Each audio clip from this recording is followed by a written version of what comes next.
projectile speed per frenzy charge, projectile damage per charge. Yatakatora tuzogara.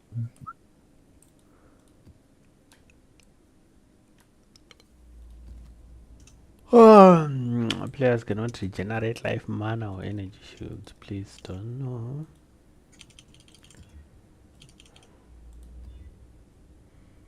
Why do I keep rolling that mod?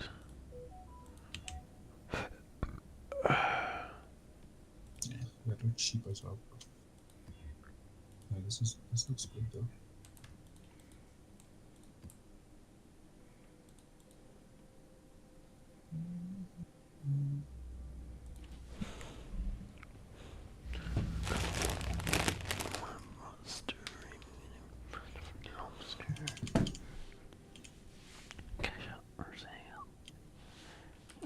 Gurata guru beauty ya Jangronia ye magma.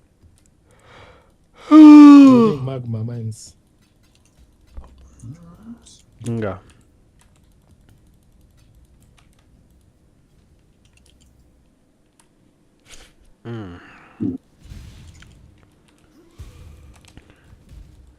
We are back. Huh? How? That's all for that too. No, ndauraiwa. Oh, tu dogo adorayo. The proximity shield. Let's go account Giano. Funditadza kukasa. One of the best accounts. Kuku kune proximity interchangeability. Kune Proximity interchangeability. Kune proximity shield. Kune mairi anenge proximity shield. Manje kunofanira kutopinda paface pe-enemy baba. Unofanira kupinda mushield macho kuti umurove. Mamwe mashield achona anenge ari madiki and mamwe achona anobuda akawanda ane ma-individual proximity shield achiprotectana. You have to find the intersection. Pana vakazocomplaina pane chibug chakaitika pa spy of the sharp pane chienemy chine proximity yanga isingabve because enemy yanga move from position saka yanga yaglicha manje yakusabvisa that proximity. Ndakatopa chavari achitapa HCSF Vakatovarana. Aedza kutiza achitsvaga kwacho kwachospodera akati vari apa chingomurova pa chiri visible chine chigosi chirauti haasi kwanisa chirova.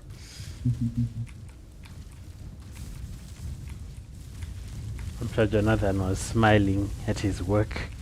I designed that. It's me, guys. It's me. Are you proud?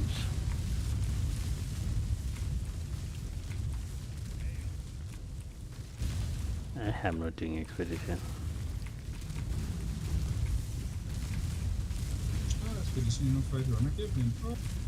Expedition is both, but on my builds I Exile I did, not mine.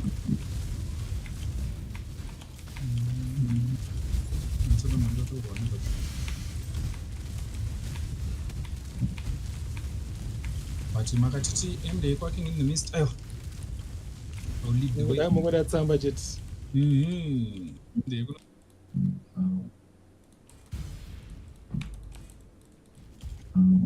Pastrictor but can this is my organisms.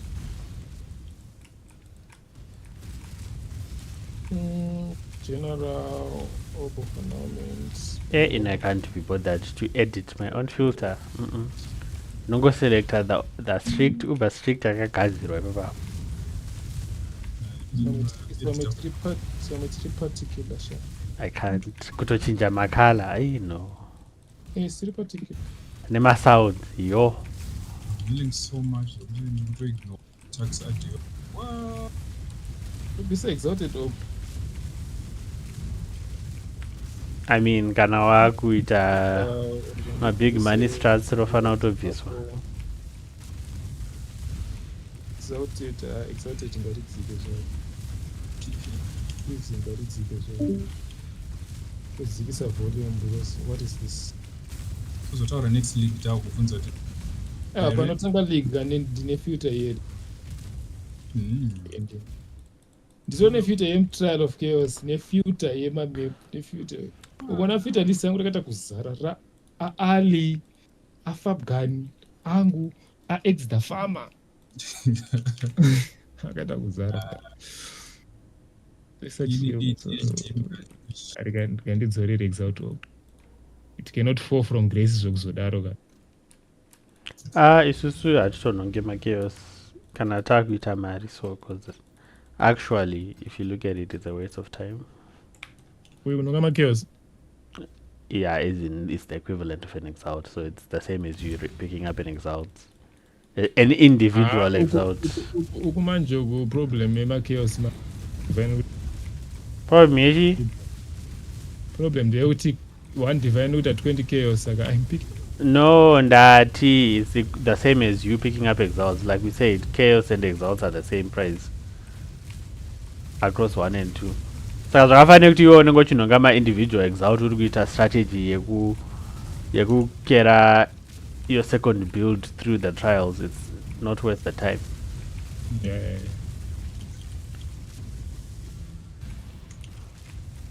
And even akadona sumanhonga angu. Problem is that sound yo yekuti ndidzoke because akazangana nemachaos ona. Saka paari kuita chisound ndobva ndatarisa kuti it's an exalt kuti chaos. So ndikuribvisa from that sound. Ndatowana ma-corrupted essence arita mariko. Nice. Hysteria.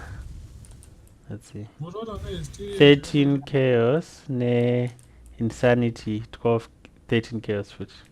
Saka essence ine mari zvirika titombopindira mu-essences.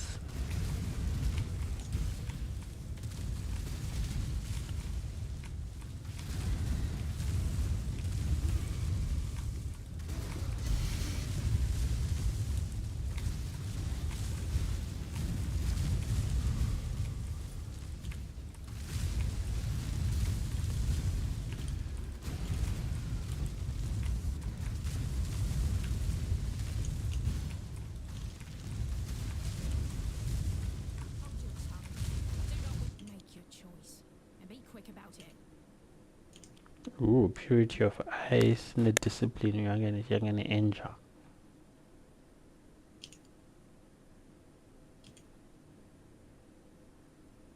Purity of ice means I cannot be frozen.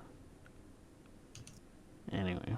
Why pane 2 hearts in 3-1? What's going on?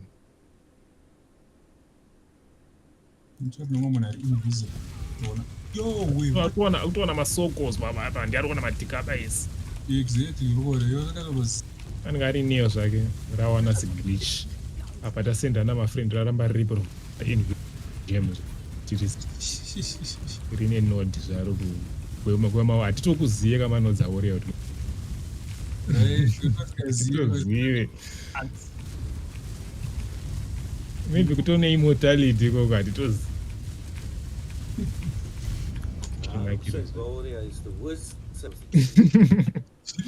Ungati basa sekuita tisazive indikandiona god tototi kwakumunga kunaipwa guys kumuka kunaipwa guys zvakatoneta because munhu cannot keep rolling warrior you cannot itaura kuti rakadzakwa vanhu ariko right. Lesser jewelers of ngaribve ngaritodiletwa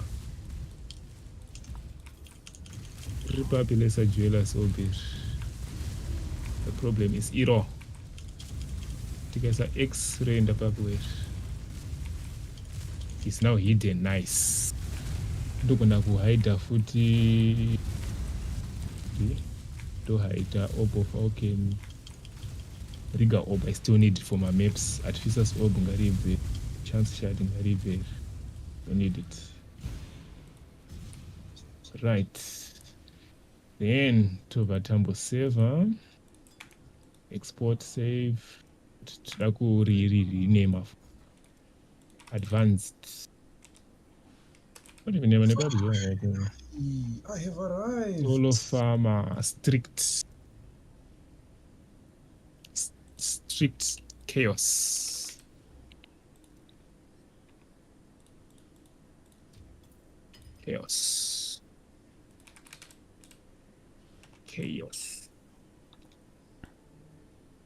Tova tonotinovhara mberi paground.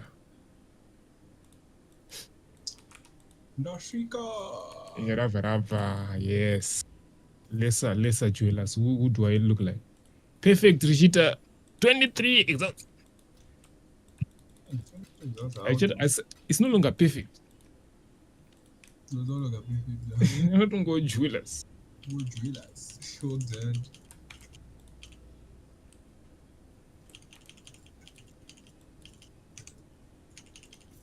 Machina mna norulwa character achitotanga negem ritone 5 maslots. Jessica wanda. Kuti sana masha tempo prime armament zvese without consequences. Hauchatozvifile. Ndozvakangonakira vana tablet. Unoita link fa. Watongoziva kuti from one all the way to the end. We're safe.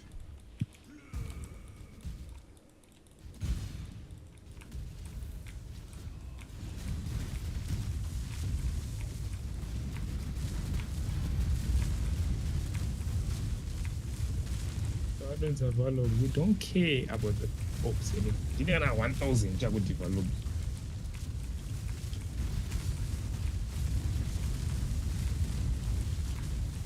We only want prenups. We want prenup. Jonathan akabvisa madivine.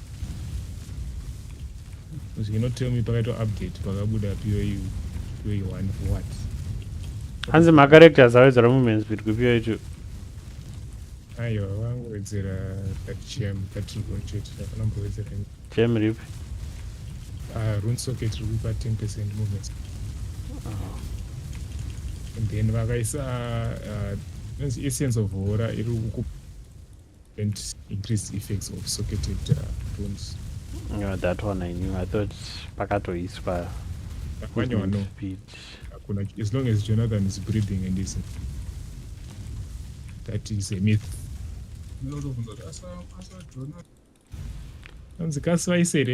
Inherent temporal chains on the character. Ese paunoenda to a new zone of once 10% temporal chain. Paunopuwa ma-resistance debuff once temporal chains. Utopuwa MTX kuti kudoti temporal chains yako icon ite sei for $10. Inenge 100 coins.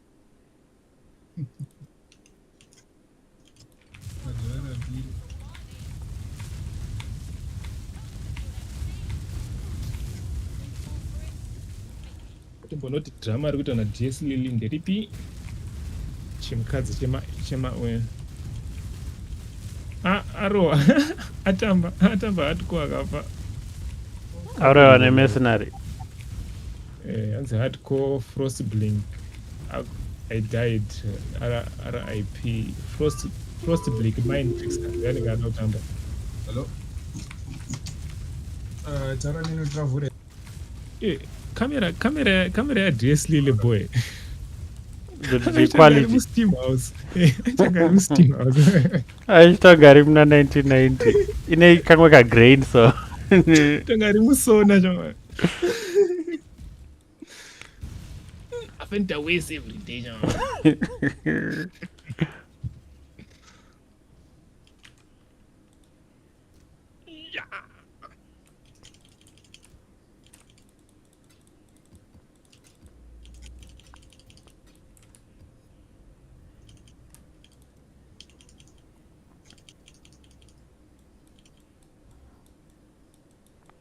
Tanga tichienda kupi?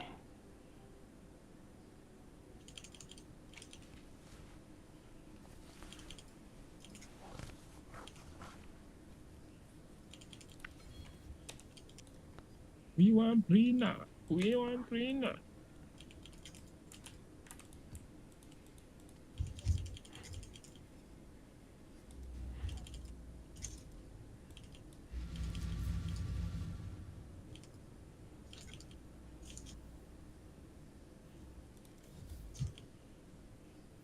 Ndakaisa sacrificial lamp iri pamwe yangu aya. Iripo sacrificial lamp, so why pasiri kuvhuma kusacrifice? Die minions. The best minion player Anokunzwa iwe. behind Gazi. Anokunzwa. Tina minion player. Apa tisati taro abita zvedu. Yeka ndikuudza kuti tina minion player akanorwana. Guys. I don't want to know another bit about that. I get it boring. And I know I can beat him. They must bomb angwa. Mabombs. White scan. But now I was one shot. Spear trap. One shot I don't know if was again. Blood mage. I don't see you must spear. I just took one. I had to animate object. Cold. Bapira vari kuita maspia next season. Aguna, not Jonathan. No. Maspia ari kudiwa aya Jonathan. Druid, they are kubafa. Vamwe vese vari kuisa background. Kuti mutambe druid. Kuti mutambe druid. Mongo achatopinda mumvura iyoyo. Kutotanga taumubvisa tipo kuti ngoshande naye. This league kunenge kusina mongo. Chikumbofunga zvokuita naye. Ifarika zvawakaita. Awanzira guys. Ndadza tiri kumbogaya kuti toita sei regreen. Asandaona bhera kubva pa anywhere in the world. Makanyanya guys. Kuabuse munozonyanya. Ndangoti ndikangosvika pana boss ndakabata hangu chibhera. Tea time. Apanongori so low level ka. Uchingorova. Then you always a bhera. Pachina Exile utotana nenge chirova futi bhera ipapa. Bang bang nema ene apo. Chichidairira.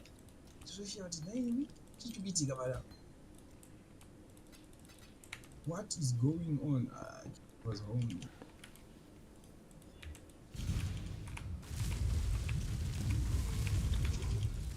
Stop giving me a scupper. I know they mad Angu last season, but it's no longer last season. Jonathan did something. He cooked. Someone cooked here.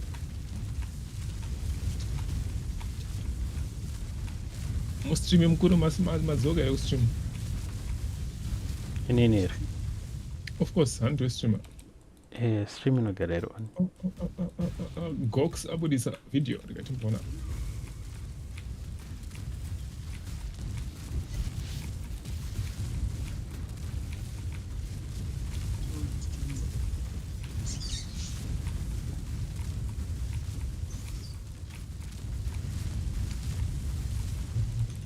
All right.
Something.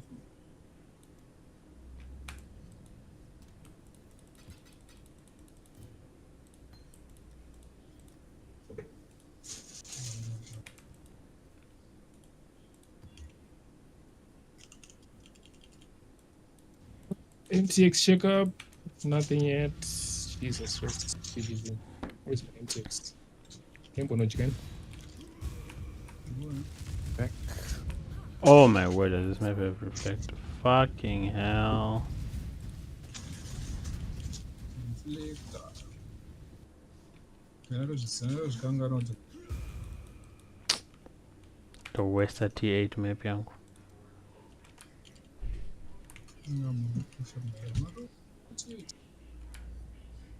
Annoying.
desecrated chambers.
Clock's ticking.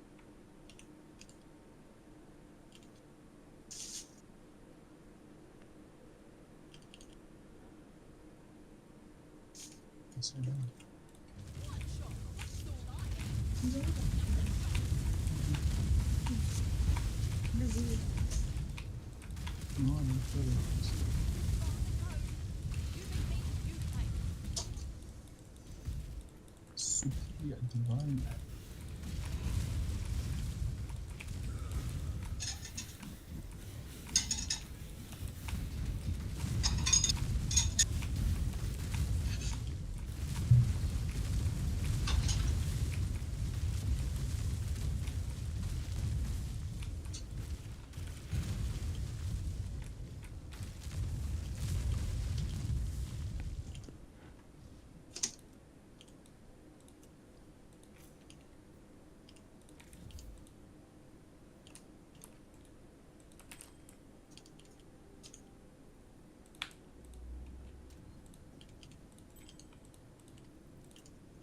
Mm.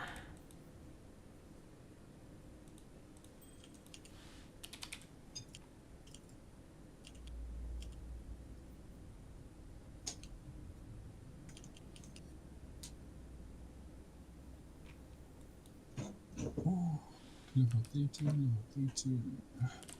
Works. Attributes are turning to one.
Apedza ma-X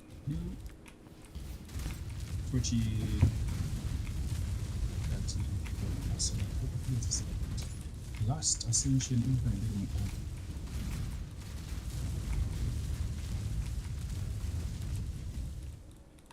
should be the open now.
Make your choice.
Alright, I am ready for some liquid.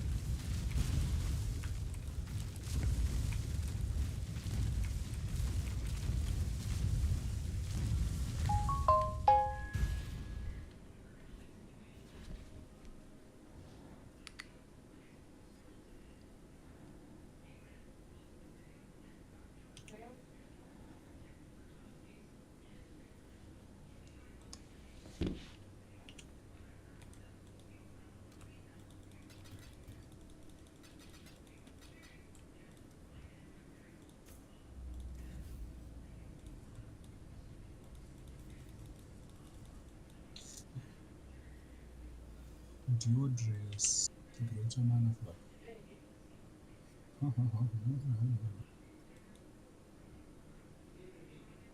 I could use this though. Okay, sure.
Godslayer, good day.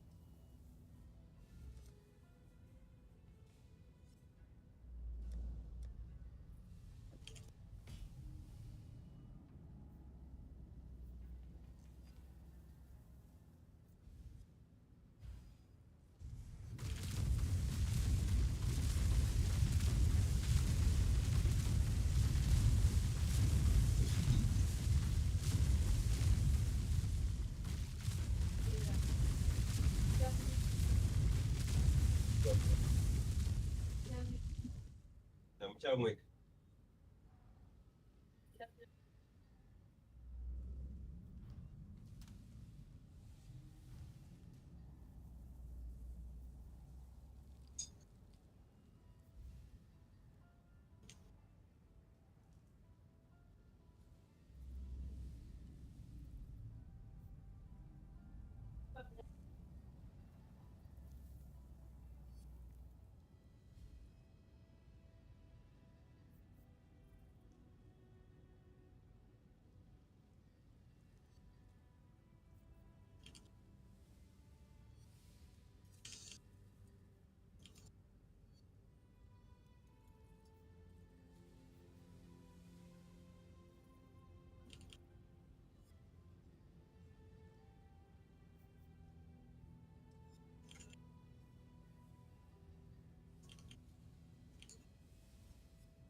Jolly good. Feel you good.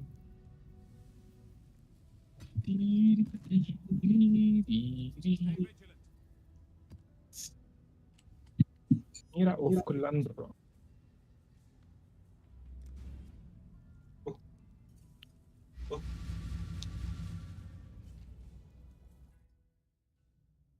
Heineken. Thank you.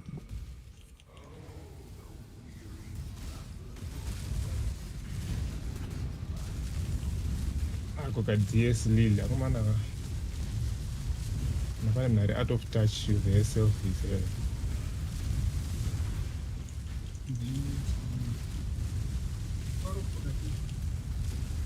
Hmm?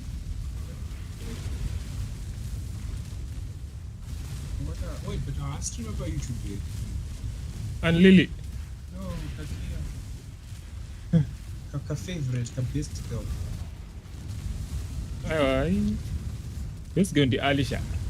Oh, Ali. Ala katanga kupopota nofunga kuti PoE2 is the worst game ever made.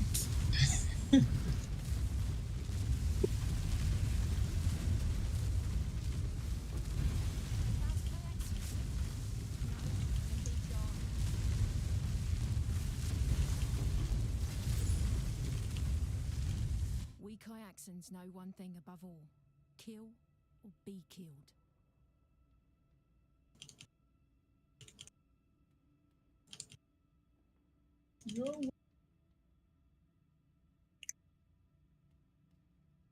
Lincoln, mira Rubjon.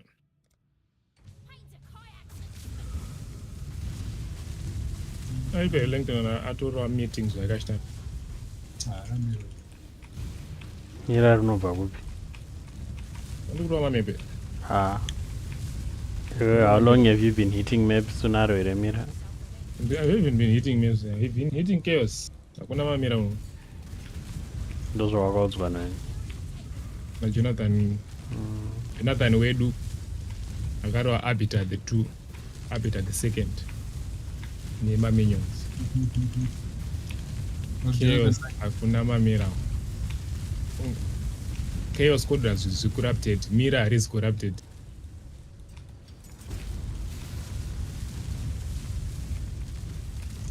Zambaradza.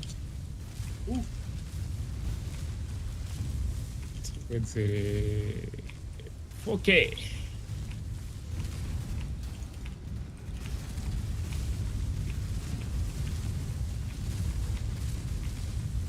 Sene ya Kevin ishi Kevin Nangagwa.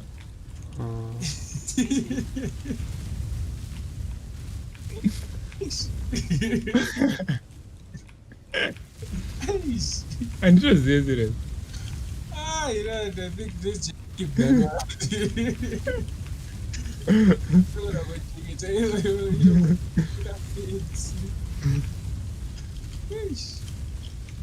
Yeah.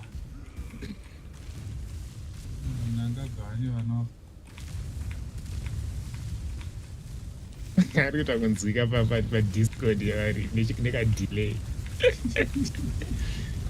Aiyazobvunza iri serious. Ichi Kevin Nangagwa. Yeah, this was of that. This is correct. Matotigira you information. Antoze Lincoln to best friend like ichi sene. Saka not Wilfred does it. And this dear. That's a lie. That's a lie. There's no chance. Abati unoziva ka Lincoln nandiziva ka. Vakatanga kutozivana before me. Wilfred sine yako ichisha. Makatanga kuzivana before me. Iwe. Kuzvine basa rezvekutanga kuziyana. Saka. Wilfred sine yako ichisha. Yangu nini ifunga njera. Chi? Funga njera. Funga njera, alright. Ko ya Kevin. Leo tobvunza sawiro wacho ka. Mune drama ni. Lincoln shaman. Moyo. What inonzi chi? Moyo. Moyo. Moyo. I think Moyo ndakayo. Yes. Ndipedzera zvangu ini. Ko Leono nonzani ko shaman. Ngerasi pane polisi rekoti rapurukutile. iya handidi zvazoenda kujeri ndega Ndozogona kapa kuika va. move there senemu yako ichi chamwana Svika tsinzo. zita remwana wako rinonzi chilast name Let's give me one. It's a nice way to put it. Anotaura akavara rashingirira itorizei ramaposa varaire auira auya shingirira ramaposa rai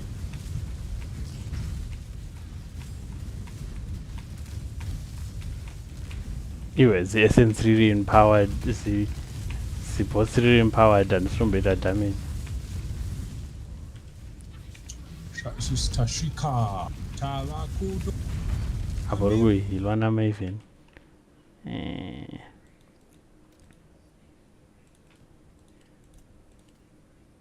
vanenge vachiuza rutu ari kupopota hanzi ligi rakadhakwa anopengere rutu Ampengo. hanzi people should stop complaining kuti hanzi vakaona kuti PoE 1 yabuda yakadhakwa because vari kuisa PoE 2 can we stop that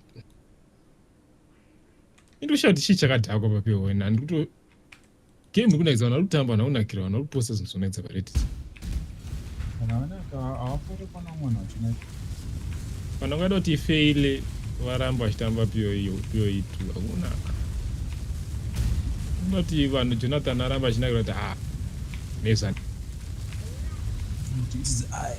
it is I Jonathan I told you so over in the interview now necessary told you so that are the numbers numbers are making sense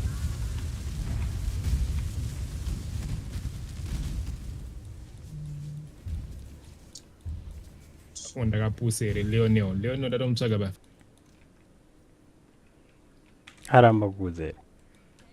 anotaura Samvura. Ha guys. samvura yabva yatobuda shama nditori friend newe wakandisendera request rini Frost bomb.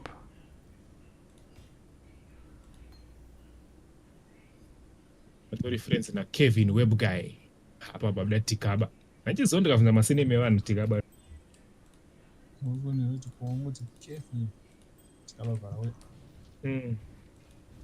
raJohn toriziva anonzi this or that auyo ione ma-unique names avo Murray o what mure what or what una double r baba Ha why boss we are empowered my essence? I don't even get it. Anyway, get footing with me. Shut up. yoniyo kasi mama ancestors ako aifara vatika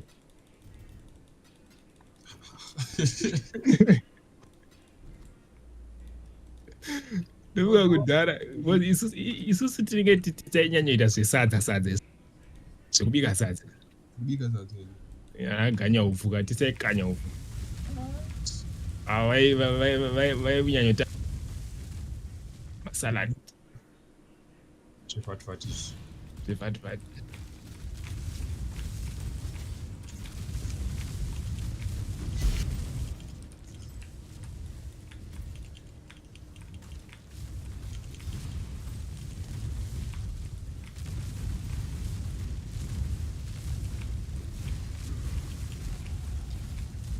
then vamwe vainyanyopinda nehati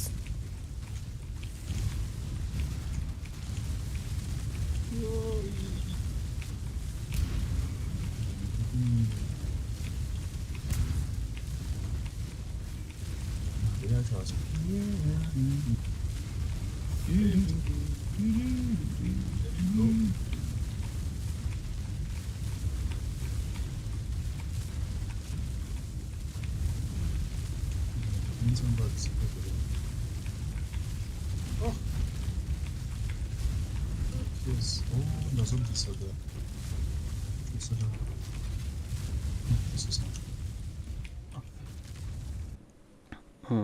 aiwe ndipewo tikaba rangu nditoenda kuna alva izvizvi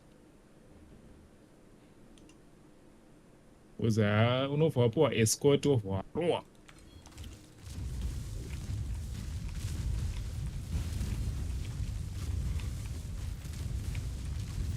akazviona sei Jonathan kuti ndaiblinka before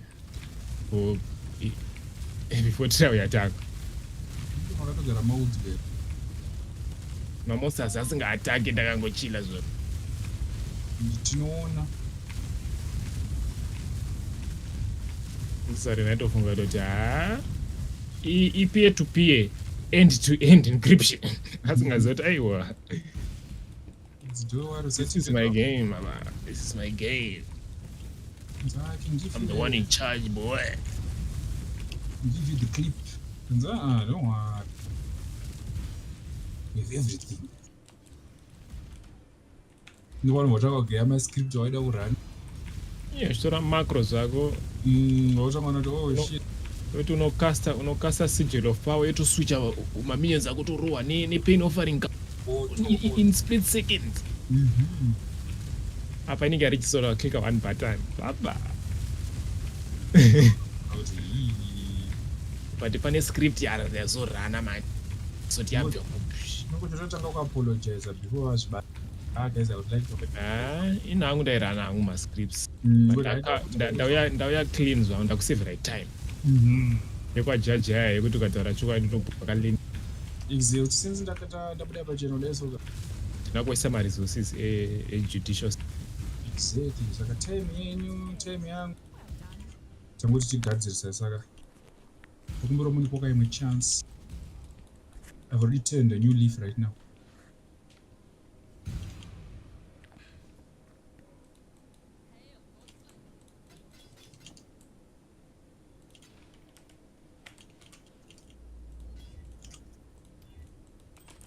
Iwe aida kundisvetukira but afa unzi energy shield boy. Zero evasion. Who needs evasion when you have ES? Une ES ne ush ne eternal life baba. Yes, an eternal. My health cannot change as long as I have energy shield, so which means chaos damage does not matter. Aishandi pauri. With chaos inoculation, chaos damage ninge chirwa energy shield, ninge chirwa at a double rate. Kunok anditobatwi nayo at all. Leech on top. Explore the Atlas. Tend to hide out. I was safe. We are now safe. Itablerero Langton okay gari. Kutempta kusatikaba mdisplay case. Kasa arizobude. Arobuda. Saka isa displays. Market value no one change because people are dropping like flies. People are closing shop baba. Everyone is going to Ping Kong. Volcanic Fisher. They're going to play the best game created by Wilson. Haste. Ooh, chine haste ne elemental weakness. Rapa chiko tikaba iwe rutoraisa shama ratopusa rapina mfa rikatingotora edu fords edu ndikaisa machaos rikaimboita mates pana rikaimboisa chaos tonoti ndingaoneka benefit seminary stinge 82 is the pen.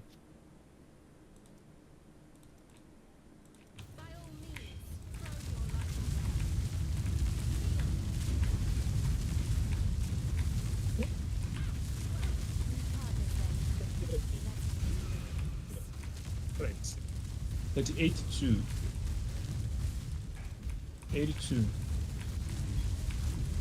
Divided by 20.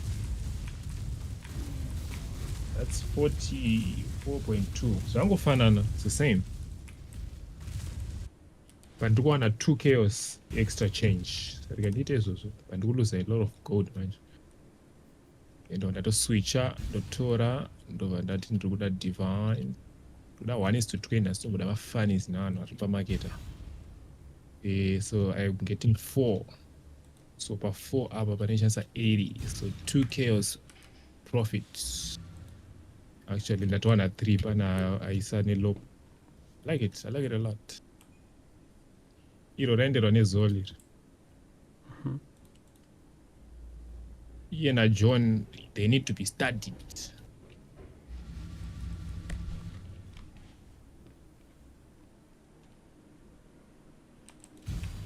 Nine. And they could 10.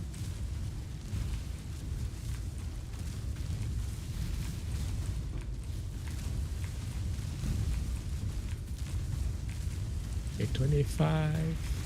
Yes.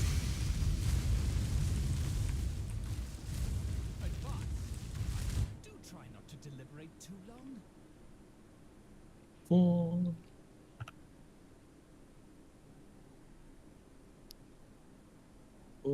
And they could 1.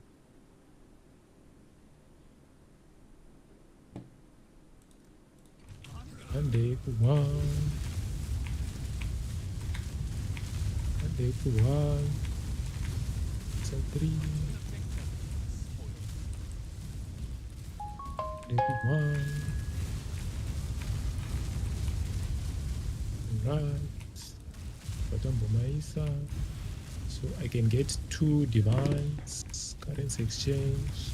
I want 2 divines. I have 40 exiles. Give it to me now.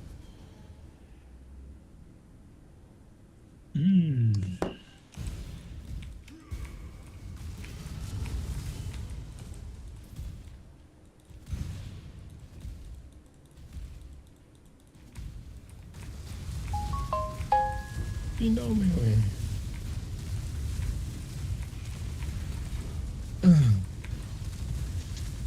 Featured, Sinegom featured. Nothing. Sale will last us 2 days. Packs, cosmetic, headband, nothing.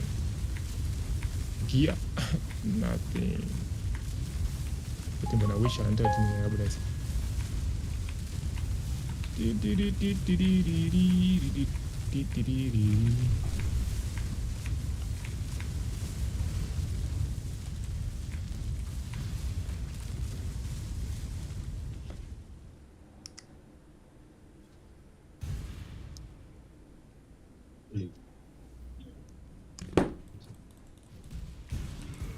Let us go back.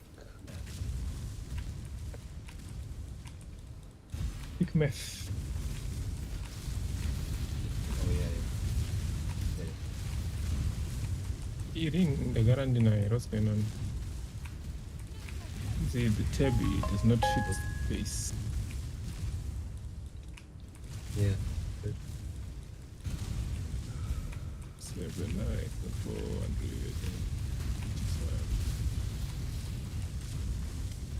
$138.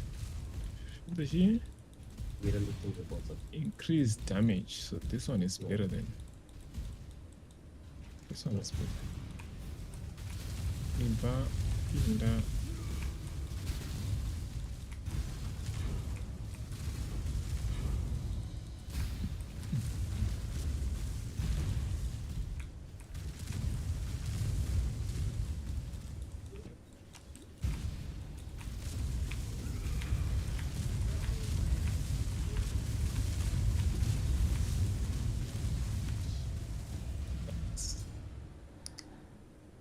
Five divines. You serious? Corrupted 5 divines. Tikatitoinyora exact price. Tomboys have 4 divines. 200. Leeches 5% of attack damage is life. You gain onslaught for 4 seconds and kill.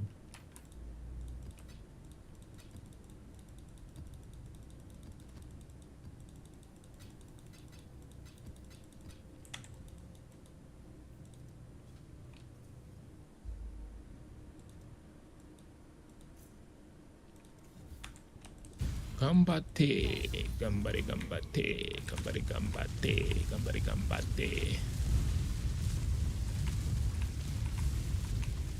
Chingo stream ananas. Streaming.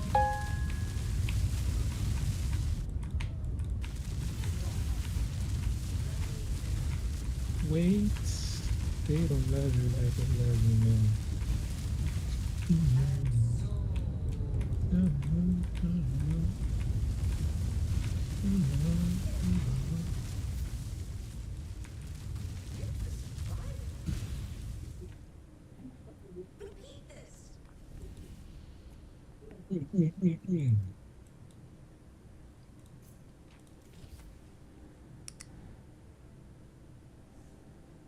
Sing English, yeah.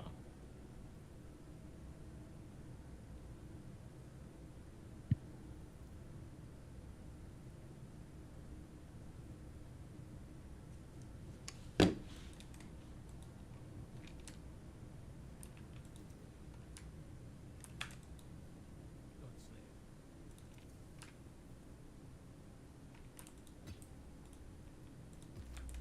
Got my eye on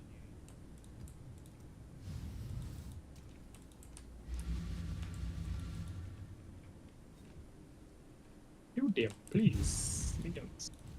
Kill them.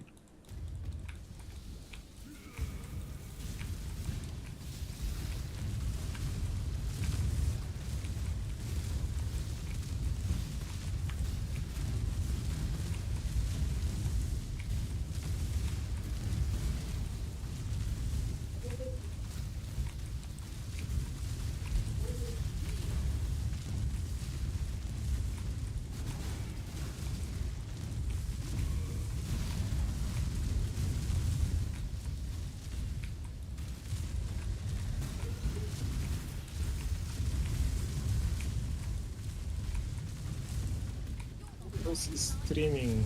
Timozoti ale ari kupopota kuti ngasi mupinkongo.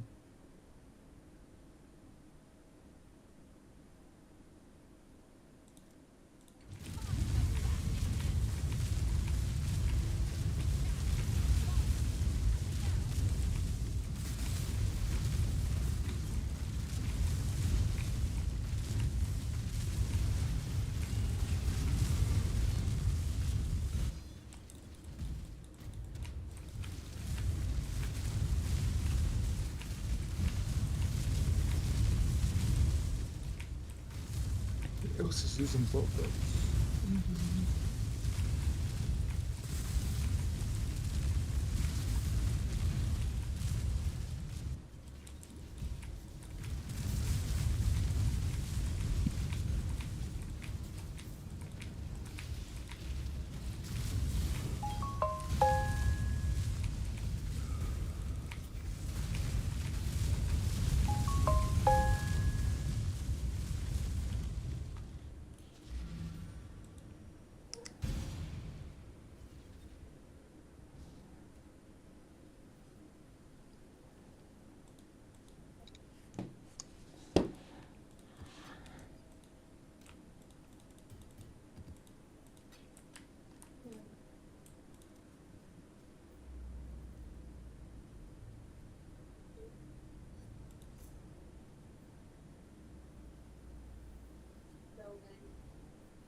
resistance.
Empyrean apedza kurara adzoka.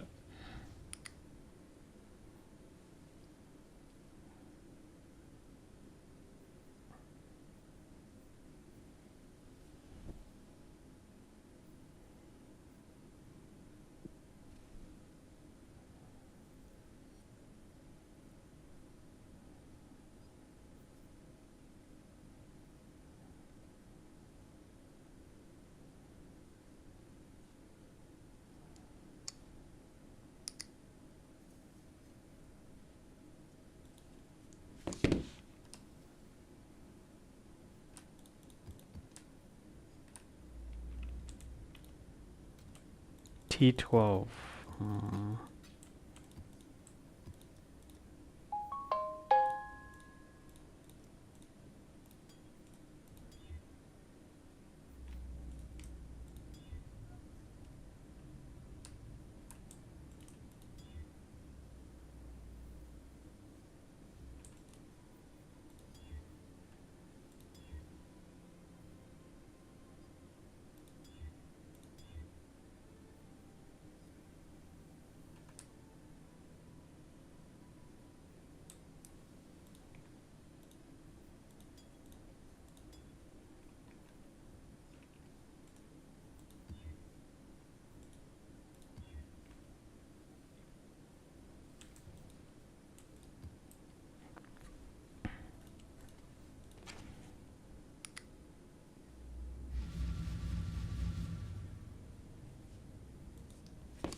Queen of the Forest.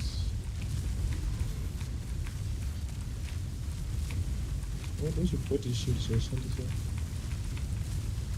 kuti nomatsa evasion rate yawana mazi movement speed.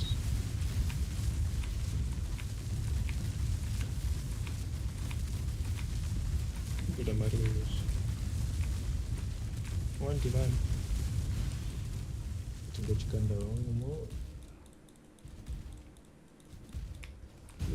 polished.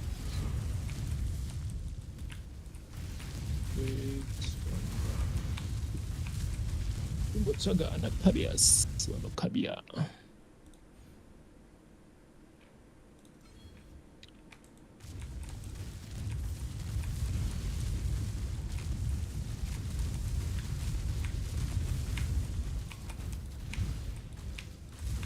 A challenger from Atsuwati. 099 X the power.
And the game crashes.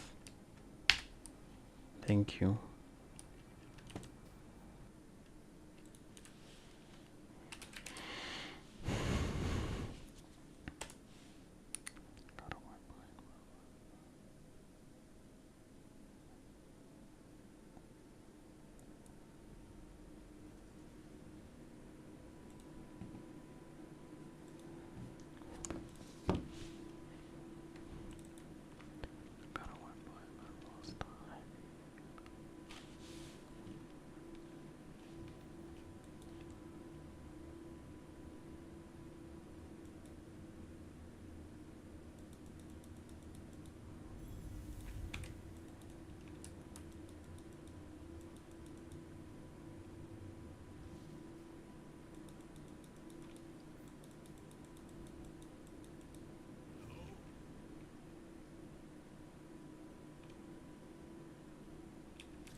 Super.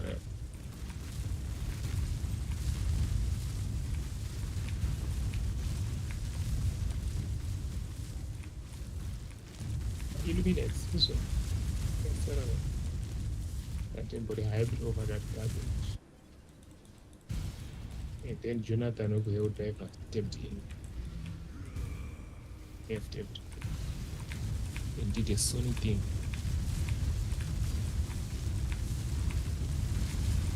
Onolento na chitambo game near moment. It's not a game. It's not POE.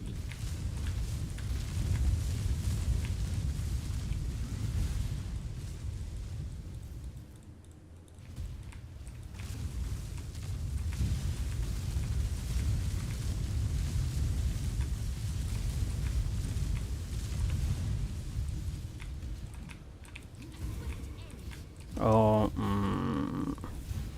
my God.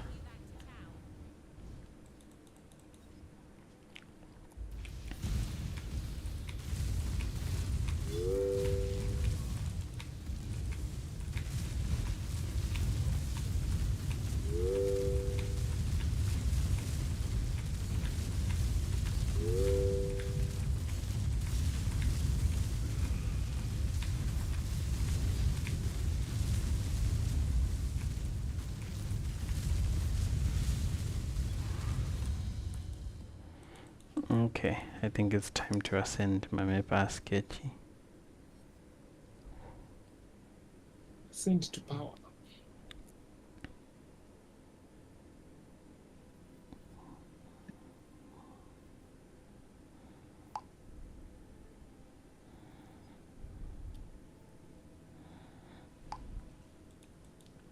Gotta work back on my roster.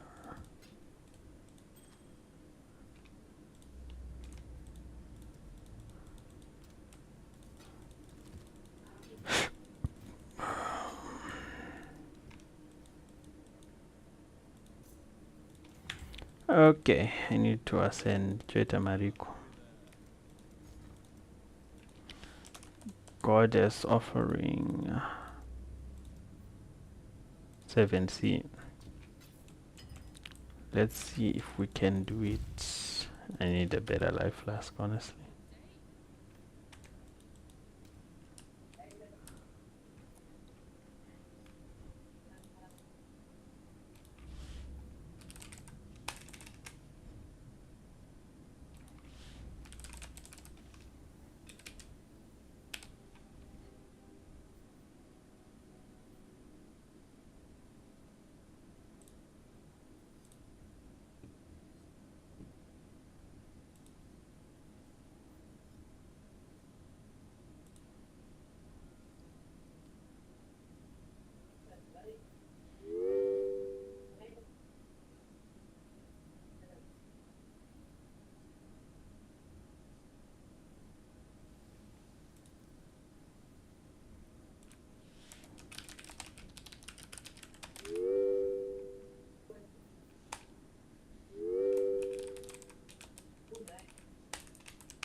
Anzani uyu Sigma Popcorn 3 Chaos.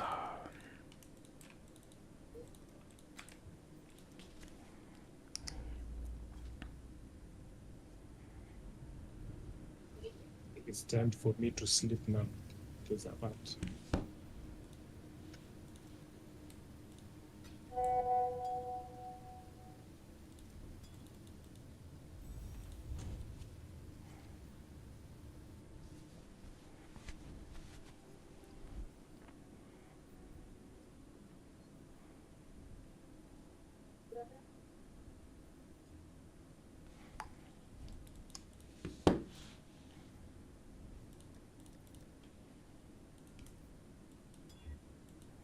Need 4. What have you got for me?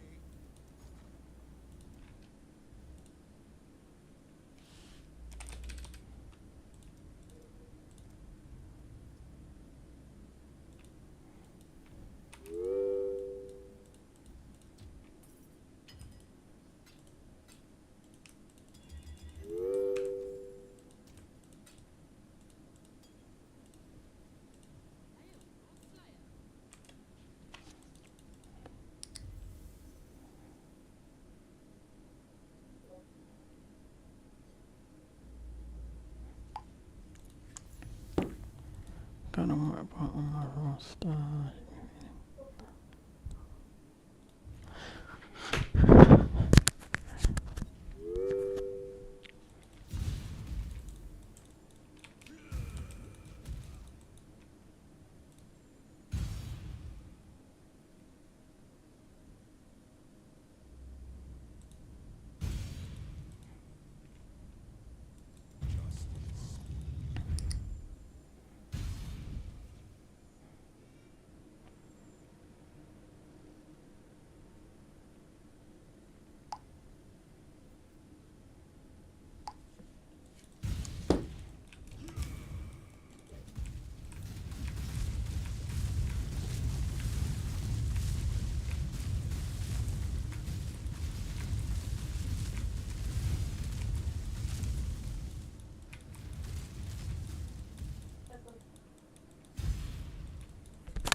The weary traveler draws close to the end of the path.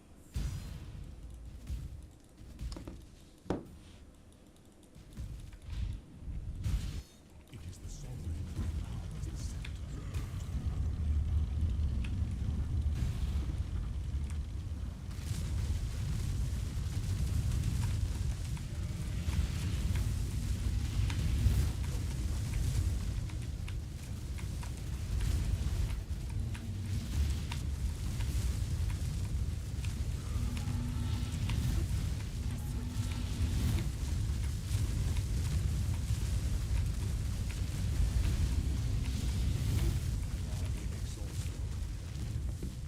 Sweep the trappings of past enemies aside. Make your empire anew.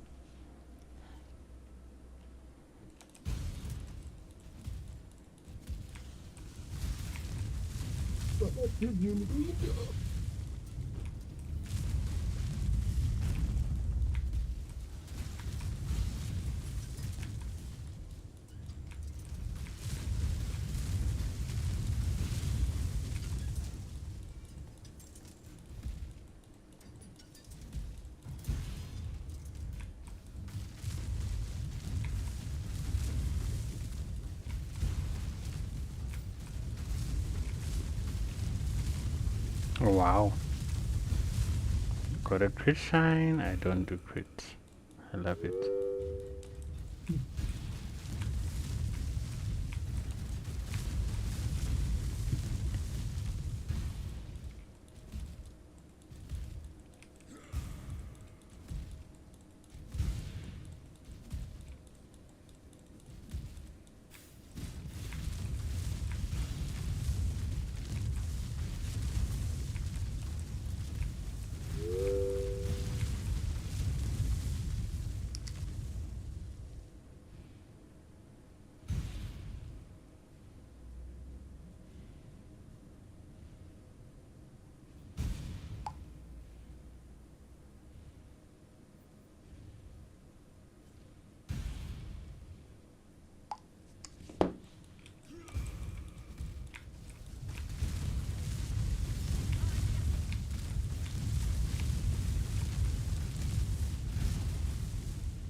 It's linked on shot. What tomorrow?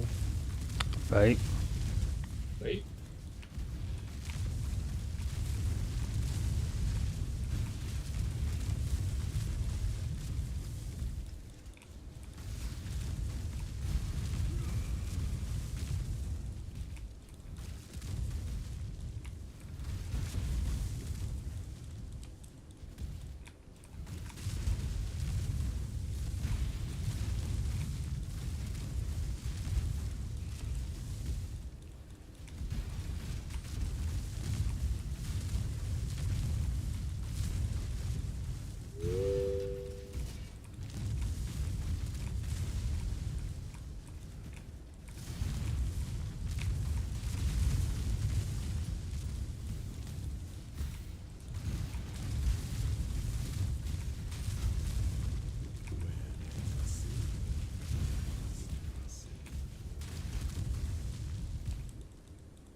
Time comes to strike. An emperor strikes without hesitation.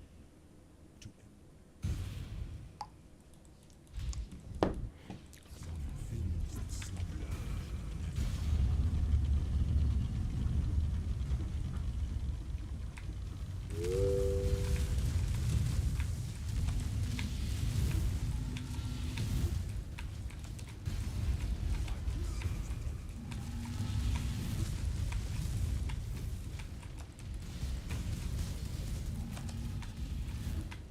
Who is cussing? Temp chains.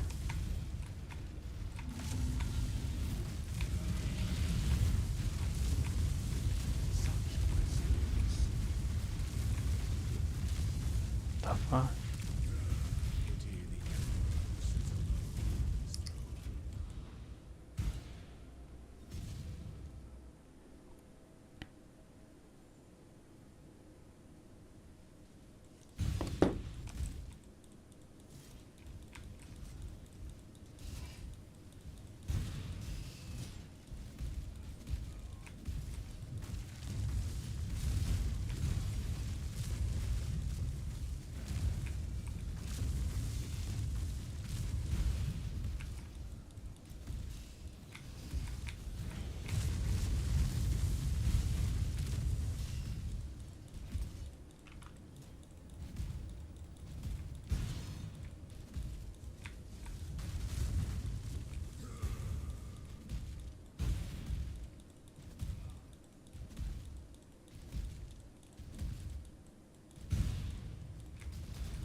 to be.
Maven, the challenge begins. The champion will fall.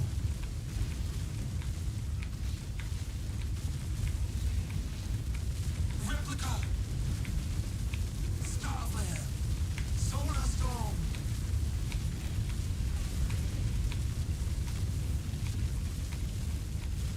Deep Space! Starflare! Astral Avalanche!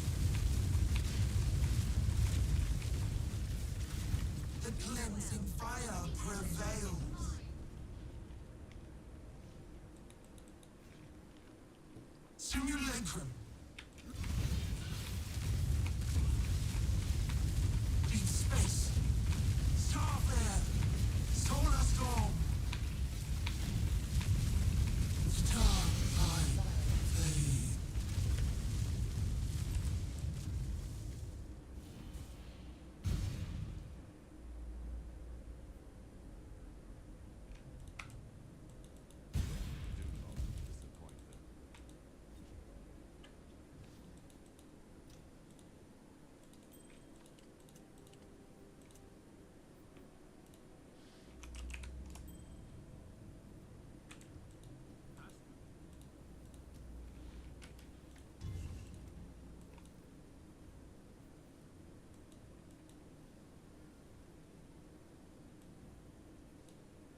Hey cuties, Thursday League is finally here, and it's been quite eventful so far, to say the least. I thought it'd be fun to make a compilation of some of the moments from day one. Who am I kidding? It's mostly just me messing up, and hopefully my suffering can bring you some entertainment today. The boss, what do we get? Please no. Okay, oh, we got greed. God damn it, unlucky. Okay, Ali, do not get your pussy pounded. Do not get your pussy pounded. Be a good girl and fucking dodge the pussy pounding, you dumb whore. Didn't Quicksilver out of it. I didn't. I'm really inting. Holy sh! This is going horrible. Okay, not really inting. Don't look. Stop. Don't fucking look.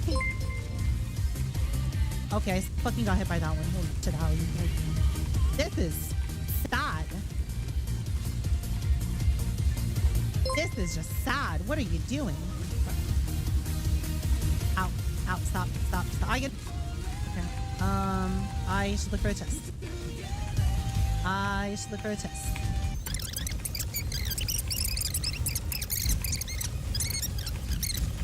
Alright, just give me like eight Quicksilvers.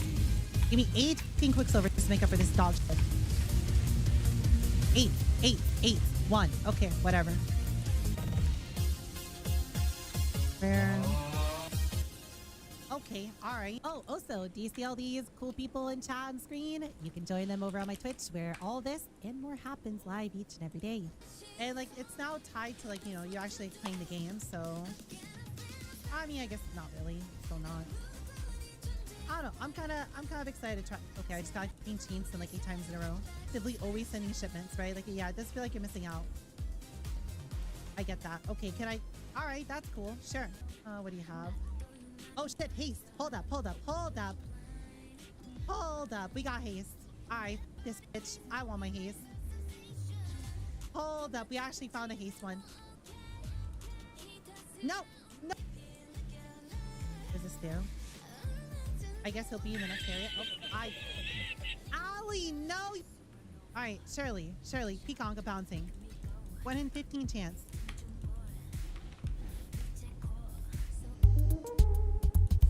Listen, we need a little bit of currency to keep buying, right? Like I did a bunch of lockpicking ones that whenever I felt like I was out of currency. All right, can we get lucky? Can we 5-link it? We bought 5 gifts of Asenaths for like 45 total chaos. There's no Asenaths available on trade, so we had to buy through cards. There is a chance this will just brick. We need it to not have another curse on it, or if it does, we ideally want it to be in Feeble or Despair. As long as it does not have another curse on season, I'm pretty sure I'm about to generate the second pair of Asenaths that's going to exist. Me generating the first one as well. Please, either Despair on hit or Enfeeble on hit. Or just no curses. Please. Do not give me a brick pair of Asenaths. Please. Just give me a cute pair of gloves. Please, I beg you. Give me a cute pair of gloves. Please. Well, it certainly was today now, wasn't it? If you want to see more, you feel free to come by Twitch and come and hang out with other kitties and be a part of our community, or feel free to come and join our Discord. And with all that said, kitties, I hope to see you all next video where, surely it's a better day than what day 1 was like, right? Right.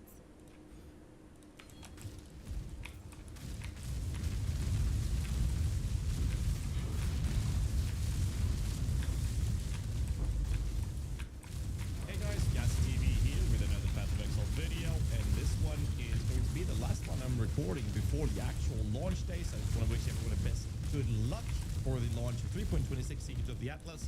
And I don't want to waste your time too much. This video, I'm going to cover a full guide where we have tons of different Atlas tree starters, as well as Atlas tree engine farming strategies. This page that I'm going to show you is going to be featuring guys that we have that is already there. We're going to be adding more and updating and keeping this thing fresh for the entire league and then some. We've had this for quite a few leagues now. It's worked out very well. Hope you guys love use of this. Let's crack into this. Obviously, I will be making sure that we have a link to this guide in the descriptions below, and it is the Atlas Passive Skill Tree Strategies Guide on the Elite Vault on my IC base. In here, we'll have a little short description progression of everything, and we have some early Atlas progression, which is the first thing I want to talk about, because there's a couple of different ways to sustain the Atlas progression. Everybody that has played the game before knows all this already, but for those of you who don't know, in PoE 1, you essentially want to make sure you clear the entirety of the Atlas objectives, which basically means all the white tier maps. That's the early maps, tiers 1 to 5. You need to clear them at least in magic rarity. The yellow tier maps 6 up to 10, you'll want to clear them as rare rarity, and the red maps, which is tier 11 to 16, should be clear rare and corrupted with a Vol Orb to get the bonus objectives to increase points to the Atlas tree and moving forward. And later in the higher end game, all your maps will be of tier 16. So the most important part for you is to make sure that you get these maps. So the early stage progression of Atlas is basically going to be focusing on actual making sure that you drop maps. So the ones that is popular to run is like the Overload Sustain, which is basically going for these nodes, and I'm going to show you them real quick. On the left hand side with Planar Tactician, basically it's giving you scouting reports, and we have on the right hand side similar nodes with the scouting reports. These scouting reports is basically ways for you to guarantee certain outcomes of different missions you get from Kirak, which essentially in TLDR fashion description is a guy that you will get randomly mission to, and when you get a mission from him, either white for white tier, yellow for yellow tier, red for red tier, you will get a map out of, you can choose a map out of a select few maps that he will give you for that mission. But the scouting reports allows you to re-roll those maps, and sometimes some of those scouting reports could be like, hey, all of the maps are corrupted, great for the red tier maps, and some of the times they could be like, hey, it's going to include a unique map, or hey, this round is going to include a map you have yet to complete. So this is an effective way to make sure that you can have a better use of those scouting reports. The remaining travel nodes we're picking up, all of these nodes is giving you an increased chance for one monster in each of your maps to drop an additional connected map that is connected on the actual map, Atlas itself. On the left here we have Shape in the Skies, which is increasing the percent chance on completing a map to gain a free use of a special map crafting option, but most importantly, it's tier 1 to 15 maps found have 15% chance to become 1 tier higher. We have an exact similar one on the right hand side doing the same thing. In the middle here, we have not taken the right side, we'll take the left notable, which is increasing again Atlas Scouting reports, and the nodes prior to that is Atlas Scouting, and on the right, additional chance for Kirak to give you an additional one of those missions that you can further use to benefit from that extra completion for maps you have yet to find. In the middle top, we have your maps have 60% chance to grab additional Kirak missions, and on the top, we have more drop chance. This is final map boss, and each map has 5% chance to drop an additional connected map. And then tier 1 to 15 has increased chance to become a tier higher. Same thing with these small nodes. And then on the left, the keystone is forcing favors of brain. Buys an additional random option. We will not be utilizing this early on. So how would you then travel or prioritize this? The build guide or the tree guide that we have actually shows you this. So the first one is basically rushing to Kirak, which is going straight up and getting these missions as soon as you can. And then you have the grabbing the shaping nodes, which is the map drop specific notables on the sides before you pick up the rest of the tree, and grab the remaining map sustaining on the first tree. So that's how that specific tree is designed. And the other way of doing the very early stage Atlas strategies to generate a lot of map drops is to go for a thing called Unwavering. The early progression of that tree will look like this, where you're going straight up, just like the previous one, and grabbing these top nodes. And once you've done that, you'll simply be going for the getting Unwavering. Unwavering is a keystone all the way in the top right corner, and what this does is that you cannot modify or what we call juicing the maps by fragments other than Divine Vessels as well as Scarabs, but you cannot drop Scarabs in your maps anymore. But these points to get there is giving you increased quantity of items found all the way up there, which is very, very effective, and to go for that. Obviously, this will be taking some tweaking. As you can see here, there's 3 nodes here that is not needed, because you cannot drop Scarabs when you have the Unwavering. Once you get the Unwavering, there's 20 Atlas passive points that is going to be provided that you can then spend for free, but it costs these points to get there. Once you have that, there are other maps, sustained maps you can get. On this tree, for example, there's the shaping nodes on the right and left-hand side, which we do on the previous one. There's the Kirak missions, and then grabbing connected maps, which puts the tree up to this way. Seems like I must have misclicked this. I don't notice that. And it's basically getting these scouting reports maps, as well as the extra map drops and all of these extra travel nodes. So this is another way of doing it. I personally prefer to do this one. It feels more smooth, and it doesn't prevent, if you're dropping scarabs that might be worth actual currency once people start choosing their maps. Other Atlas trees is further down here where the different trees, obviously all of these will be made sure to be updated prior to the launch, which will happen between me recording this and it actually being uploaded. So do keep a track of this page as we're doing that process. I'm a big fan of Harvey farming, so that's what I've been doing in the past. And something else that I really like doing early game is actually farming abysses in general. And this is the tree that I know Lolash will be running early on, where he actually wants to farm the betrayal encounter. So he actually is going to pick up these first nodes here to get chance to spawn Jude on his map, as well as picking up the map sustain drops, going for the shaping skies, shaping the mountains, and then he's picking up some abyss nodes on the right hand side and going for the immortal syndicate as he plans to farm in the June encounter, which is betrayal. He's picking those things up together with the abyssal nodes to get as much of that as possible, including this one, which gives you abyssal jewels found in abyss troves are dropped by Stygian spheres in your maps, have a 20% chance to be corrupted, and will give it a 5 or a 50 or a 60 mod, which is something jewels normally cannot drop, as they only drop with up to 4 modifiers. You can't have more than that unless it's corrupted this way. And then we have some syndicate members with nodes for betrayal, and then he's taken an Eldritch Gateway to go on the left-hand side, in which he's actually going for some deposit ore stuff to work with the King's March mechanic, which is now made core in 326. So this is a cool way to go about it, in my opinion. I'm a big fan of the Abyss approach. I don't mind going for more stuff when it comes to the actual ore stuff for the King's March, since the boats, the shipments that you can do there is extremely valuable, essentially providing a passive income of items or loot in general, but currency. However, I'm a big fan of Abyss, so it's very likely I'll do something like this, except I don't want to do betrayal, so I'll be playing around with this probably tomorrow before I decide what I'm going to run. But I know for a fact that the early stage, I will be running these early stage sustain trees. The idea behind that is to basically build up an arsenal of maps, get the completion bonuses, where you get the maps you haven't done, and once you get higher and higher in that end, then you can start getting benefits of doing other mechanics as well. But this helps so much to get to that early stage where we're actually pushing progression to get the maps that you need before you start choosing out the mechanics. In the early stage, prior to 326, we were actually kind of forced into taking the first nodes to get June because we needed the unveiled bench crafts, but as of 3.26, this is no longer required, because those bench crafts will be found in maps or in the campaign. So you don't have to actually unveil modifiers to be able to craft them on your gear. So therefore, this is no longer a mandatory mechanic. However, King's March being a bit of a mandatory-esque approach due to the passive income that you can generate from it, it is something that should be taken into consideration. We don't know how much we might need from the skill tree to sustain it, but it might be something we have to adjust as the league continues to progress once we launch it. But again, like I said before, my early progression is my recommendation to essentially go for these early stage map drop nodes. You can go for unwavering if you want to. I'm not a big fan of that. However, these early stage map drops is essentially the core of starting off, especially for new players coming in from PoE 2, joining PoE 1. And what's really cool is after that, for those of you who don't want to look at meta farming or the best strategies, the best part about this is that you can navigate and essentially cater the entire trade to how you want to engage with the game. For example, if you don't like breaches, you can click on this node. Now you can no longer find breaches on your maps, and your other type of mechanics will have an increased chance of existing instead.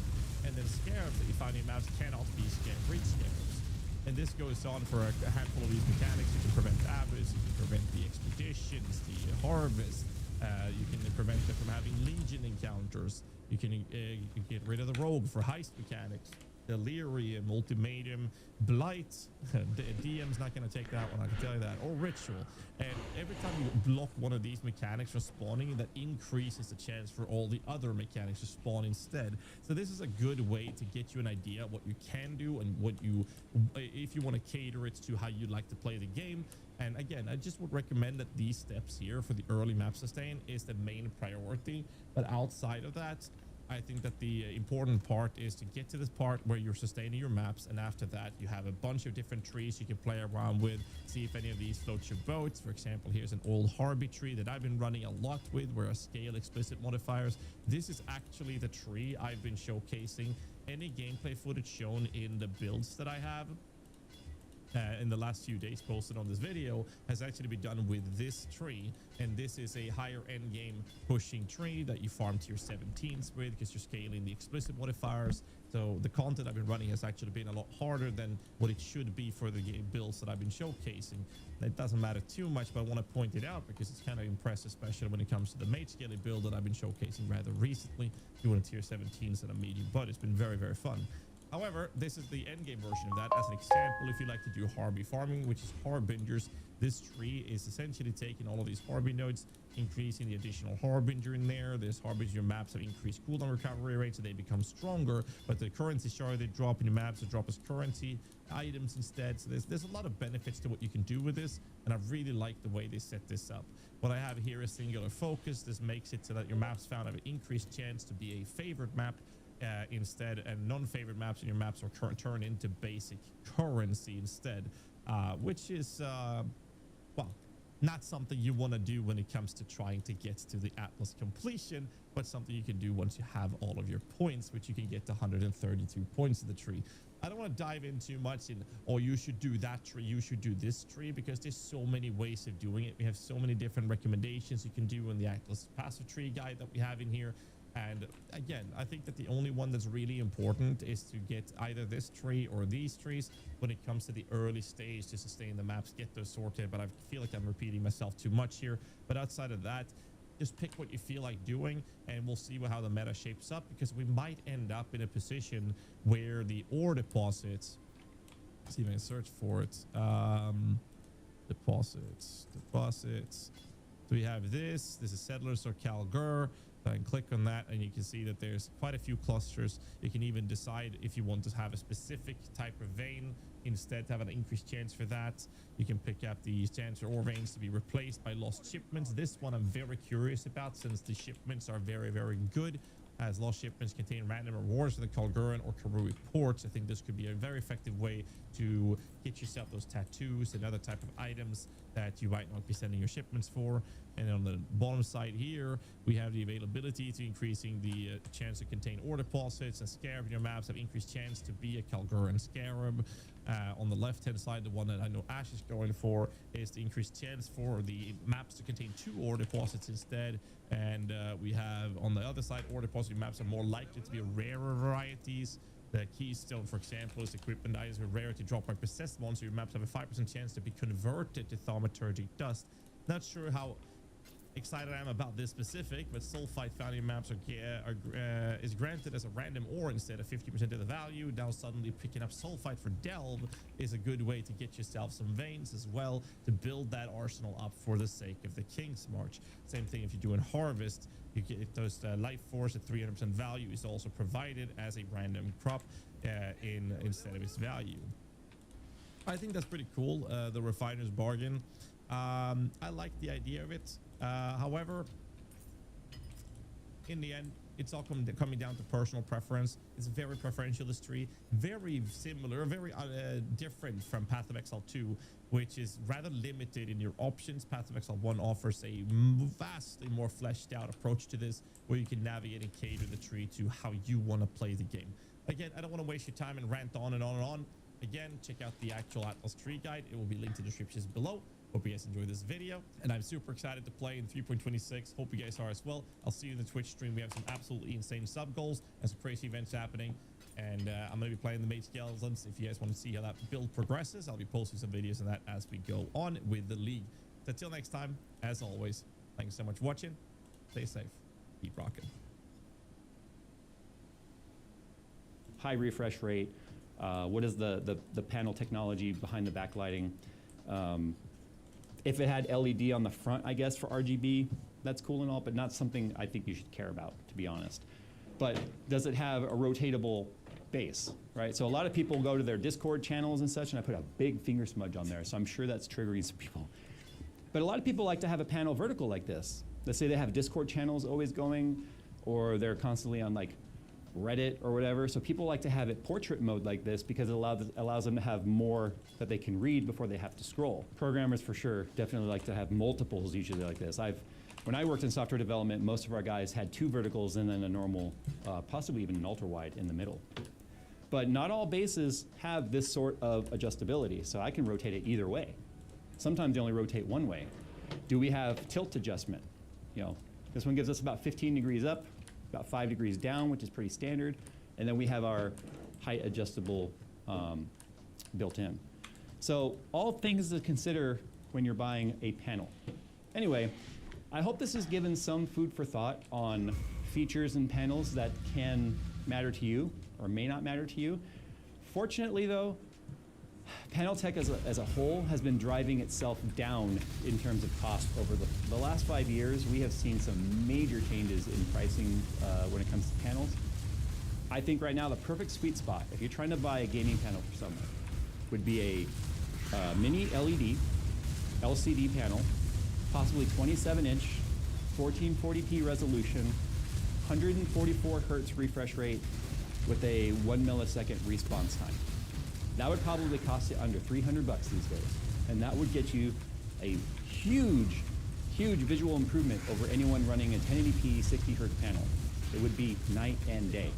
In fact, most people have no idea what they're missing until they experience it and then try and go back. So sound off down below in the comments what your sweet spot gaming panel is and what you think absolute must-haves are for someone buying their first gaming panel. Thanks for watching, guys, and as always, we'll see you in the next one.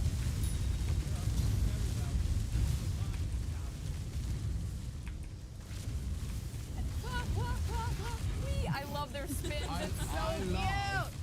I love that Chica, when running, bounces into the walls. Like she can't stop. Like there, she literally kind of bounced a bit when she hit the wall because there's no stopping.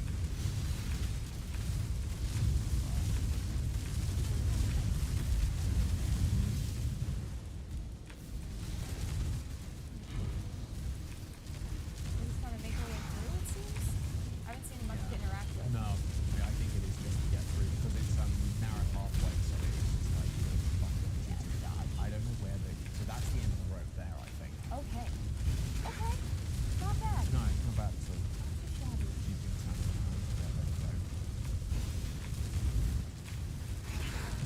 Yeah, it's the teeth and the beak that really does it, which was always a weird thing with Chica. Get out and Yeah.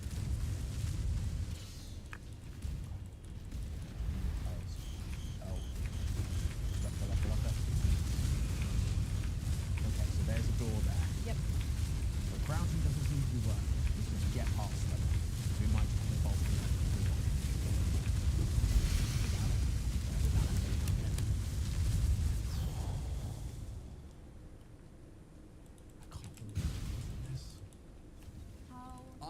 I thought it was a long shot calling Foxy. I thought that was bold. coming back. And then Chica freaking I don't shows think up. anything is out of the question. No, in this game. at this I don't point, think anything's out of the question. At this point, are we gonna see him? As in, well, okay. There's a lot of hints. Like where I'm pointing. Oh, the bobblehead. Sorry, I was focused Yeah, on no, the you're- giant chicken who's trying to kill me. I understand that. That's a fair thing to be worried about. Yeah. But yeah, no. Are we gonna see a spring bunny? Is the question. So I would give it a little bit longer. Let you get really far up the end, potentially. And get that group chat.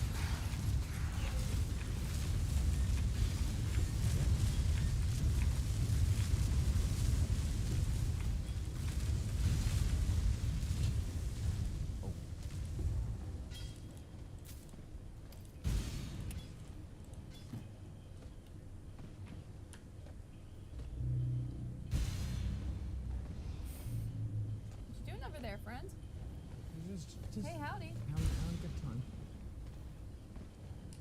She's training. She's doing her little sprints. Let's head over to a dandy shop. We thought the dog was fast. They're doing all of the quick sports.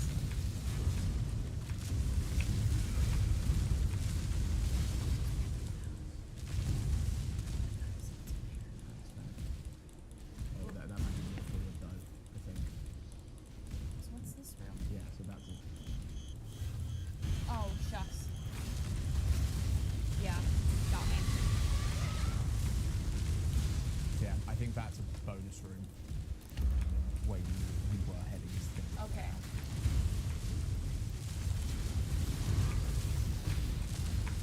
stars. That really, really stinks. Nails again. Chica's coming this way. Yeah. Oh, that's a bummer. This is That's rough. a bummer.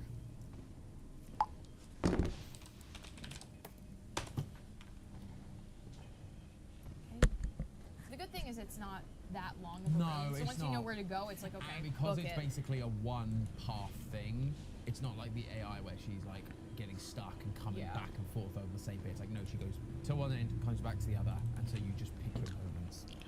So like, just now, down. You got me. Gonna turn around? Keep going? I don't know if she's going to keep going. I think she then comes back this way. I think she has like segments depending on where our position is, maybe. Oh, she's Oh going no, further. she's going all the way. So yeah, we've got to get around to that.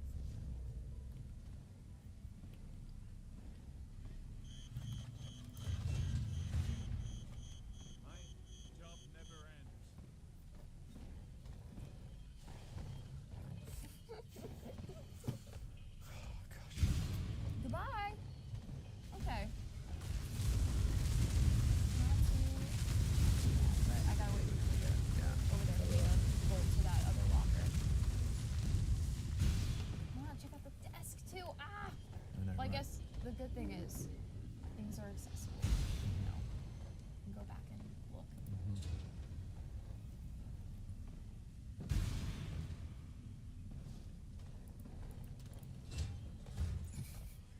Hey, buddy.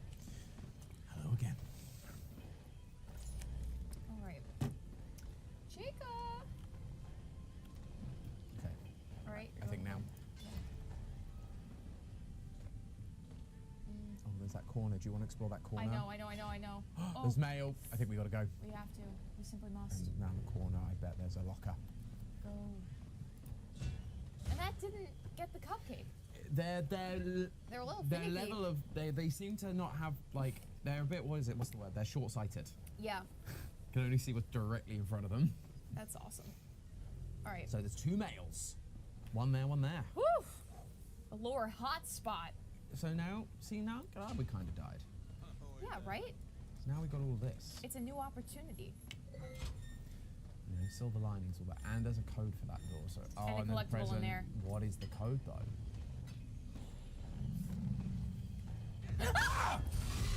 Oh, Okay, so she comes all the way around here. Okay, cool. okay, good to know. Good to know. I thought we had like the oasis. I thought we had the safe zone. That legitimately got me. Oh, wow. Oh my That god, was that actually frightening. got me. Oh, all this mail over and over again. We can do it. I believe in us. I'm getting the mail. Get in here. Go. Oh my gosh. Wowie zowie. Oh, that legitimately got me. Woo! I think that's the biggest jump I've had. Oh, gosh. I'm trying to think about if we had there was a really big one last night that got us both. There was. That one hit different. I can't tell yeah. what it is. That one, I feel it in my soul. That Right? felt different. The false sense of security we had. Yeah, right. I think that was it. I think it was the fact we literally turned around and there. Yeah. It was just there. I made a choice getting out that soon, You- but that's okay. Yeah. I mean, in a costume like that, your peripheral's not going to be great. Right. Yep, your face.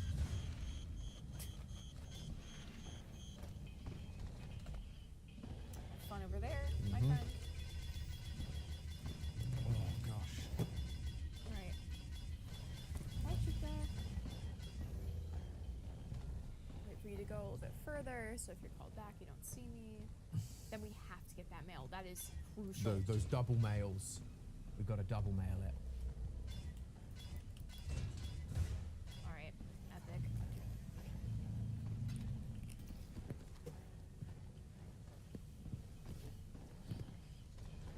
Shake, shake, shake. Shake. And yeah, number code somewhere as well. But I don't know where And that there's would be. also the path going to the right of the desk. Wait, is there? It looked like that was open. So okay. there's a lot here. Oh, there's a recorder This in there. There's a tape in there. You can see it through the Yeah. window. This is definitely a Oh spot. no, that's the the door. that's the door we were trying to get into. Yep. There All we right. go. We've Oh my gosh, there's so much in this so tiny many room. things. I mean, this is Edwin's room, so I would hope. Like, it looks like their living quarters, right? Oh, Never mind. Never mind. Bye. I think now she's gonna go up that way. I Yeah, wait think. for a minute.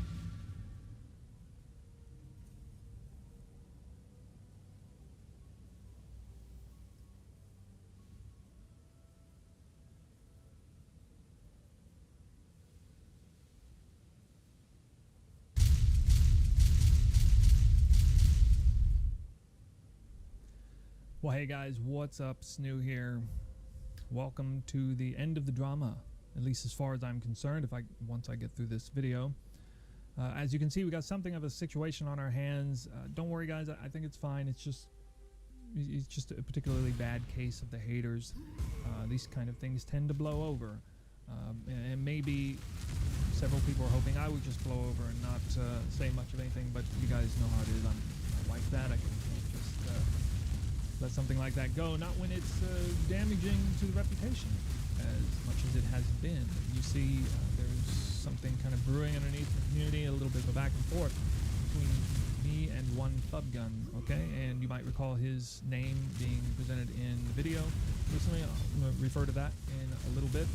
But this video is kind of a response from me to just about everything. Basically everything that is related that's taken place, what I've been having to go through, what I've been dealing with, and how I deal with it, which is talk directly to you guys, go straight to the audience.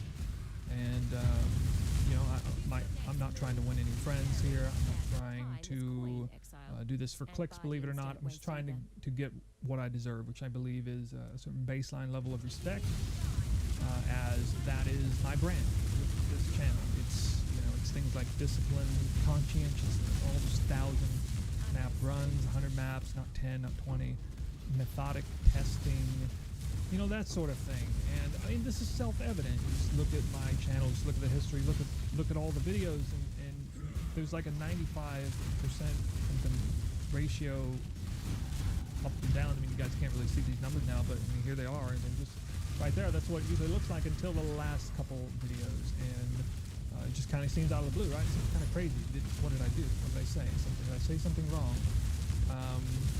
Obviously, name checking Thubgun didn't go very well for me in the immediate aftermath, but I think you'll see in the end. If you watch the rest of this video, you know, I don't really care where you are on the spectrum of liking me or my content. Actually, no, I shouldn't say like, I should say respect. Respecting me and my content and the things I do, but wherever you are on there, whether it's way off the deep end or you already, you know, pretty happy with how I do things, I think it'll move you up at a couple notches, at least a couple notches. I think you'll find. This video isn't really so much for people who are already very much on my side. It's not going to matter much because I'm not just after, you know, a handful of people, a small handful of people. I definitely want to see this channel grow, and I'm out to convince everybody. I think everybody has a chance. Everybody has a chance to be convinced. I think everybody has a chance to earn and to have been earned from respect, and that's kind of the golden word of the day, I guess, you know, because that's what I'm all about. So just throwing it right out there, not hiding anything. I just want people to refer to me as, you know, the guy who would never mislead people, certainly never on purpose, but as someone who does what he says and backs it up with video proof, with the actions he takes. And video proof is definitely a big part of this video too. You probably saw the thumbnail and the title. It's definitely spicy. I know it may seem like I'm farming drama, but really I just want to clear my name and earn what's mine, what I believe is mine. So as for this video, we're going to break it down into 3 major sections. We're going to do backstory, and then I'm going to do a section called words versus words, and then we'll do a section called actions versus words, which will hopefully be the most fun. Actually, no, the conclusion will honestly probably be the most fun for some of you, as not all things that have come out of this have been negative. There have been a few gems, I guess you could say. But let's get you into the backstory here. So you're here because you want to hear my side of the story, and you might be here because you're familiar with what's going on. Basically, it has everything to do with what's going on Twitch. The only thing related to YouTube directly are, if you read the comment section of my last 2 videos, and who knows, maybe this video too. And then you see where I name checked Fubgun a couple of videos back, which may have come out of left field if you're like a PoE2 viewer, or if you're like a viewer of his but not Twitch or something like that. It's important for clarity to let you know that my presence is bigger on YouTube than it is on Twitch, and that's the big reason why I'm posting this video here. And Fubgun's presence is definitely bigger on Twitch than it is on YouTube, and so, you know, I say a lot of things that people see here, and he says a lot of things that people see over there, and we kind of got to sync these up here. It's a little hard to do that, but I have a lot of clips of him, so you're going to see many of the things he said. Honestly, try to be as fair as I can, not take things out of context best I can. Yeah. So the story goes something like this from my vantage point. Shots were fired, not from me first, actually. Actually, I'll take you all the way back to the very beginning. So there's been a lot of cross-pollination between he and I, as he is a very talented content creator, both for making builds, guides, content, honestly very similar to me. A lot of, you know, currency earning stuff. He's taken on the avatar of like racer, and that's what he cares about. He cares very, very deeply about like the league start process, which is a little different than me, but you know, a lot of similarities. And so we both care about those, bow builds, and things like that, fast moving classes. You got to be efficient. Farming, doing anything, very important in this game for both of us. And so our communities would cross over a bit, and people, you know, from my community would go to his, and from his community would go to me, and you know, maybe they favored one more than the other or whatever, but there'd be a lot of questions, you know, hey, did you see what Fubgun did this? Hey, did you see what Snoo did on this? Hey, did you see Fubgun's build? Did you see Snoo's build? All the different things. Would ask for advice, maybe just to get more information. It was honestly a great thing for the community to have not one but 2 people kind of repping that relatively small segment of the community, I guess, the Bo Andys. So whenever I would be put in a position where I'd have to critique something he's doing, let's say a new build guide, I would always try to do it with the most amount of respect, be as nice and favorable towards whatever he's doing. Like, if he made a decision that I disagreed with, I'd say, well, okay, I see he's doing this, but actually, if it was me, I would probably do this. Use language like that. And, you know, I think he did the same. He did the same for me, at least in the beginning. I noticed over time, as his crowd began to adjust, as he got more popular, his community seemed to change, warp a little bit into shall we say, a more toxic version of itself in the beginning.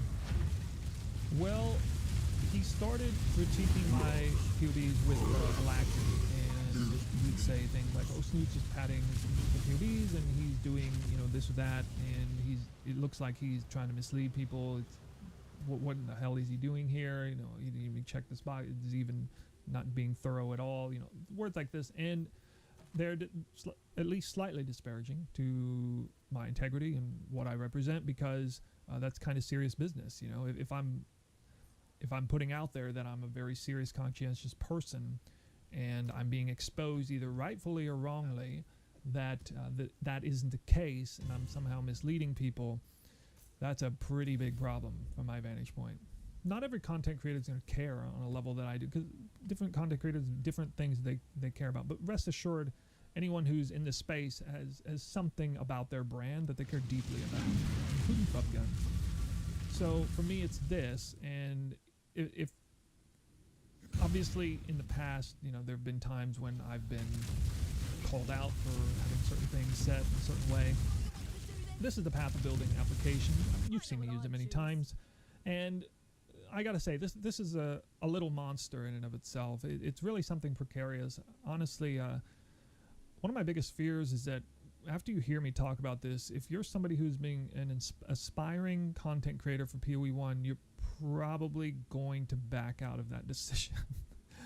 If you hear this, there's been a lot of videos made about a certain segment of the player base. It's extraordinarily toxic and loves to make a mockery of any sort of builds and guides and things they see. If they see anything, any funny business whatsoever, any holes in it, any boxes that aren't checked right. This better be exactly right. This better not click full life. You better not click endurance charges if it wouldn't be on a boss. If you're using custom mods, you better know exactly what you're doing. You know, you better not set the integers up too high. I mean, recently I discovered that I was just way off basis. You know, my four arrow artillery ballista was just a huge no-no at a 14 integer. I mean, this was actually like this is a grade A crime that I committed, and worthy of scorn, and you should basically just throw the entire thing out. And you might be wondering, what the heck are you even talking about? Well, I'm talking about a program that is supposed to tell you how the character would play. It shows you the numbers, it shows you the defenses, it shows you the life, and essentially you're supposed to be able to know everything there is to know about the build the character just by looking at this. You don't need to actually build it, you don't need to play it, you don't need to see it, you don't need to feel it, you don't need to press any buttons, you just need to see numbers, and that's it. You're basically the godfather of that build now. You can tell anyone anything about it, and even if it's not yours, you can talk smack about it. Nobody's going to stop you, at least if you're part of a certain club, if you're big enough and can get away with it. And Fubgun is certainly reached that status, I would say. Now, so I've had issues in the past with other content creators. There was a Spicy Sushi clip that's rotating about something that completely necroed this thing about me having Soul Eater buffs. On this build right here, guys, this was when I was a complete novice at making builds. Soul Thirst, Tornado Shot, Deadeye. This was my first serious attempt at a build. Actually, the voiceover took so much time. I remember over 100 hours was spent in total making this build guide, and people loved it. I see the few names there. People I recognize, people have been here a long time. A lot of people in my community remember this build and really loved it. And just look at the comments on here. Just look at this. It doesn't even remotely reflect what you would see on previous build guide. And why is that? Is it because I suddenly got worse at making builds, or suddenly this build I made is trash, and you know the one I made back then isn't?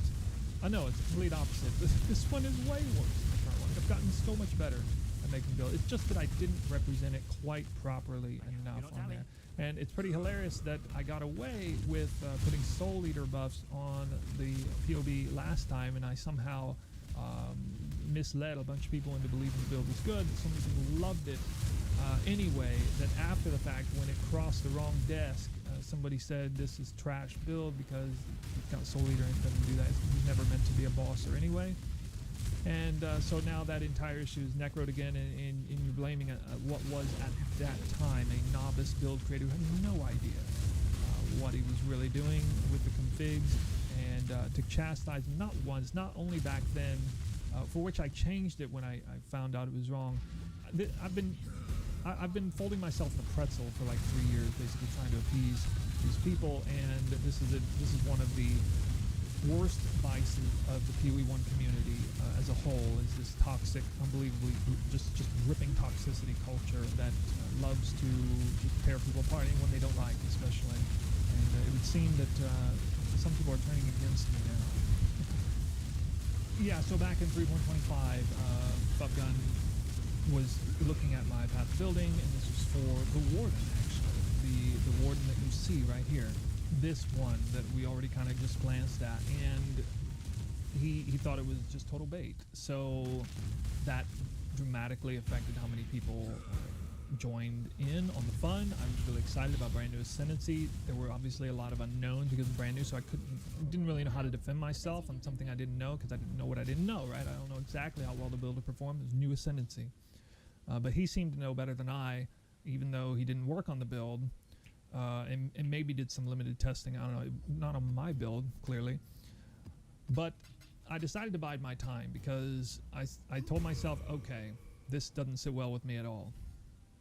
And I don't know what I'm going to do next time. I don't know what I'm going to do, because if I dare make a build that would even remotely compete with his audience of people, his consumers of his content, I'm just sure he will do everything he can to look in this path of building, and if it's not airtight, which I actually went on my way to try to make it as airtight as I could, even if it is, there'll be something, because nobody's perfect. Nobody's perfect, right?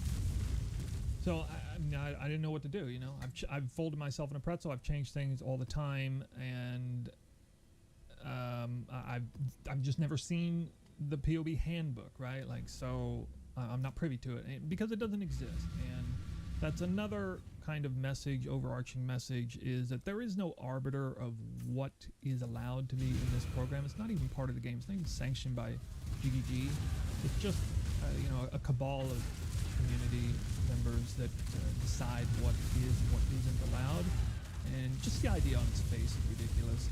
And I really, really hope that the PvP community never succumbs to that, although I'm certainly worried that over time it may. You know, for now, it seems like that same crowd doesn't even like that game. So I have a feeling that's a short-lived thing, but you know, we'll see. That's not part of the topic of discussion in this video. So when I decided to eventually release the new updated version of Warden, because I knew it performed really well, and I did so many great things with it last time. You can see my content in 3.25, just so much of it, all just the Warden bows spanned throughout the entire thing, from League Start all the way to Double Tincture, Tornado Shot, Warden. I had a terrific time. Titanic, Exiles, Wildwood, 10k juice, all of it I ended up doing in the very end. Absolutely had a blast. Well, I decided to remake the character. I had so much fun, and we had a long time since the last league, and I played Freesia and 2 EAs and PoE 2. I wanted to play this one again. I wanted to go at it, maybe take the League Start a little more seriously, and I wanted to see if I could get more people along for the ride, because much to my dismay, a lot of people decided to go Deadeye last time, even with the brand new Ascendancy, and I was pretty sure Warden would be good, and I knew this time people needed to know. They needed to know that Warden was really good, and I was never going to just say overtly that the Warden is better than the Deadeye. I would say it's a great idea to give it a chance, and here's a bunch of reasons why you might want to do it, because that's how I operate. You know, that's how I go about things. I would never just try to claim an absolute. Not the case for Fubgun. He loves working absolutes. So he has made a guide for the Deadeye, which is pretty ironic because he doesn't even like bows or think they're all that good. But you know, since he can hold multiple communities hostage, people in his own community will do whatever he does, and then people in the bow community will do whatever he does, and the left is slim, or the rest is slim pickings. From there, you know, I just got to put up with whatever's the rest. So that is why all of that combined, knowing that he would rip the POB apart, knowing he was trying to grab as much as he could of the audience, which in and of itself, that secondary part, I don't have a problem with. The first part I do. I came up front and I said, guys, bows is not bad. Bows not bad. I actually think bows is good. I think they're really good. And you know, Fubgun's been saying bows are bad, and I had to name check him, because if I didn't, people would be like, oh, you know who said this. No, like, fine, you know, we'll call him out by name, and because that's what everybody is referencing when they say, well, Fubgun said bows are bad. And I'm trying to convince people to take my build seriously, because I want people to have fun, follow along with me. So he didn't like that. I figured he wouldn't like that, but I did it anyway. And then that spawned into all kinds of stuff. Here is a real short clip of one of his recent comments on it, just so you can hear it from his voice, not just from me claiming what he says. The other things, news pods are all padded, dude. I didn't like want to say this. I didn't like want to just like be mean, but literally every pub he has is padded. Every single one. Have you guys seen his pubs? So I promise we're almost done with this POE thing, but there you go. You heard it from him, and yeah, I mean, like I said, he's gone in and he's looked at all this different stuff, and he says I'm just messing with the numbers, that all this stuff isn't even real, and that it basically means nothing, and I've just done it wrong. Just straight done it wrong, and I probably did it wrong on purpose, is essentially what he's applying to tons of people in a cross-pollination community. For me, who is trying to come off as authentic as I can at the same time. So the funny thing is I don't really think much different would have happened if I hadn't name checked him. I wouldn't have gotten, you know, such terrible like to dislike ratio in the last couple of videos for sure. But you know, I think roughly the same number of people are going to follow what I'm doing anyway. You know, they were either going to or they weren't, and either I was just going to shuffle quietly into the night and just let him take everyone, because they put their trust in him, or I'm going to speak up and on behalf of an archetype that he's not even playing, yet he makes the guide for. Well, I thought it would be a decent idea to take that second option, since I knew this was just going to get worse over time. Obviously, this was going to happen eventually, because for me, again, the shots were fired incrementally going back a couple years, especially 3.25. You can listen to his side of the story too. Go to his community, see what he has to say about that, but that is my backstory with him. So we're going to move to the next section. It's called Words versus Words, and this one's a bit of an unfortunate one for me because my words don't seem to be reaching people, but this is kind of where the story progresses beyond the initial backstory, and we're going to play many clips in here of both him showcasing me doing something, you know, ridiculing what I'm doing and talking about trash about bows, and yeah, we're just going to take this one clip at a time, and yeah, stay tuned. We're going to start with a particular clip where he basically says there's three things. This is kind of a summarizing clip where towards the end he said that there are three cardinal sins essentially that I've committed in his eyes, and we're going to look at these three sins here all at once. Oh, dude. The amount of shit you say is just too cooks new. I'll be real. What you're saying is completely wrong. Like the first three things you said, where tier 17s aren't important, but killing the boss is not important in the first week, is completely cooked.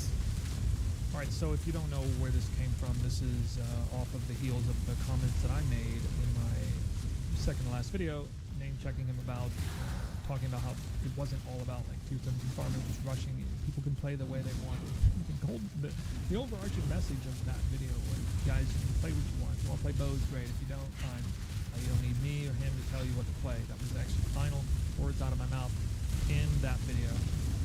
But here he says, I say that T17s weren't important, and that's an interesting word choice because I definitely never use that word. And I see this play. I've looked at a lot of clips and honestly kind of flabbergasted at how many times he uses words that I didn't use, putting them in my mouth here. I never said T17s weren't important. I definitely never said that they would certainly not be the best thing to farm early on, which in his mind, they are the sort of be all end all of, like, you know, get in as fast as you can, day 2, day 3 farm. What I said, I recall, is that T17s aren't necessary to make good currency at League Start. That is what I said, and that's actually a different thing than saying T17s aren't important. They're important because they're part of the ecosystem. I mean, hell, you drop T17 maps and T16 maps, so they're clearly important for that too.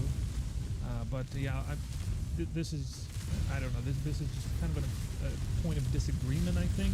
A lot of talking past each other has gone on here, and this is one of the reasons why I need to make the video to address this point. This is at the heart of,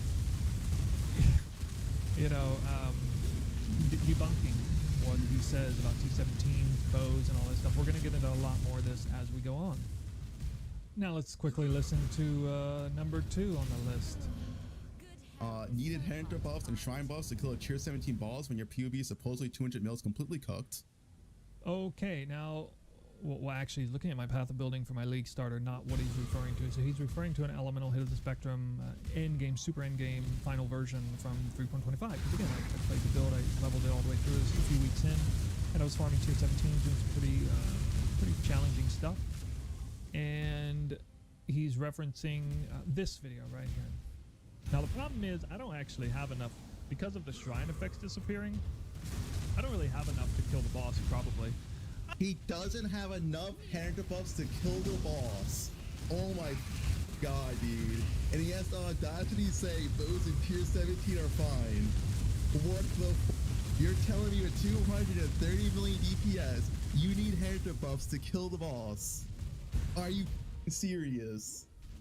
Now I'm gonna give him a little bit of extra credit here. He knows this build can do T17 boss. He knows that. He's very misleading here, and even remotely suggesting that I can't do it, or that the build's not strong enough to do it. He knows Bo's well enough to do it. I know he knows well enough that this would just absolutely cream bosses. And if you want to see any proof of that, fine. It's not like I need to boot up anything special. We can just continue rolling the tape, because I said it was fake news. It was really one of those situations where the clip was taken out of context or wrapped within the context within itself, but then 10 seconds later, guess what I did? Now the problem is I don't actually have enough, because of the shrine effects disappearing, I don't really have enough to kill the boss, probably. I don't know though, we'll try. Let's try it out.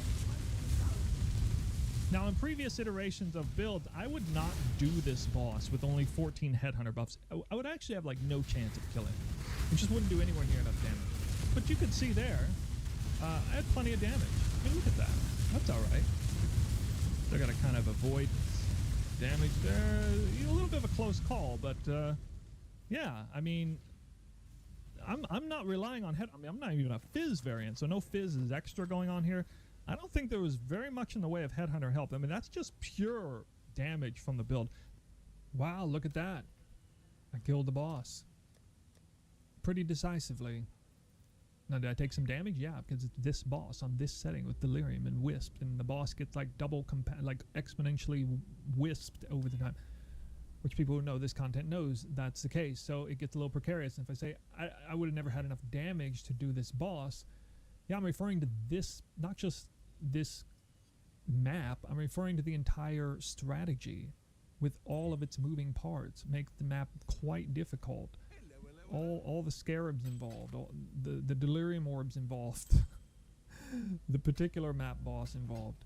So anyway, I just had to get that out there. I mean, it was number 2 on the list, so let's go ahead and move to number 3.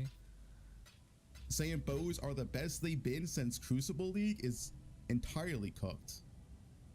Saying bows are better than Affliction League, better than Total League, even better than Acropolis League.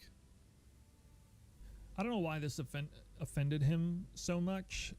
He really took offense to this comment, like I was trampling over his pride and joy or something, or his intelligence, offending his intelligence.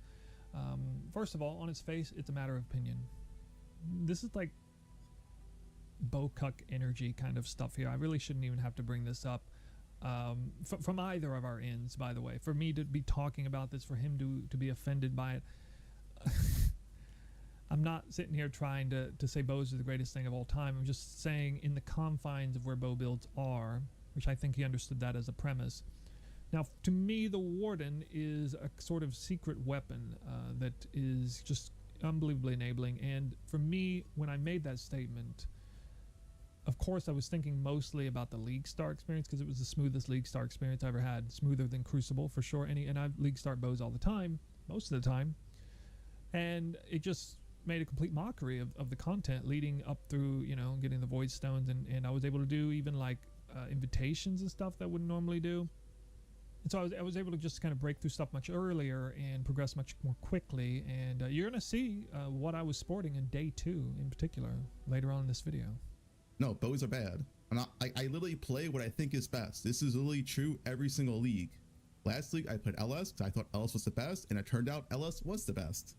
For that I played bows. I thought bows was the best. Really?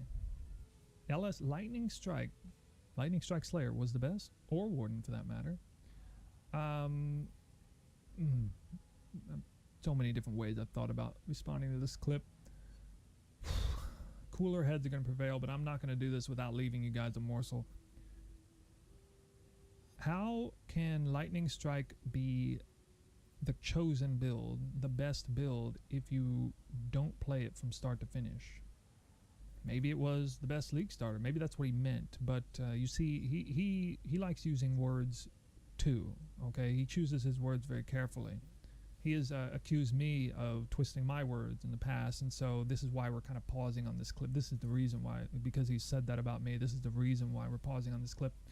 When he refers in such absolutes as it is the best, period, you don't even leave yourself any wiggle room. Like you can't say that, because if he says that, then it means he must play it all the way through. If he purports to always do the best thing and he that's his part of his core part of his brand, then how could he ever switch to a different build under any circumstances? It turns out Lightning Strike didn't hack it, you know, for the deep in-game stuff. He played Penance Brand later. Was that a build that he created too? Pretty sure it wasn't. Not from scratch, anyway. Pretty sure that was an idea from one of his viewers, and that's fine. Great inspiration. But you know, if he's gonna switch to another build, and then he's gonna switch to yet another build later, Ephemeral Edge Trickster, because that's what was enabling giant Rogue Exile, bosses, shrines, Titanic, all that stuff, then I guess somebody had a better idea because they were playing the premier build, the best build of the league in the end. All they had to do was say, this is the best build early on at league start. And I know it may seem like I'm making something out of nothing, but again, this is where your words matter. You have a huge audience. You keep leading people to believe that you are the absolute best at everything and anything, and that anything you choose to do is best, even if you didn't choose the build that ended up being the very best. People are just going to keep on believing what is said. If it's said in absolute, and if nobody challenges on that, nobody really minces words, then that just keeps growing and growing and growing out of control. And so he just gets a pass, I guess, on all of this stuff. Anytime he says anything like this, he can put words in my mouth. Maybe it's unfair for me to put words in his mouth. Maybe I can't critique the words he uses. I don't know. But yeah, that's all. Just leave it at that. Again, there were so many different ways. I wasn't sure whether I'd dial it up to 4, 7, and 11 on this, but we're going to keep it pretty tame. Bro, I don't even understand, dude.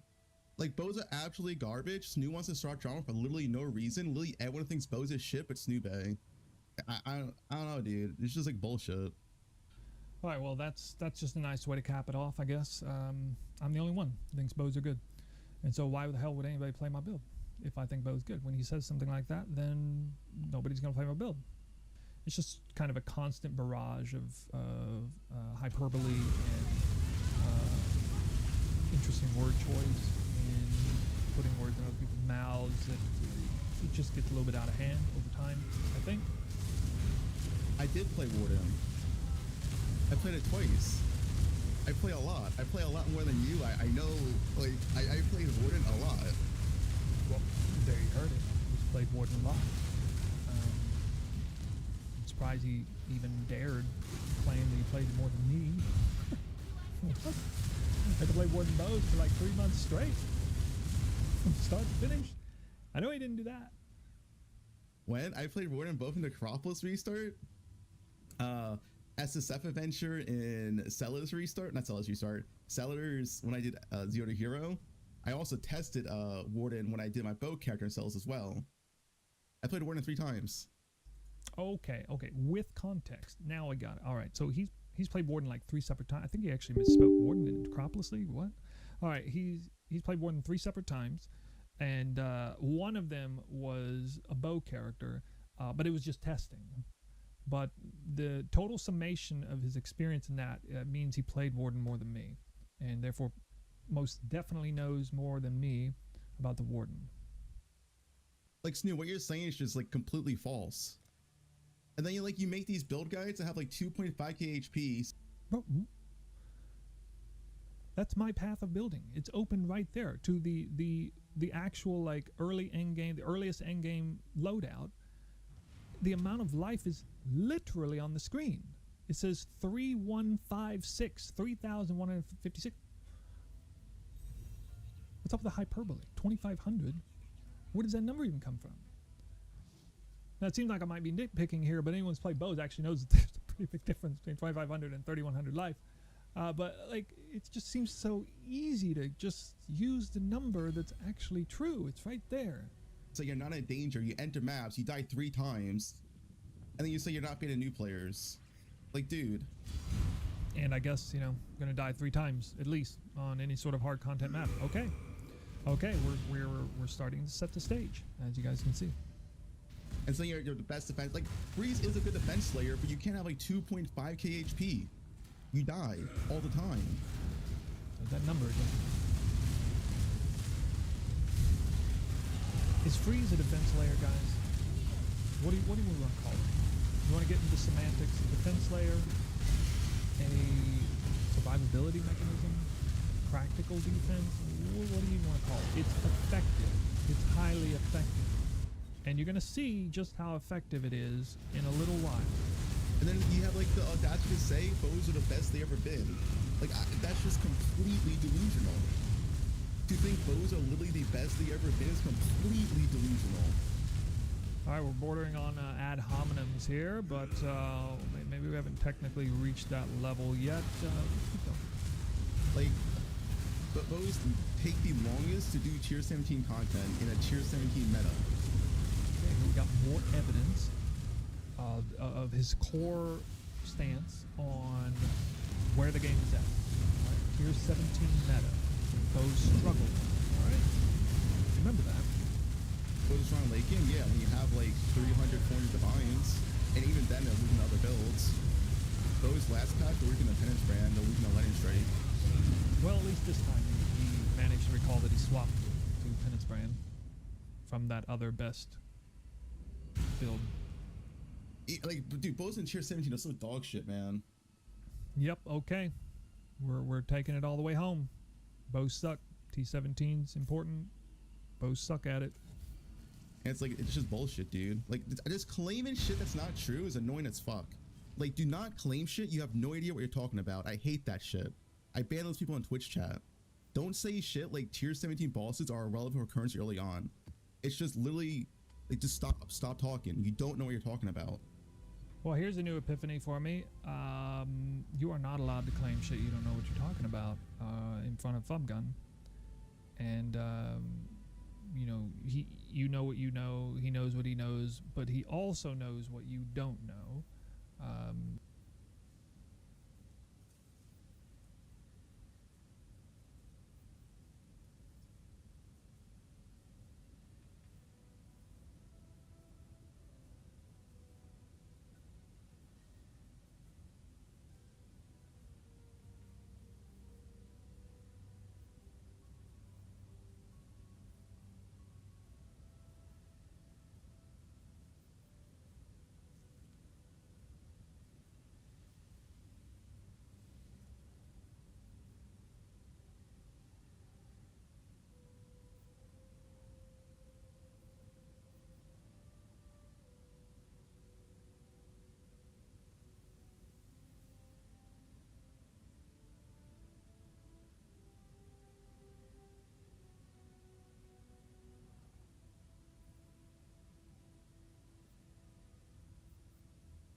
Hey everyone, welcome. It's Baron, and as promised, it's time for a League Start update on the Arc Ignite Elementalist. This one might be the most detailed we get for a little while, since we do learn the most in these first 24 hours or so.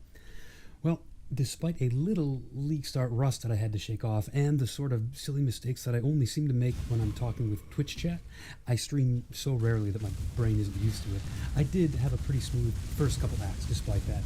Unfortunately, news started coming in at that point that the golems were indeed as strong as the math suggested, which did cause me to make some probably inadvisable on-the-fly changes to my skill tree when I was tired and stressed and trying to focus on other stuff, and the changes that I made wound up being very suboptimal.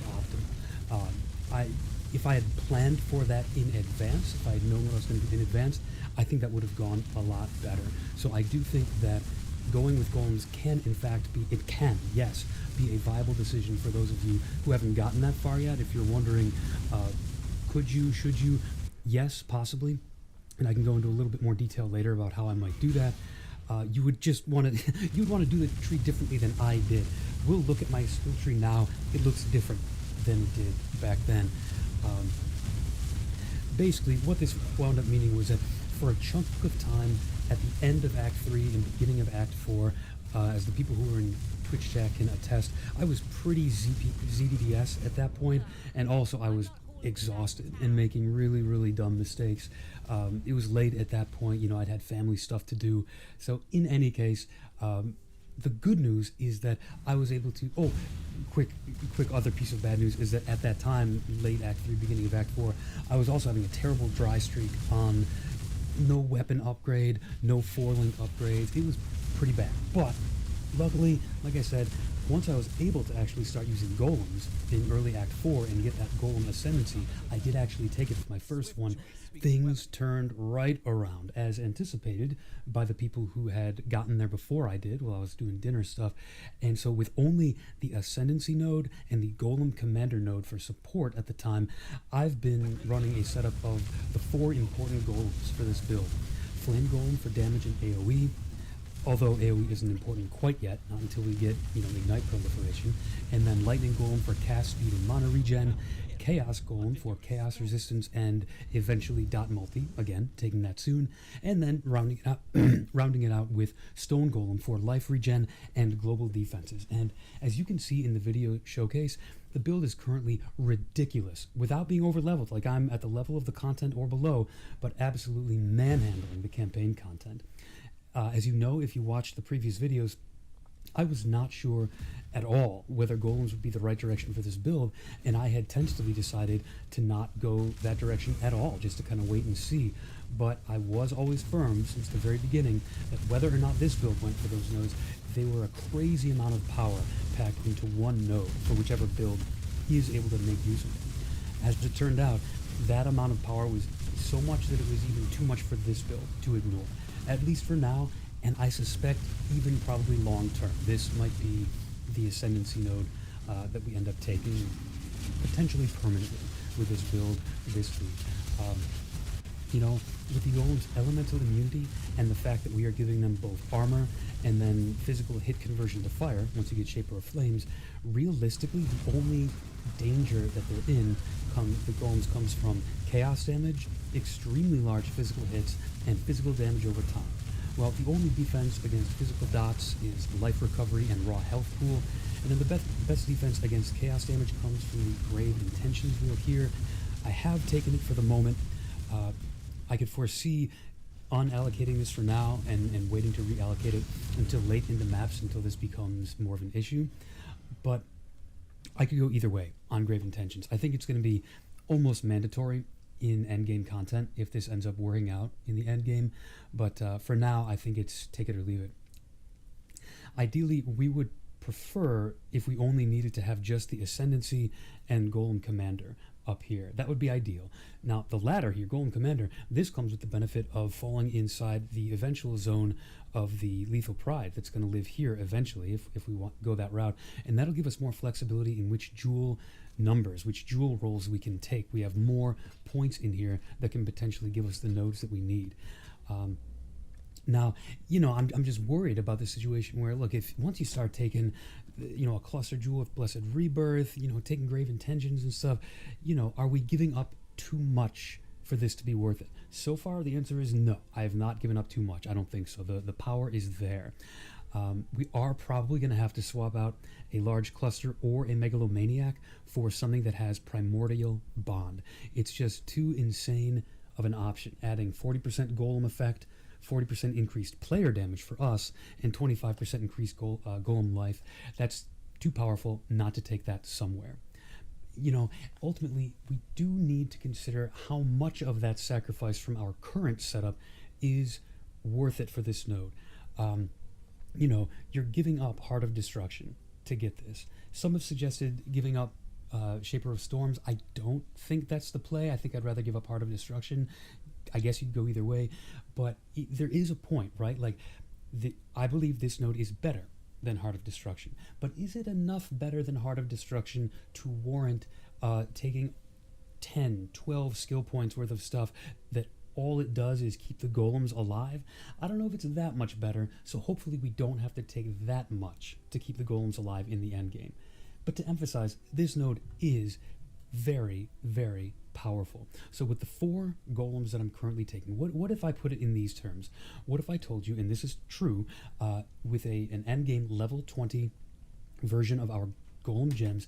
What if I told you that for one ascendancy point, you could get 29% increased damage, 20% increased area of effect, 17% increased chaos resistance, 16% damage over time multiplier, 10% increased attack and cast speed, 18 flat mana regen, 20% increased global defenses, and 105 life regeneration.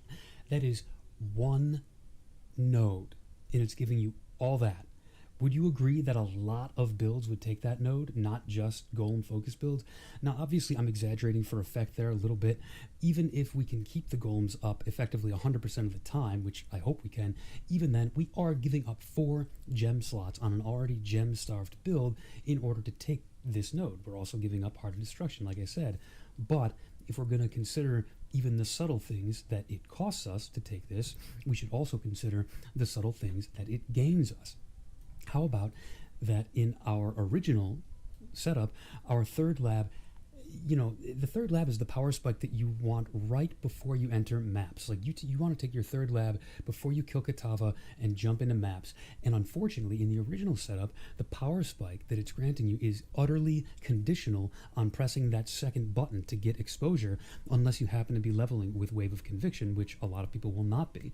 So it kind of feels bad that you have to press this extra button to get this big power spike that you've been looking forward to before maps. But with the Golem node, we have 3 straight in a row unconditional or nearly unconditional buffs.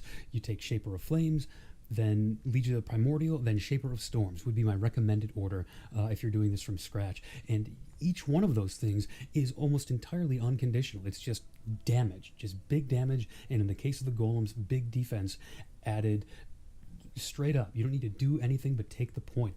And this actually, the timing lines up perfectly then to take the Uber Lab, right? This has now, Mastermind of Discord has now gone from being our 3rd to our 4th labyrinth, and the timing is perfect. You take your Uber Lab midway through maps, you're maybe in yellow tier maps, and you've probably just gotten enough currency to get a cheap pair of exposure gloves so that even this node becomes completely unconditional, instantly automatically applied on every single enemy the moment you take it, rather than having to wait through 6 or 7 tiers of maps, only getting the benefit when you apply Wave of Conviction. So the golems kind of make the whole progression a little smoother that way. So in any case, the long and the short of it is that I am at least temporarily pivoting to golems and probably only switching back to Heart of Destruction if whatever content I find myself in is routinely killing the golems, within a couple seconds and then leaving me without those buffs for 4 seconds at a time. Again, if you want my advice on whether you should pivot to golems too if you're running this build, it depends on your game experience and how comfortable you are with experimentation. If you're a very new player, I'm not comfortable, as a content creator, I don't feel that I know enough yet to tell you for 100% that you should do this. I think it's good, and if you're comfortable with a little bit of experimentation, I say go for it. I think it would be good. If you want to go with that alternate leveling setup that I'll put in a path of building in the description, I do think it would be Shaper of Flames at Lab 1, Golems at Lab 2, having leveled and maybe even used all those Golem gems, or 2 or 3 of those Golem gems along the way. I guess only 2, right? You get 1 by default, and you get 1 from Golem Commander. If I only had 2, I would probably take Stone for defense and regen, and then Flame Golem. There's an argument for Lightning, because Lightning is really comfy having the mana regen and the cast speed. Yeah, let's say I'll recommend Lightning-ish, and Stone Golem if you can only take 2, because your first lab was Shaper of Flames, or I guess since you've taken Shaper of Flames, you could take Chaos. I don't know, man. Any of the 3 would be good, put it that way, but I want Stone Golem to be one of them, because the defense is so cushy. And then Lab 2 in Act 7 or 8, you take the golem nodes, you get to add 2 more golems, you get all this tasty quality of life for it, and then for your 3rd lab, before Kitava, you take Shaper of Storms. Yeah, I think that's the way to go. If you prefer to keep going with the initial guide, look, I vouch for that initial guide. Plenty of people have already leveled that in previous leagues and gotten the maps just fine with this. That'll work fine. This is just if you want to kind of, play around with the hype flavor of the month. But if you want to discuss this, maybe get some more details about why you would make certain decisions, feel free to stop by my Discord. I've got a whole channel dedicated to just the topic of should you switch to golems, and if so, what are the pros and cons of it, and how do you do it, and what nodes do you take. So there's a really nice, robust conversation going on there, and I appreciate the guys who are having it. Now, regarding my build, my update, I think the other thing to mention is the mercenary. So my own experience from the beginning of the game with mercenaries, they weren't worth it to me at the start, back in the beginning. For the first 2 or 3 acts, they were not worth it. And I think my line in the sand where they started feeling worth it to me was not surprising, really, when you think about it, but it's when they started showing up with 50% reservation auras, and that happens in Act 3. Suddenly they became worth the time of upgrading regularly. So in terms of the other stuff that I've gotten from them, not the ones I've hired, but just like taken stuff from, I've gotten some stacked decks, some chaos orbs, other assorted bubblegum currency, plus my probably gonna use these for the foreseeable future set of boots. They've got 25 move speed, a fair chunk of life, not a ridiculous amount, but then 3 different mid-range resistance modifiers. So like, that's gonna be hard to beat for a long time, unless another mercenary gives me something better. I think my only regret about the mercenary system, other than the fact that it's kind of bad for the first few acts, is that there's no way of upgrading my specific mercenary to come along for the ride with me. Frederick the Oathbreaker here. You know, I always have to find a new one because they're gonna fall behind. The content will out-level them, and there's no way of leveling them up. I kind of understand why grinding gear games would do it that way. It encourages players to look around for mercenary upgrades more often than they otherwise would have, which presumably puts you in the right state of mind for constantly looking at the mercenaries in the end game, which hopefully we want to do anyways. But, I still get a twinge of sadness that, like, I'm eventually going to have to let Frederick here go. This is both in terms of gameplay and role-playing wise. Role-playing wise, it's like, this is my buddy, right? Like, this is my companion that's been wandering around with me. He's got his own specific little set of skills, and I'm gonna have to say goodbye to him at some point. It would have been nice to have some way of investing into him and have him come along with you. And then of course, gameplay wise, you've got to look around. When you're replacing, you got to look around for something else good. So like, there's just a practical annoyance to it as well. But honestly, it's okay for this reason. The good news is that the rolls on these guys, I don't know if you've seen this yet, they're not entirely random. So we now know this. My specific mercenary here with Shock, Wrath, Unnerve, all this good stuff, this is one of 61 subtypes. And as you can see up at the top here, this one is called a Storming Zealot. That is one of the 61 types.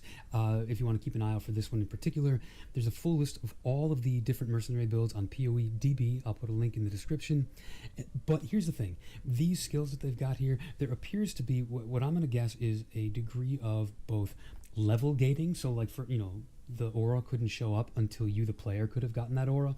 But there's also some just randomness within the type of mercenary. There's maybe like 2/3 of their allowable skills, or maybe a little less than that, are shown here, and just every time a mercenary is randomly rolled, they get a random set of those skills. They can roll with more than one aura. They can even roll with more than one 50% aura. You can get one that has 2 of the big boys.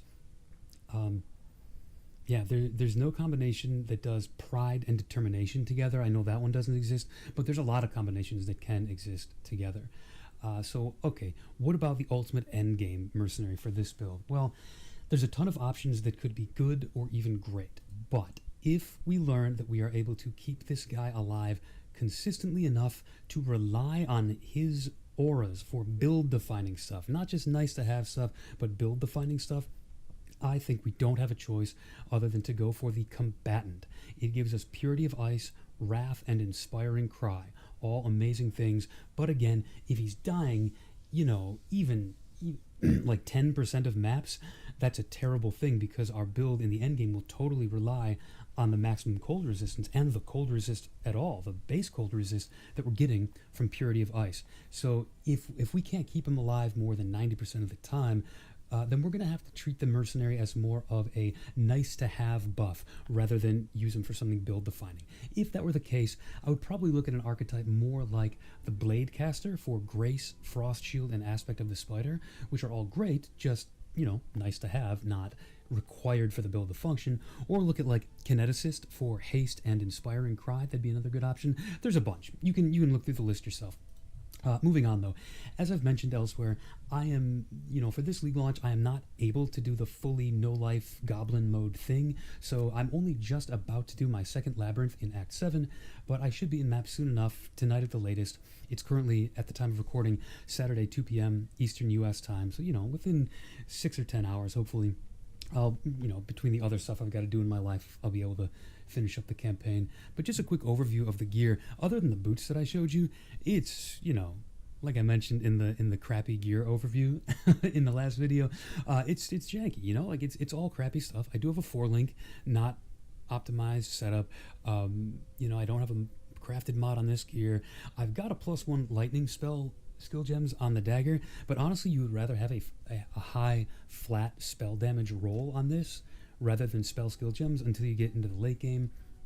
So most of my other stuff is crap here. I think actually this helmet, which is pretty decent, aside from the fact that I don't have a crafted mod, I'm pretty sure I got this from a Mercenary 2. So between this and the boots, like I can endorse looking through the Mercenaries inventory if you're like really hard up needing items. But fair warning, some of those guys hit like a truck. Especially, there was a slam guy. I forget if it was Earthquake or a different slam, but one of those dudes wrecked my shit. Killed my golems, killed my merc, killed me in one shot with determination on and everything. So use caution. If you haven't taken Shaper of Flames yet to convert some of their damage to fire and have, maxed out fire rad, hit like a truck. My tree, as you kind of saw, it's a little ugly now. I'm kind of in the middle of respecking. I've got a little bit more that I need to do, and this is, because, like I talked about, I made some mistakes early on, and also I'm trying to prepare myself for the fact that I'm just about to take Shaper of Flames with Lab 2, so I have started respecking to take Acrimony here. I haven't given up any damage. You saw the showcase, like, I'm still moving stuff, so this is fine. I'm taking Acrimony here and Breath of Flames here, so that when I get to the second lab, I'm going to hit the ground running and get an even bigger damage boost. Like I said earlier, I have taken Grave Intentions for Golem survivability, but to be honest with you, I would be completely open to dropping this. Like the moment something comes up where I'm like, geez, I wish I had 4 nodes or 3 nodes back, I would be happy to drop these and see how it feels without them. This is just an experiment that I'm doing. In any case, let's call it there. Probably been recording long enough for a quick update video. I will keep you updated on how it's all going. I will put the current POB in the description. Please remember to take it with a grain of salt. This is not my content creator. I've tweaked this. I vouch for this. I've done all the math, and it's all perfect and everything. Just take it with a grain of salt, but it's been working well enough for me. And yeah, come on, stop by the Discord, see what some of the other guys are doing with their POBs. There's some people doing some really interesting stuff. So with that, thank you for tuning in. Take it easy. Hey everyone, welcome. It's Baron. We have got Path of Exile 1, patch 3.26 coming up soon, the Secrets of the Atlas expansion. And I know that a lot of people who have only ever played PoE 2 will be trying it out to see what all the hype is about. These games have, as you might imagine, a ton of similarities. So many, in fact, that I think it would be silly to try and list them all. It's easier to just talk about some ways in which they are not alike, because there are some important differences between the two games that might be jarring or confusing if you don't know they're coming. So in this video, I'm going to go through a bullet point list of stuff that you might want to know if you feel pretty confident in PoE 2, but not in PoE 1. I have done a video like this before, which I will link in the description, but that is a bit of a longer format video with more detail and nuance, and also we've learned more about the game since then. I figured that warranted an updated version of this video. So in the interest of time, let's dive in. The sections will be moment-to-moment gameplay, character construction details, numerical calculations, and gameplay loop. Starting with moment-to-moment gameplay, it is easier to build your character to go faster and manually reposition yourself to avoid monsters. There is no dodge roll in the game, but between that faster movement speed and better travel skills, you can still reposition quite easily. The equivalent of charms in PoE 1 are called utility flasks, and during the campaign, you have to press a key for them to manually activate. During the endgame, you can find a type of crafting item to automate these effects, like in PoE 2. In fact, there are even more options for choosing under what conditions you want them to trigger. Instead of several main damaging skills or pairs of skills that you need to use in combination, you are more likely to have one main damage dealing skill and then a variety of ancillary skills that you can debuff enemies or buff yourself. There are no checkpoints anywhere in the game, neither campaign nor maps, but to compensate for this, the enemies and area do not reset when you die. Anything you killed stays dead. It works actually like the new map system in PoE 2, the one they changed it to, except in the campaign, you will get unlimited attempts with no area reset.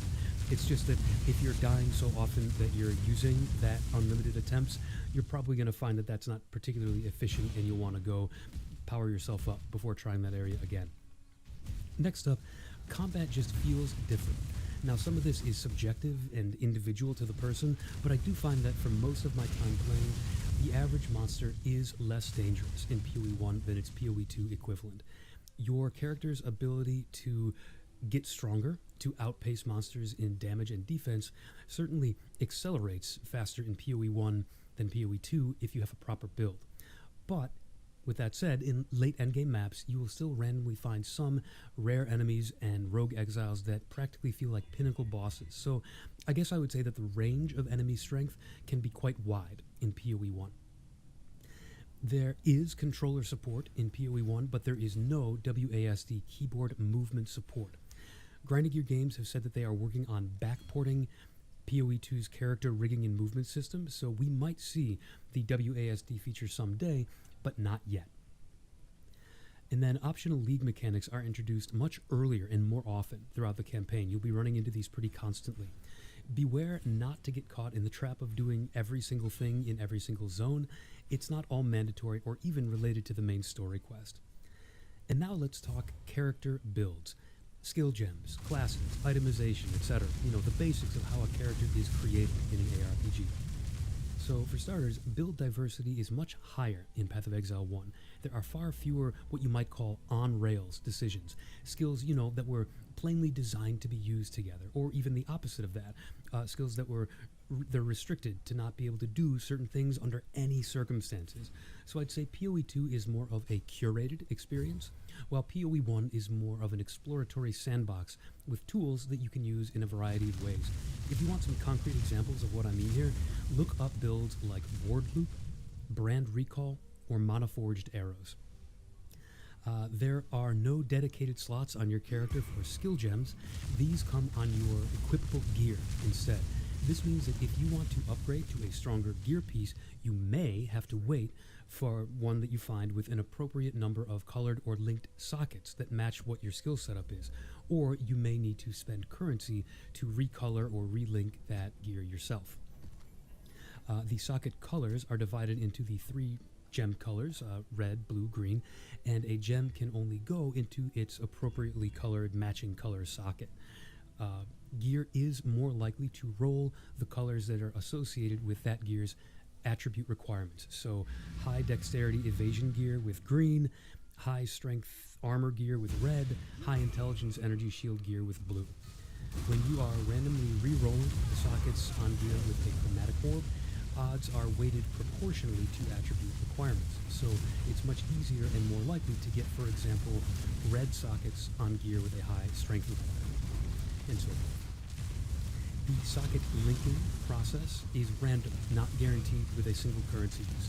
Getting a certain number of links from an orb of fusing, which is what it's called, this gets exponentially less and less likely at high numbers of links, so that getting 3 or 4 links is fairly trivial and requires very few orbs of fusing, whereas the average number of orbs of fusing needed to randomly roll a 6 link, the maximum, is around 1,500.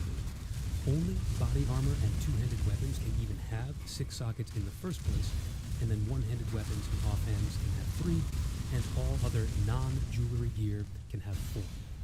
You can pay a certain amount of orbs of fusing to guarantee a certain number of links. This will, as a trade-off, be more than the average number it would have taken to roll it. Like if you rolled 100 gear pieces, on average it will take you that 1,500 amount. But if you're loss averse, you can just pay this up front. And this is often the right decision if you're just linking to one item. Like, you can't wait for it to all average out. You just don't want to get unlucky and risk losing 3,000 fuses, if you rolled bad. So in any case, you would pay these fuses at a location you may not be familiar with. From Theory 2, there's a location called the crafting bench, which you can place in your hideout. Throughout the campaign and endgame maps, you will find interactive pillars and scrolls out in the world. Touching them will teach you a crafting recipe that can be used at this bench at the cost of some currency. Most recipes are for adding modifiers to gear. Every piece can have up to one crafted mod by default as one of its 6, assuming that it doesn't already have all 6 affix slots filled already. You can fill up to 1 empty slot with a crafted modifier. And these crafts tend to serve the basic type of function that runes and related objects do in Path of Exile 2, but there is more flexibility and generally a higher power level per mod for crafting in PoE 1 at the cost of taking up an affix slot, so it's kind of a trade-off. The bench also has a few crafts for socket numbers, colors, and links, as I mentioned, as well as a few advanced crafts that cost divine orbs. These are called meta crafts. These are used in multi-step advanced endgame crafting, and it's typically expected that you are going to have to use a particular meta crafting option multiple times to get what you need. Meta crafting is then, by and large, a rich man's game, or at least not for super early in a league. The separate concepts of selling, disenchanting, salvaging, and reforging are all condensed into one system, the vendor trading system. Most items traded to a vendor will give scraps of currency, like disenchanting does in PoE 2, but there are also specialty recipes that more resemble reforging that you may be familiar with, like combining 3 of the same consumable item to get one of the next tier up. That works on life and mana flasks as well, for example.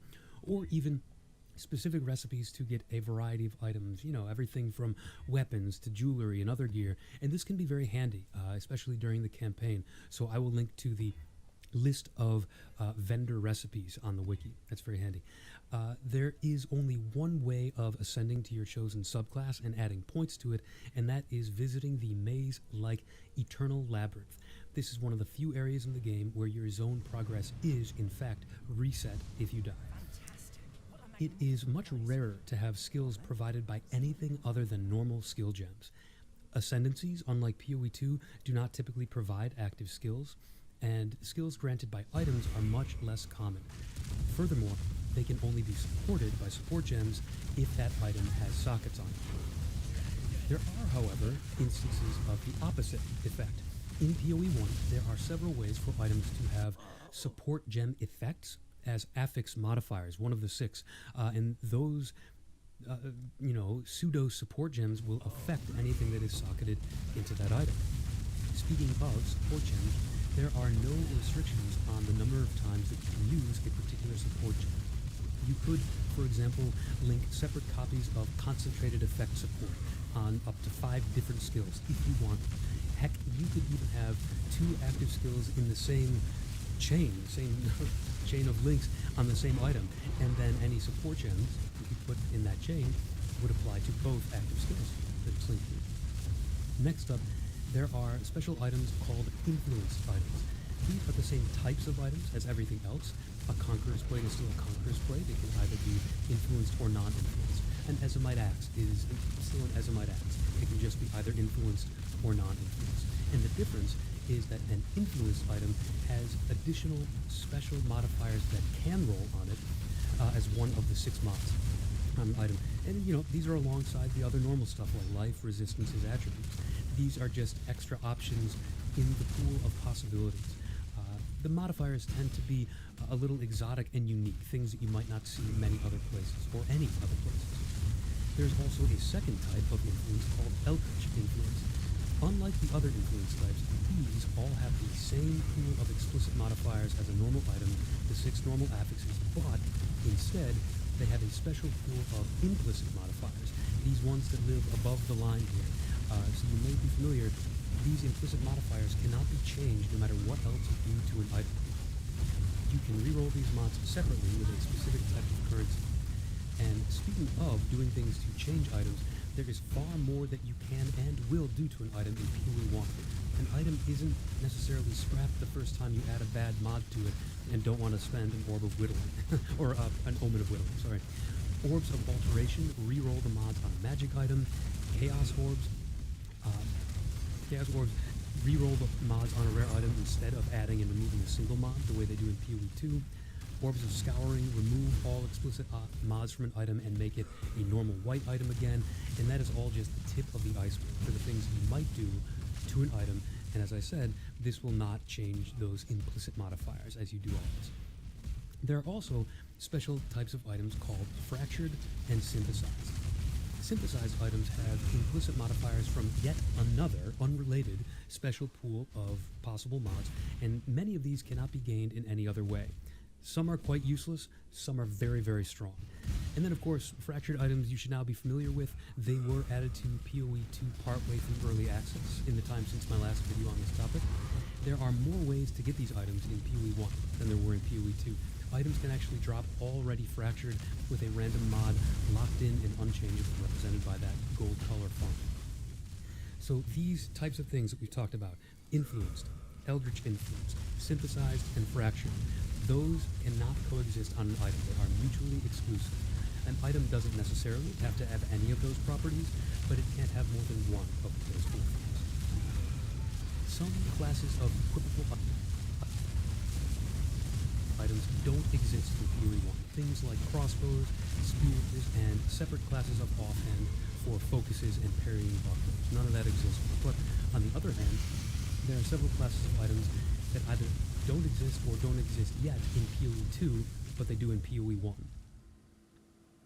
Like swords, axes, daggers, rune daggers, separate minion classes of wands, etc.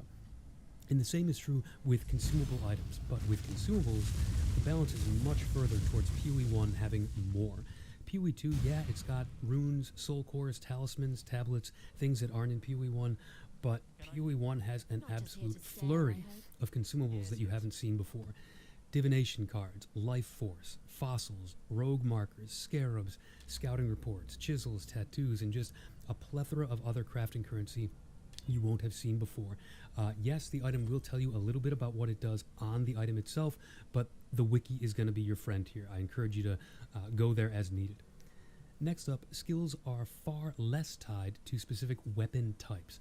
There are still some sensible restrictions, like bow-specific skills can't be used with a mace, sure, or occasional skills that can only be used by a specific type of melee weapon, like a dagger, but in many cases, a variety of melee weapons can be used for the same skill. You can, for example, cyclone around with a dagger, or a staff, or a sword, or a mace, or even your bare fists. There are even some projectile attack skills that can be used with either a bow or a wand, and yes, in Path of Exile 1, wands can perform certain attacks in addition to spells, which is a crucial distinction. Some equipable items that you'll find from the Syndicate League content will have modifiers that are temporarily replaced by unreadable squiggly lines when you find them. This is what's called a veiled modifier. You can unveil these items to make them usable by right-clicking on them, revealing 3 options to choose from. Each option is a more powerful version of some of the specific crafted modifiers, you know, the ones that you'll find out on those tablets and scrolls throughout the game. And now let's do a few bullet points on the skill tree. First, PoE 1 lets you invest into percent life and elemental resistances on the skill tree to a significant degree as defensive layers, the same way that you can get energy shield, armor, and evasion on the tree in Path of Exile 2. PoE 1 also has what are called masteries at the center of some wheels on the tree. Once you've allocated a larger notable node on that little wheel, you can invest an extra point to choose one from several options related to that wheel as a mastery. And then, just in general, PoE 1's normal, small, and notable points all over the tree, they just don't ever come with downsides, ever. Now the keystones, the big bulbous ones, those do still come with either downsides or at least build around type restrictions, like where you need to think in advance about what your build is and why you use it. But for all other nodes on the tree, the decision of whether to take them or not is just about which points are the most efficient. Your build will never as a rule, get any weaker in any way after assigning an unassigned skill point. You're not going to lower your attack speed or maximum life or anything like that. But speaking of skill point efficiency / opportunity cost, there are a special class of jewels called cluster jewels. If you place one of these in one of the sockets on the very outside of the skill tree, they add a series of extra sections that you can optionally invest points into. Adding the jewel does not automatically grant or allocate these passes. You do still have to take them and spend a skill point on them as normal. The jewel will tell you right on the item what exactly it is adding, and jewels are craftable. And the good ones are so point efficient that almost every endgame build is running at least one or two of these.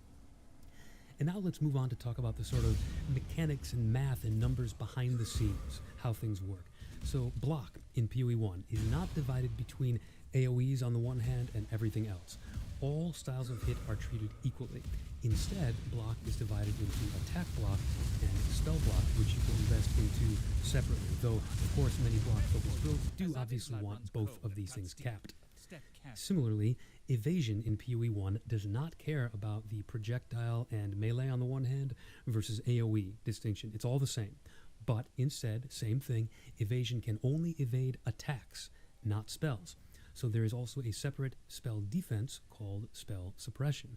This offers you a chance to cut spell damage in half, and most builds who use suppression aim for a 100% chance to cut the damage in half. Spell suppression comes on the passive tree and on evasion type gear, so evasion and suppression are kind of often paired together. The mitigation calculation used on the armor defensive stat, big A armor here, the defensive stat like evasion and energy shield. This calculation follows the same general pattern as it does in PoE 2, but with a significantly changed number in the formula that makes it substantially more effective in PoE 1. It is also more accessible. It's just easier to achieve this in higher quantities.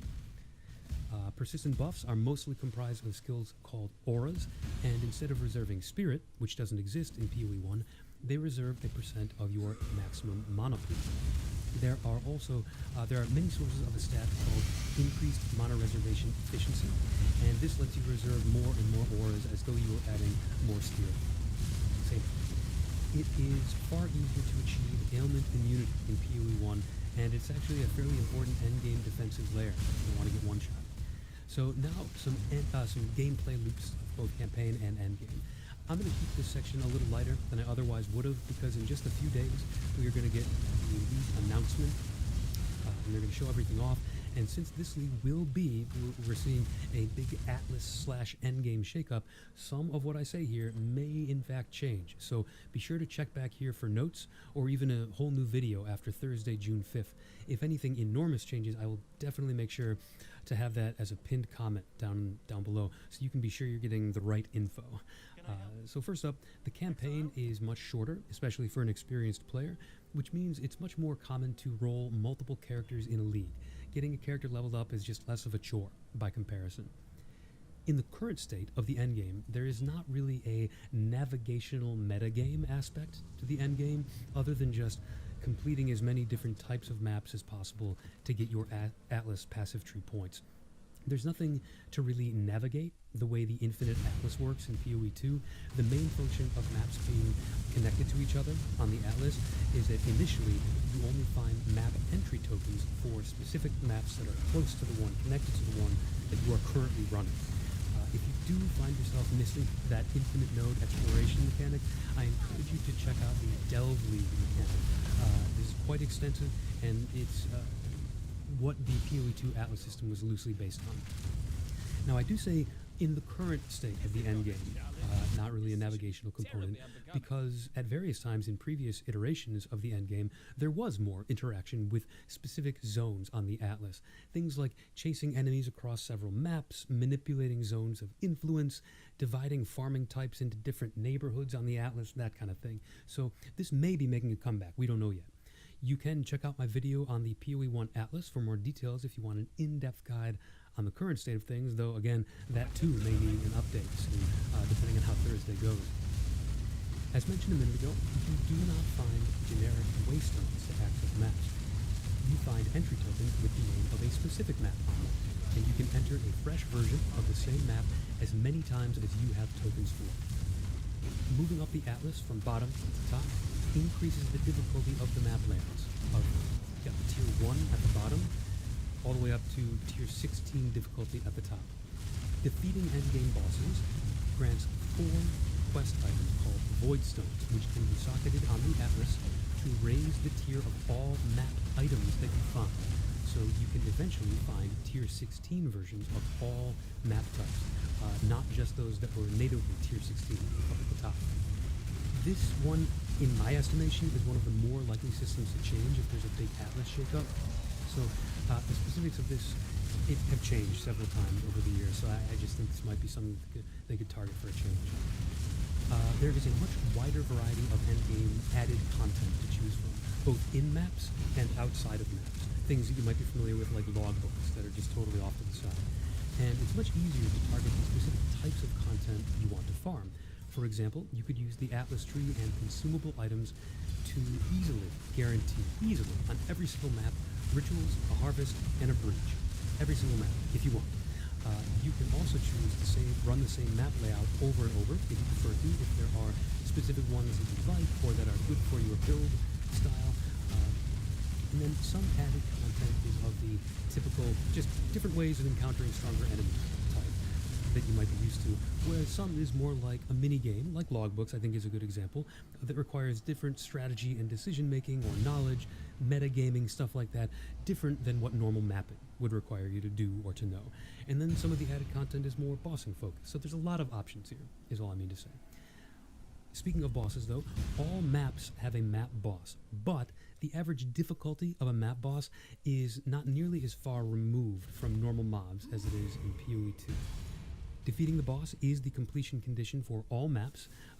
Killing rares doesn't technically matter, it's just something that you do for the loot that they provide. The Atlas passive tree, which I mentioned a moment ago, is far larger, more impactful, and more robust. It is also not divided into sections. All points are equal and can be used on any type of content. Points are gained for completing specific map layouts under certain conditions. These conditions are related to the rarity of the token used to enter the map. So, you know how you can make an item magic or rare with currency. The rarer you make it, you need rarer maps to get the completion bonus for higher tiers. So as you go up, you need to do harder and harder and harder maps. And then extra content is added on a map-by-map basis, rather than using towers, which requires a delay as you navigate to the tower before you can add content. But then, of course, the tower also adds content to over a dozen maps at once. So neither of those things are the case in PoE 1. You use the Atlas passive tree, a consumable item called Scarabs, and a map device crafting option to specify the content that you will have in each individual map you run, not like the next 12 or whatever. And I do think that's about it as far as a brief overview goes. But we can close with an honorable mention. It's not exactly a difference about the game itself, but it is still crucially important, in my opinion, and worth mentioning. Path of Building is a very complex program that the creators put a lot of work into. And at the moment, it being fairly new for PoE 2, not all the bugs are worked out for the PoE 2 version of PoB, limiting its utility somewhat as a build creation and sharing tool. It's still useful, but it has limitations. By contrast, the PoE 1 version of Path of Building has had years of development, and it is impeccably coded to give a damn near perfect representation of a build. So it's practically mandatory for pushing elite endgame builds. So anyways, that is it. Obviously, there are some things that are going to be missing from this list. PoE is a big game, and I didn't want this video's runtime to still be going when the league starts in a week and a half. But let me know in the comments if you think there is something particularly egregious that I missed. We can pin that comment for everyone to see. You can also leave any follow-up questions that you might have in the comments. I'm happy to clarify anything that I might have breezed through too quickly. But in the meantime, thank you for tuning in, and take it easy.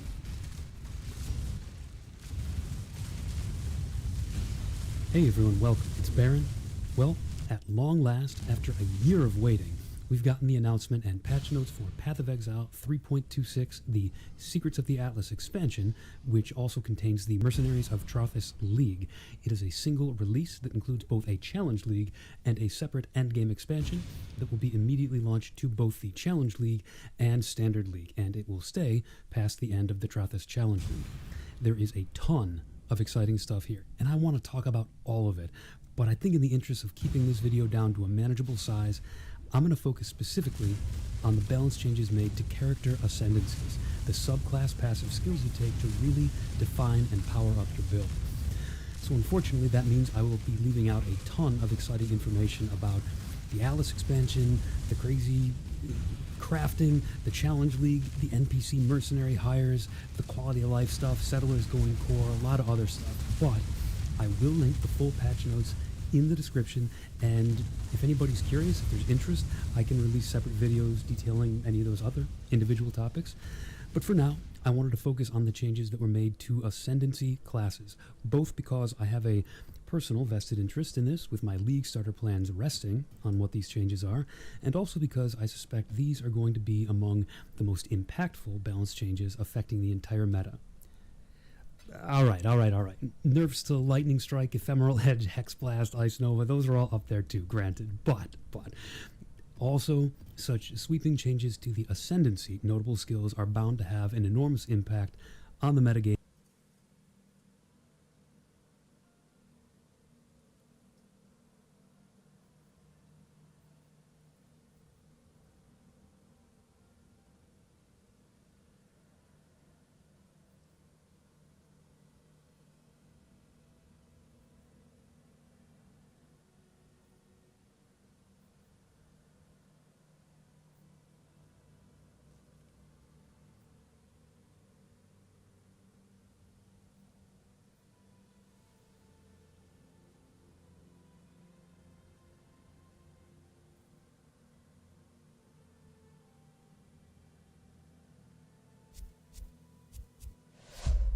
Hey guys, Popstron here, and today let's talk about the Atlas passive tree that I will be starting with in the first few days. This is mostly made to complete your Atlas, get your 4 Void Stones, get 115 out of 115, and get all your favorite slots.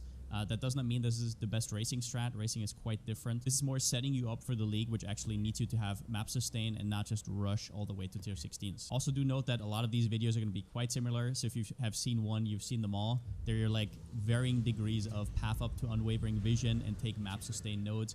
Mostly what comes after is the difference, and I'm going to talk about how I'm going to transition into Expedition personally. But with that said, let's get going. So your first prerogative is getting as much map nodes as possible. That includes stuff like maps have a chance to be higher, 1 tier higher, but also these small nodes are incredibly efficient, as well as Kirac missions, which give you extra free maps. I just saw that during the shooting of the video, I forgot Commissioned Officer. You definitely want to take that while you're pathing up ASAP. It's 6% chance, so just think about when you're pathing up for the first time to grab it along the way. However, what we first have to do is actually path all the way up to Unwavering Vision. This one enables you to get extra 20 points, which is a huge power spike once you get there.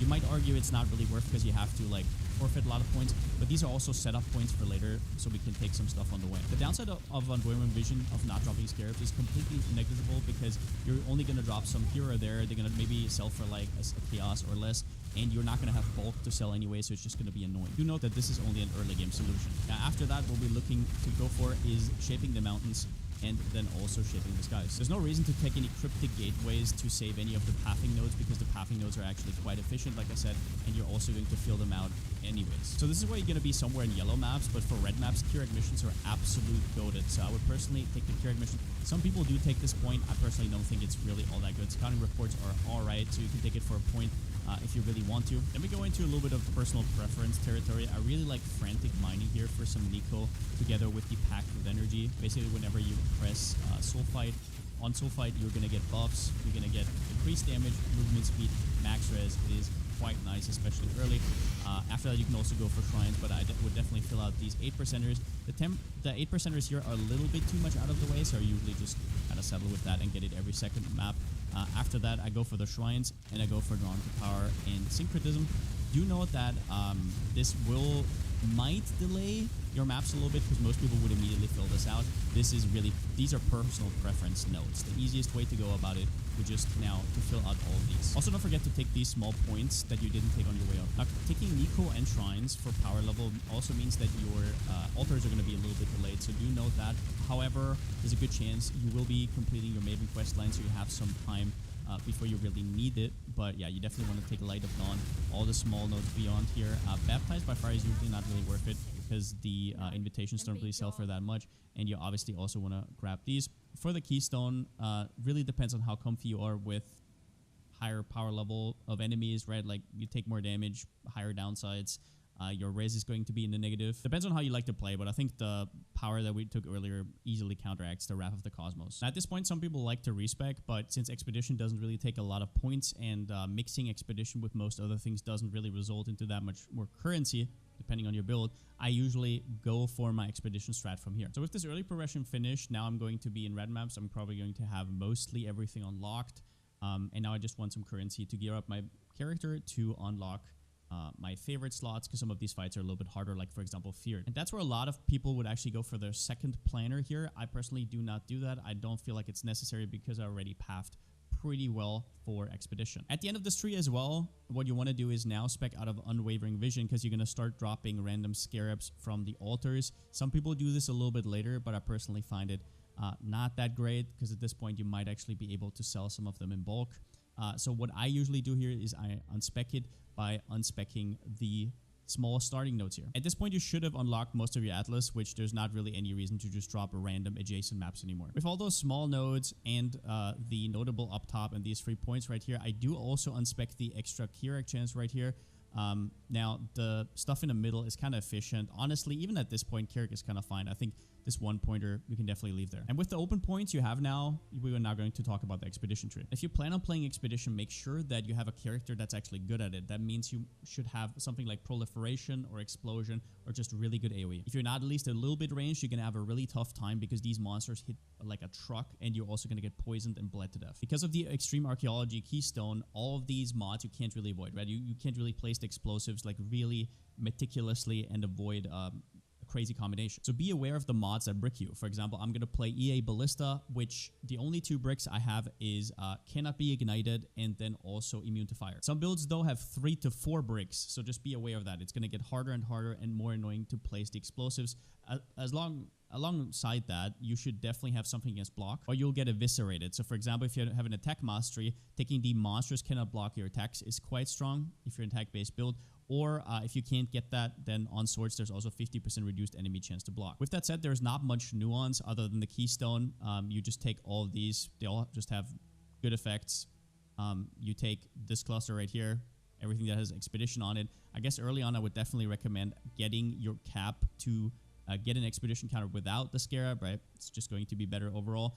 Quantity of artifacts, all of these are valuable. Now here's where, if you're actually good at ROG, I would highly recommend speccing into ROG instead of 2-gen. So you can basically make it so some of the vendors show up more often. Never take Gwenon, always take Danik, because then it converts into other vendors. If you don't know what that means, I'll link down a video below in the description describing this whole Expedition spiel a little bit more. I would highly recommend not to take ROG if you don't know what you're doing, though. If you're just like randomly searching around, it's probably not going to be very profitable. 2-gen actually gives you raw currency. You can also not screw around with the vendors at all and just sell your currency, which is quite as good as well if you're a very efficient player. You can also see the pathing with Nico is very strong because you can path to the right side and then connect here and take the last chance to gain Nico. So you can have the all res and the move speed uptime more often and connect right here. From here, you can kind of do whatever you want. You can add something on top of Expedition. You can respec, but this is still your first tree. So one of the advantages of actually doing it on this one means you still have 2 trees open, especially valuable if you're planning to play the league for longer. And if you don't know what that means, there's actually 3 Atlas trees you can choose between here, so don't spend your money on respecking. All the respecs I did here should be covered by quest rewards and also random orb makings you're gonna find. From here on out, you can add stuff like essences, for example. The only thing that this will do is, for example, you have to path down here, right? You grab the essence at the start. You will have to somehow get over here.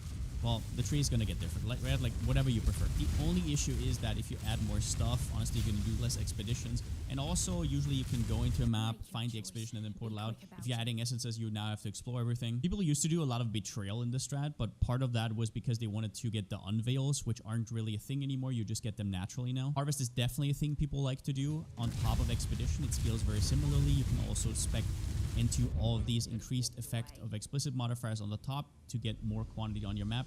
Do note though that if you're on your league starter, the mods will make the map a lot harder. Strong boxes are also a great choice because they did get quite a bit of quality of life this patch with now not having to open your inventory anymore if you want to alch. Not that you necessarily want to do that, but it's an easy add, and you also can see them on the minimap. But yeah, either way, this will be my finished tree. After that, I'm not really sure what I'm gonna farm, but I'm going to update you guys over the first few days. I hope you enjoyed the video. Definitely look into how you want to start your Atlas experience. It's pretty important to have a smooth deal. I know these trees have been the same for the last few leagues. I can't really do anything about that.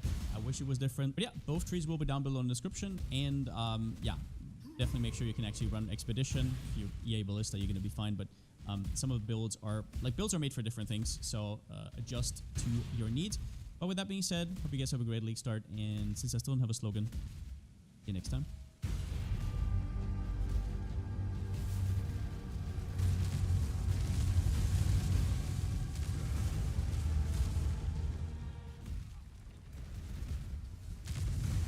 Today we're going to be taking a look at one of the most beloved, innocent and selfless characters of the entire series, Dobby.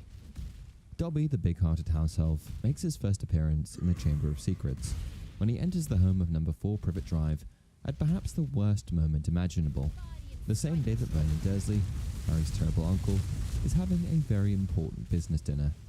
Dobby did, however, act with good intentions, and from this moment onwards, he continued to win over our hearts with each subsequent appearance. He brought so much to the series with hilarious lines, helped our hero through his journey, and is one of the most loyal and honest characters in the series. However, despite being a fan favourite, Dobby was severely underrepresented in the films, and actually had a much larger presence in the books. Join me today as we discuss the origins of Dobby, finally giving him the spotlight he deserves.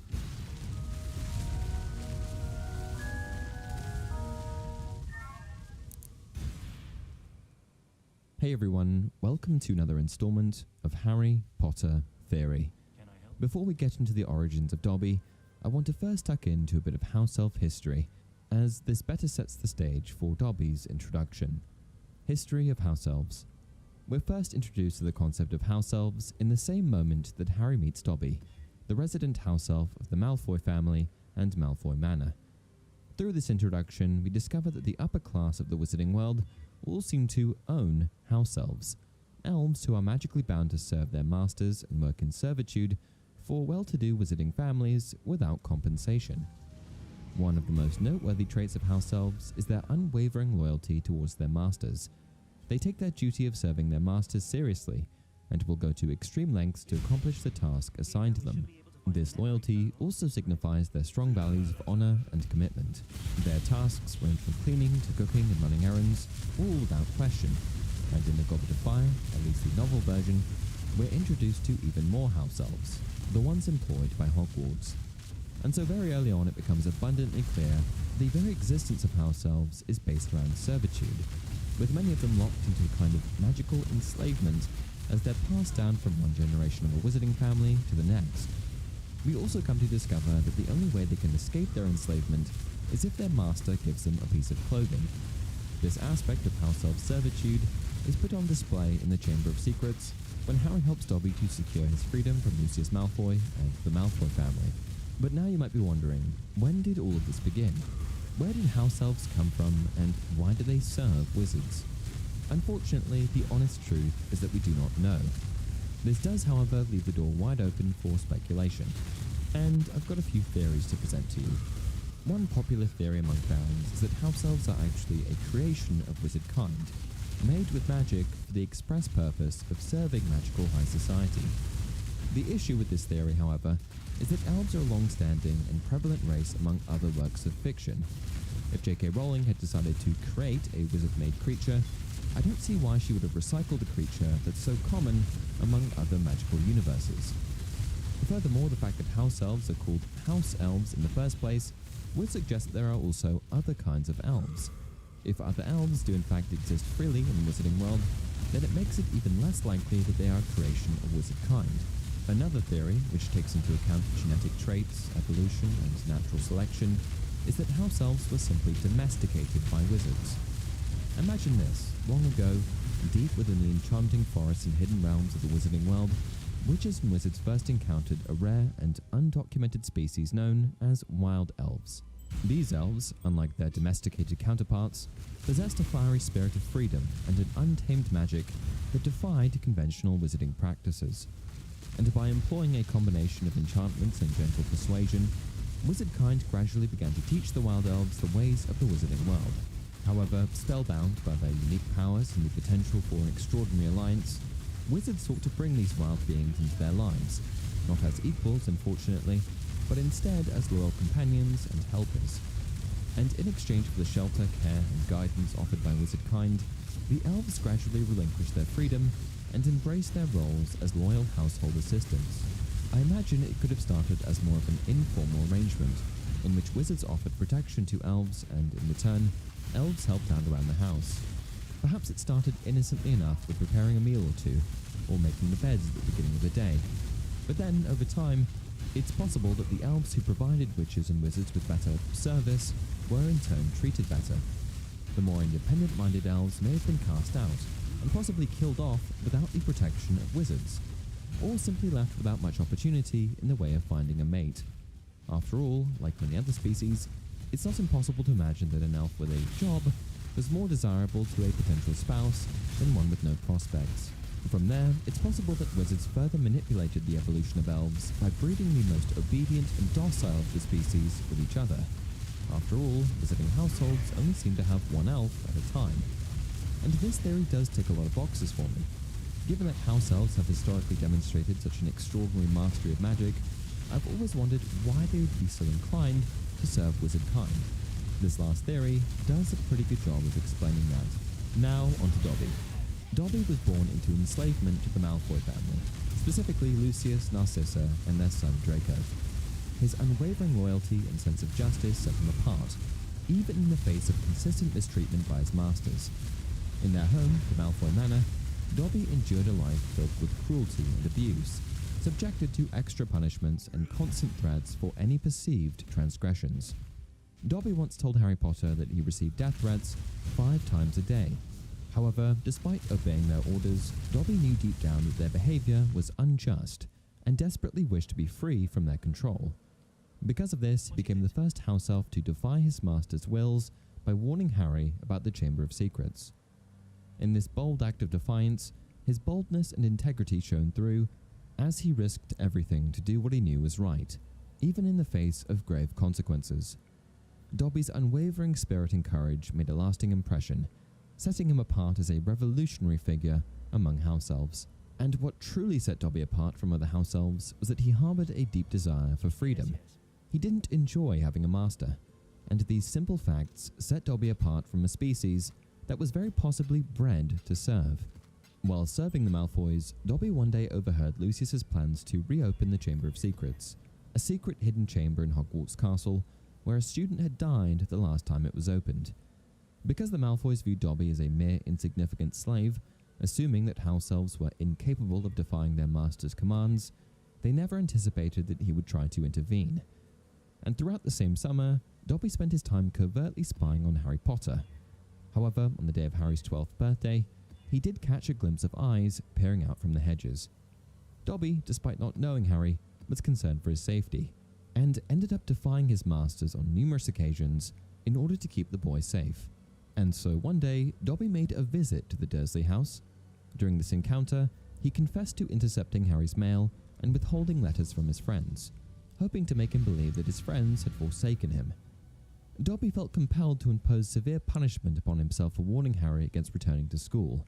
When Harry inquired about the reason, Dobby struggled to divulge the truth, torn between his loyalty to his masters and his desire to prevent Harry from facing further hardship.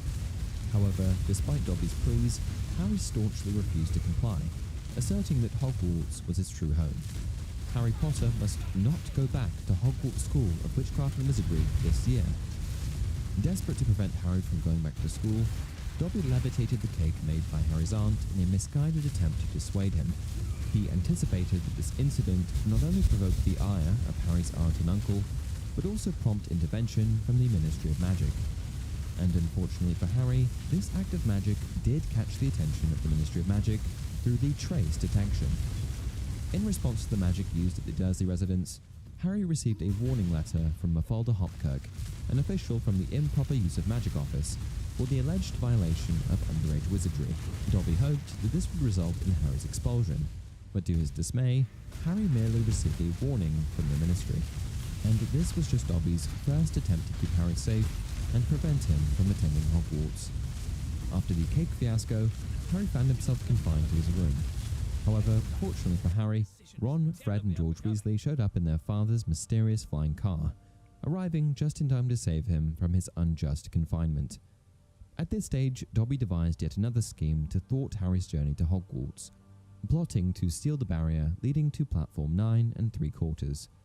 This obstruction was intended to prevent Harry and Ron from boarding the train. However, Dobby's plan once again faltered, as Harry and Ron managed to reach the school using Arthur Weasley's enchanted flying car. Dobby harboured hope that his plan had succeeded, only to discover later that Harry had still made it to Hogwarts. In his shock, Dobby accidentally burned the Malfoy's dinner, leading to severe punishment. Dobby's next desperate bid to protect Harry from the Chamber of Secrets came during Harry's Quidditch match. During the match, Dobby enchanted a bludger, hoping it would cause him harm and force him to return to Privet Drive, thereby avoiding the chamber. His plan was partially successful in that the bludger injured Harry, breaking his arm, but it was nothing that couldn't be fixed in Hogwarts Hospital Wing. Under normal circumstances, Madame Pomfrey would have been able to quickly mend Harry's injuries. However, due to a mistake by Gilderoy Lockhart, all the bones in Harry's right arm disappeared. It took the entire night for Madame Pomfrey to regrow the missing bones using Skelegrow. During Harry's recovery in the hospital wing, Dobby made an appearance and confessed to both blocking the entrance to Platform 9 3/4 and bewitching the bludger. Harry did not take kindly to this news and subsequently threatened to strangle Dobby. A bit extreme, if you ask me. "You nearly got Ron and me expelled," he said fiercely. "You'd better clear off before my bones come, Dobby, or I might strangle you." And in this same moment, Dobby accidentally revealed to Harry that the Chamber of Secrets had been opened before. Intrigued, Harry demanded to know who had opened it previously, but Dobby refused to divulge any more information. He then disapparated when he heard someone approaching. Towards the end of Harry's second year, Lucius Malfoy arrives at Hogwarts with Dobby. On this same occasion, Harry outwits Lucius, Dobby's master, by hiding Tom Riddle's diary inside one of his socks. When Lucius rips off the sock and throws it, Dobby catches it and claims it as his own, which effectively fulfills the conditions for his freedom as a house elf. However, as you might expect, Lucius wasn't pleased. Lucius Malfoy stood frozen, staring at the elf. Then he lunged at Harry. "You've lost me, my servant boy." But Dobby shouted, "You shall not harm Harry Potter." There was a loud bang, and Mr. Malfoy was thrown backward. In retaliation, Lucius ends up trying to attack Harry, prompting Dobby to use powerful magic to blast him backward down a flight of stairs, although I suspect that he was probably actually targeting Dobby. Grateful for his newfound freedom, Dobby bids farewell to Harry and leaves Hogwarts, eager to start a new life as a free elf. Harry's only condition for granting Dobby his freedom was that Dobby should never attempt to save his life again. After obtaining his freedom, Dobby next set his sights on finding paid work. However, he faced some difficulty as it was unusual for house elves to seek employment. However, eventually, Dobby's luck turned around when he was hired by Albus Dumbledore to work in the Hogwarts kitchens alongside other house elves. Professor Dumbledore offered Dobby 10 galleons a week and weekends off, but Dobby beat him down, miss. Dobby likes freedom, miss, but he isn't wanting too much, miss. He likes work better. In contrast, another house elf named Winky did not embrace this new lifestyle after being granted her freedom. When Dumbledore hired Winky following her release from her master, Barty Crouch, her reaction to being freed was devastating. She perceived it as punishment and a disgraceful mark of failure, as is common among house elves. Because of this, Winky resorted to consuming excessive amounts of butterbeer, and Dobby commonly took on the responsibility of caring for her during these episodes. At one point, Dobby became the only Hogwarts house elf responsible for cleaning Gryffindor Tower, as Hermione had concealed knitted hats and socks in the trash with the intention of setting the Hogwarts house elves free. Not long before this, Hermione had started the Society for the Promotion of Elfish Welfare, SPEW, in response to the perceived mistreatment and injustices faced by house elves in the wizarding world. However, her plans didn't go exactly according to plan. In response to hiding garments in the Gryffindor Tower, The Hogwarts house elves instead declined to clean the common room, deeming the hidden garments to be offensive. One day, Ron and Hermione accompanied Harry as they ventured down to the kitchens, where they encountered Dobby. Excited, Dobby rushed over to Harry and embraced him, still wearing the sock that had freed him. At the same time, Dobby informs the trio that he was saving up his wages to purchase a jumper. In response to this, Ron makes a promise to Dobby that he will give him a Christmas jumper made by his mother. Before they leave, Dobby timidly asks Harry if he can visit him, beaming with joy when Harry agrees. A few months later, Dobby surprises Harry by visiting his dorm on Christmas morning, sitting so close that they were practically nose to nose, and startles Harry awake. Harry then gives Dobby a pair of socks for Christmas, explaining that the shop made a mistake by providing 2 identical pairs. Ron also presents Dobby with a pair of socks, delighting Dobby, who joyfully mixes them up. Ron also fulfills his earlier promise by gifting Dobby the jumper. Dobby then departs to prepare Christmas dinner with the other house elves. During Harry's time in the Triwizard Tournament, one of his tasks required him to breathe underwater for an extended duration. With no solution in sight, Dobby overheard a conversation between McGonagall and Moody discussing methods of prolonged underwater breathing, including the use of gillyweed. Acting swiftly, Dobby broke into Snape's office, stole a ball of gillyweed, and rushed to the library to wake Harry, who had fallen asleep while searching for a solution. With only 10 minutes remaining until the task, Dobby handed Harry the gillyweed and instructed him to consume it before diving underwater. Thanks to Dobby's assistance, Harry successfully completed the task. Throughout his tenure at Hogwarts, Dobby developed a meaningful friendship with Aberforth Dumbledore, and frequently visited Aberforth's residence in Hogsmeade. Aberforth displayed a strong connection to Dobby, and was profoundly sad upon hearing of Dobby's passing. In 1995, when Dolores Umbridge banned all clubs at Hogwarts, Harry turned to Dobby and asked if he had any information on a secret meeting place for Dumbledore's army. Dobby then told Harry about the existence of the Room of Requirement and how to gain access to it, as he had used the room himself to hide Winky after she got drunk on butterbeer. Because of this information, Harry was able to access the room and start holding Dumbledore's army meetings. Dobby also helped Harry out yet again when he informed Harry about Dolores Umbridge's discovery of Dumbledore's army after overhearing Marietta Edgecombe betray the group. His loyalty to Harry and his independence as a free elf motivated him to defy Umbridge. Next, Harry tasked Dobby with spying on and trailing Draco Malfoy, whom he suspected was up to no good. "I want you to tail Draco Malfoy. I want to know where he's going, who he's meeting, and what he's doing. I want you to follow him around the clock." "Yes, Harry Potter. And if Dobby does it wrong, Dobby will throw himself off the topmost tower, Harry Potter." And so Dobby, along with Kreacher, the former house elf of the House of Black, who now served Harry, shadowed Draco Malfoy and helped Harry to discover that Draco was utilizing the Room of Requirement. However, Kreacher, who did not respect Harry at this time, derided and belittled him, claiming that Draco would make a superior master. In response to this, a physical altercation between Dobby and Kreacher ensued, resulting in Kreacher losing several teeth. Tearfully, Dobby expressed to Kreacher that Harry was an exceptional wizard and that the Malfoys were not suitable masters for a house elf. Dobby considered it an honor to assist Harry. The next major incident involving Dobby was when Harry, Ron, Hermione, Dean Thomas, and the Goblin Griphook were forcibly taken to Malfoy Manor by the Snatchers. It was here where Bellatrix subjected Hermione to torture, and Harry, Ron, and a few others, including Luna Lovegood, Ollivander, Dean Thomas, and Griphook, were confined in a cell specifically designed to prevent any magical operation or disapparition. As desperate cries for help echoed from Hermione, Harry retrieved a fragment of a two-way mirror that had been a gift from his late godfather, Sirius Black, and used it to connect with Aberforth, who promptly dispatched Dobby, the elf, to aid them.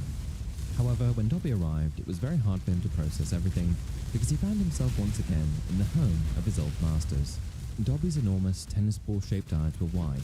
He was trembling from his feet to the tips of his ears. He was back in the home of his old masters, and it was clear that he was petrified. Returning to the Malfoy Manor required just as much courage as any worthy Gryffindor, and it served as a testament to just how far Dobby would go to help Harry.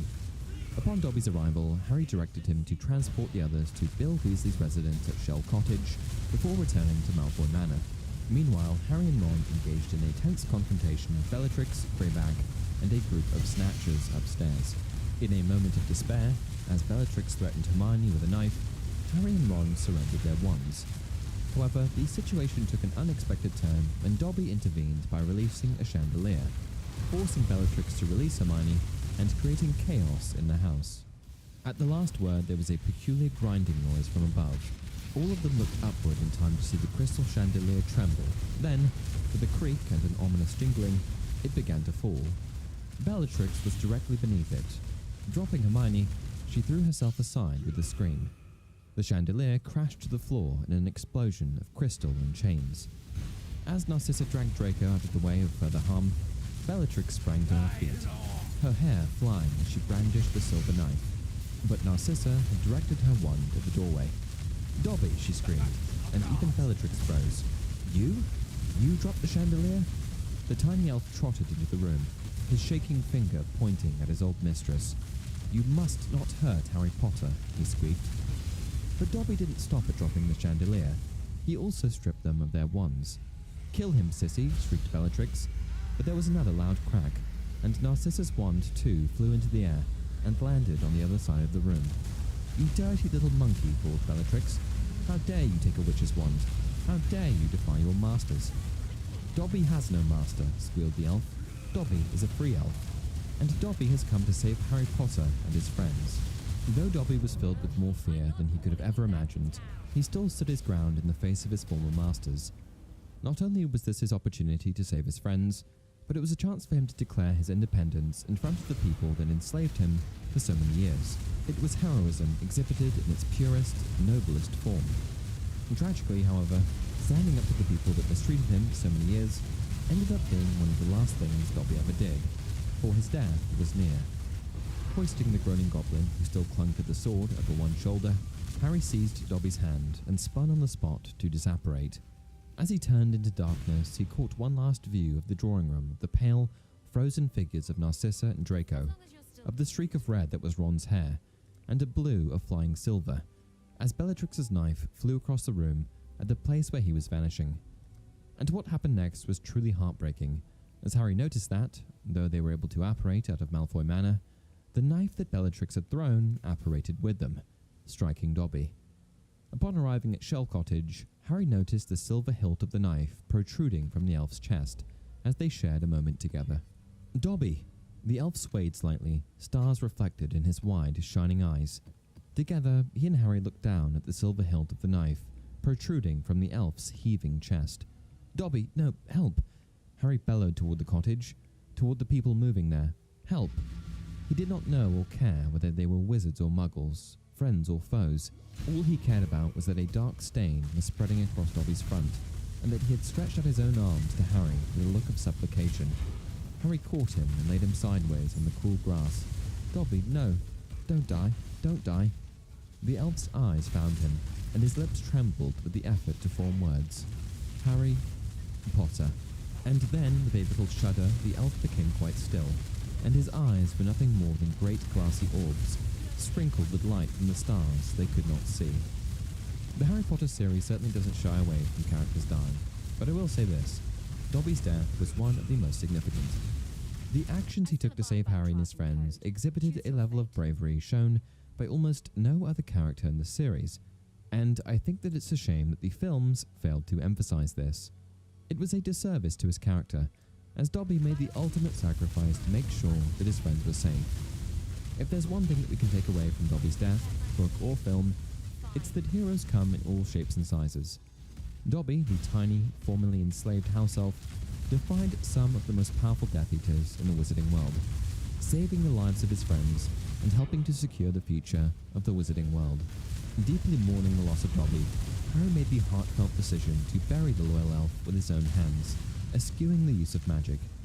Ron and Dean joined Harry in the solemn task of digging the grave, where they tenderly placed Dobby's body, dressing him in a jacket and adorning him with socks, shoes, and a hat. Luna, standing over Dobby, gently bid farewell, expressing gratitude for his bravery in rescuing her and the others. Bill Weasley proceeded to fill the grave as Harry, utilizing Draco's former wand, carefully inscribed, "Here lies Dobby, a free elf," on a stone placed atop the burial site. After Dobby's heroic sacrifice and untimely death, His life continued to have a profound impact on those who had known him. Harry and his friends mourned the loss of their loyal and brave friend, recognizing his unwavering devotion and selflessness. Dobby's sacrifice served as a catalyst for Harry and his allies to fight even harder against Voldemort and his forces. The memory of Dobby's unwavering loyalty and his determination to protect and help others became a source of inspiration for Harry and his friends as they faced the challenges ahead. Dobby's legacy lived on through their actions, reminding them of the importance of compassion, bravery, and standing up for what is right, even in the face of adversity. Rest in peace, Dobby. And that's it for this video. Hopefully you learned a little more about the history of our favorite house elf companion. If you enjoy the content, please like the video and subscribe to the channel. Until next time, remember, it does not do to dwell on dreams and to forget to live.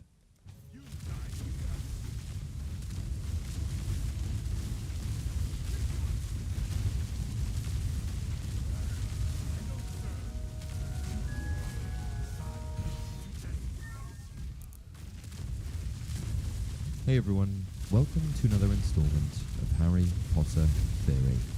Today we're going to be discussing a rather compelling theory pertaining to the Defense Against the Dark Arts posting at Hogwarts School. I first saw this theory on Reddit, so shout out to Wordhammer on the HP subreddit for the inspiration. Defense Against the Dark Arts is a core subject taught at Hogwarts that reportedly teaches students how to defend themselves against dark magic, creatures, and curses, though I'm not sure this subject has been particularly successful in this regard. The curriculum covers a wide range of topics, including recognizing and repelling dark creatures, identifying and countering curses, and learning protective spells. But for as long as Harry attended Hogwarts, and actually for many decades prior, the subject had a particularly high turnover rate. Scratch that, a ludicrously high turnover rate. Every single year that Harry attended Hogwarts, he had a completely different professor that taught the subject in an entirely different way.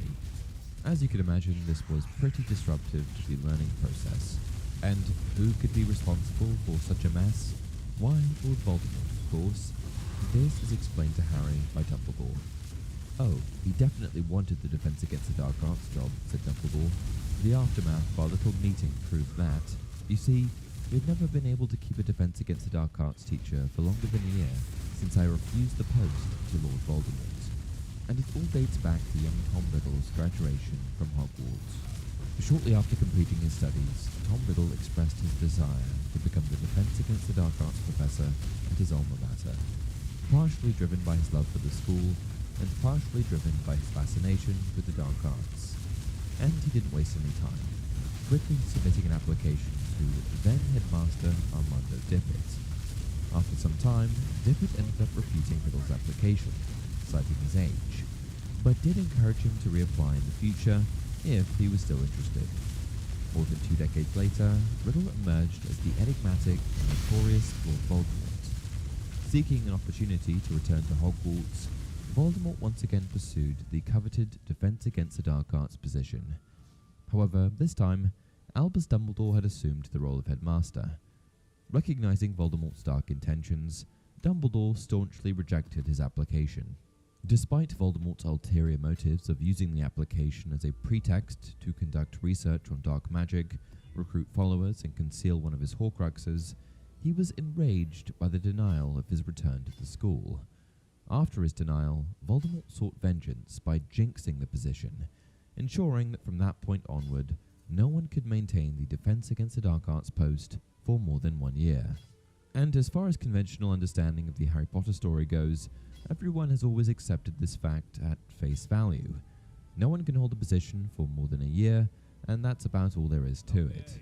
There's no explanation for why 1 year or how 1 year is actually enforced. Which makes me wonder, how is it that this jinx actually works? We know the outcome, but have very little information on the process. Today, I want to discuss a compelling theory which adds a layer of depth to Voldemort's nefarious jinx, perhaps suggesting that the jinx is far more sinister than meets the eye. In essence, the sinister theory posits that whoever occupies the data position is destined to be confronted by his or her worst fears. From the moment they sign the dotted line and occupy the position, this fate becomes inevitable. Going through the list of data professors that occupied the role during Harry's time at Hogwarts, let's take a closer look. Quirinus Quirrell. Quirinus Quirrell was an English half-blood wizard born sometime in the 1960s. Quirrell was a highly unusual and delicate, but talented student, and was teased profusely at school, making the anxious Quirrell even more anxious.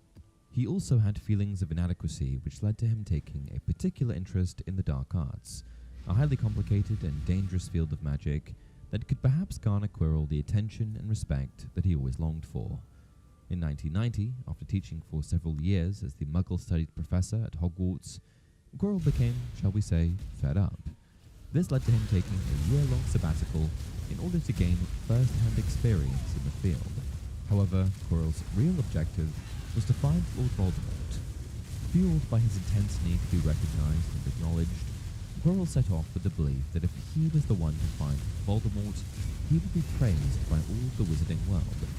And find Voldemort he did. However, things didn't go exactly according to plan, as he was easily manipulated and controlled by Voldemort. Voldemort recounts just how easy Quirrell was to manipulate. A wizard, young, foolish and gullible, wandered across my path in the forest that made my home. Oh, he seemed the very chance I've been dreaming of, for he was a teacher at Dumbledore's school. He was easy to bend to my will. He brought me back to this country, and after a while, I took possession of his body to supervise him closely as he carried out my orders. For as long as Quirrell was alive, his greatest desire was to be recognized. He was intelligent, capable, and more than willing to put the work in. But for some reason, he was never properly acknowledged. Contrary to this, Quirrell's greatest fear was to never be recognized, living out a life where his contributions to society were continually swept under the rug. After being overpowered by Voldemort, Quirrell was forced to face this fear head-on. Under the Dark Lord's control, he was devalued, used, and then thrown away. The worst part of it all was that his death was never even investigated. Fate was not kind to the poor, misguided Quirrell, and he ended up facing his greatest fears in the worst way possible. Gilderoy Lockhart. In adolescence, Lockhart was a clever, good-looking boy, and when he realized quite early on that he was magical, it only went to his head, inflating his already massive ego even further. In 1975, Lockhart began attending Hogwarts School of Witchcraft and Wizardry. When he first walked through the doors of the school, he was met with disappointment, as he came to the crushing realization that at a school for witches and wizards, he was just another magical young boy. In the Muggle world, Gilderoy was exceptional, but here he didn't stand out, and that's all he ever longed for. In adulthood, we are introduced to a Lockhart that's ostentatious, egotistical, and quite frankly, delusional. Over the course of his life, he capitalized on the achievements of genuinely powerful witches and wizards by, quite deviously, implementing memory charms that made them forget altogether what they had done. With no one to lay claim to these accomplishments, and no one to refute that it wasn't Lockhart who had achieved them, he claimed them for himself. Which leads me to Lockhart's biggest fear, being exposed as nothing exceptional. You see, Lockhart's whole existence was a facade, an attempt at conveying to the outside world that he was more amazing than he really was. And during his time as Data Professor, Lockhart's biggest fear finally came true, and he was properly exposed. Remus Lupin. To me, Remus Lupin was unquestionably the best defense against a dark arts professor, but that still didn't give him any purchase with regards to staying on past his first year in the role. Perhaps one of the most difficult aspects of Lupin's existence was that he suffered from lycanthropy, a magical affliction that transforms witches, wizards, into werewolves. Lupin was afflicted with this disease at a very young age after being infected by Fenrir Greyback, which meant that he had to deal with it for most of his existence. And perhaps one of Lupin's greatest fears was that he, A, was exposed as a werewolf, mainly due to the stigma towards werewolves in wizarding society, and B, that he would lose control in his werewolf form and risk hurting those closest to him. And while serving as Professor for Defense Against the Dark Arts, Lupin faced both of these scenarios in a relatively short period of time. Barty Crouch Jr., fake movie. In the 1994 to 1995 school year, Barty Crouch Jr., disguised as Professor Alistair Moody via Polyjuice Potion, took on the role of Data Professor. Interestingly, despite being an active Death Eater, Barty Crouch Jr. did a fairly good job of teaching the subjects. However, while acting as the imposter professor, he was ultimately forced to confront numerous challenging situations that ultimately led to the manifestation of his fears. Firstly, in order to maintain his disguise, he had to kill his own father, Barty Crouch Sr., who was a prominent figure in the Ministry of Magic and staunchly opposed to Voldemort. This act demonstrated his loyalty to Voldemort, but also highlighted the fear and desperation that drove him. Additionally, Barty Crouch Jr.'s involvement in the Triwizard Tournament, which was manipulated to aid Voldemort's resurrection, led to him missing the significant moment when his master returned. This missed opportunity likely intensified his fear and anxiety about his own standing with Voldemort and the consequences if he failed to deliver. Barty Crouch Jr.'s greatest fears revolved around failing in his mission to serve Voldemort and the consequences that would come with it. He was known for his unwavering commitment to the Dark Lord, and he would have been afraid of disappointing Voldemort or facing his wrath if he were to make a mistake or fail in any way.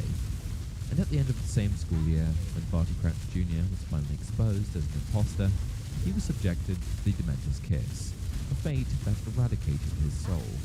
This encounter with the Dementor further solidified the theme of fear in his storyline, leaving him devoid of any hope or identity. Dolores Umbridge. Dolores Umbridge's tenure as the Defense Against the Dark Arts professor was marked by her strict and oppressive teaching methods.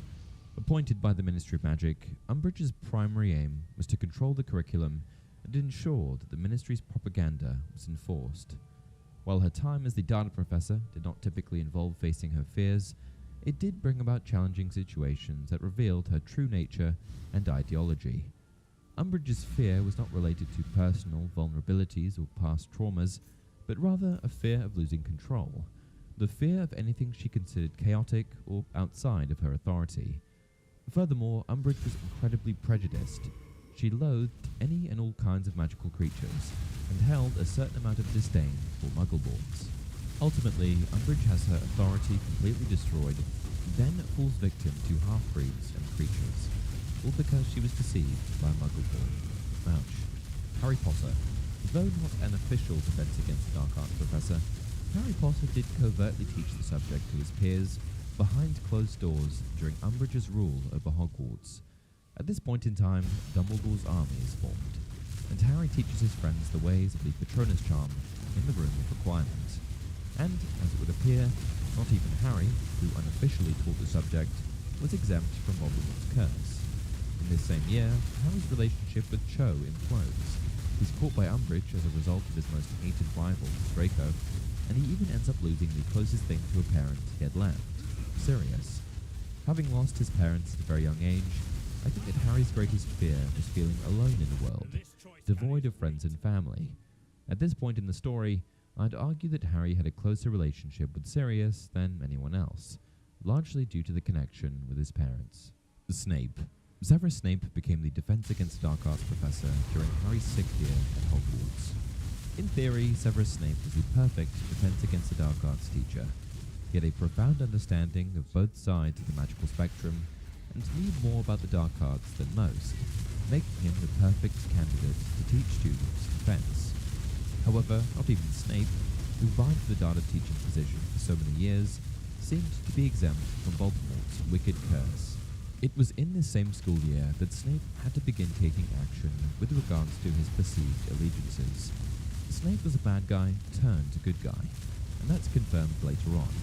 But for a while, it's a little unclear what side he's truly on.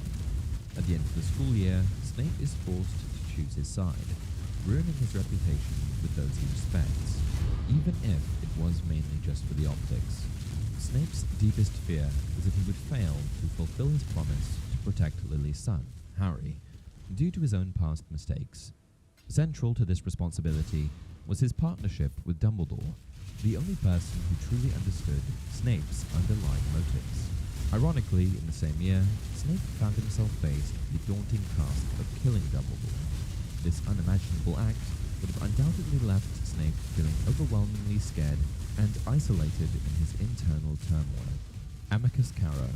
The Caros, Electo and Amicus, took up postings as professors during Harry's 7th year at Hogwarts. in a time when Voldemort's influence had taken hold of the school. Their appointment was part of the Death Eater's plan to indoctrinate students with dark magic and suppress any form of resistance. Teaching not only allowed the Carrows to spread their twisted ideology, but also exposed them to situations that forced them to confront their own fears. Firstly, as Death Eaters, the Carrows were fervently loyal to Voldemort. Witnessing the fall of the Dark Lord, as Harry Potter and his allies grew stronger in their fight against evil, would have been a major blow to their beliefs and an encounter with their deepest fear, the potential loss of their Dark Lord's power and influence.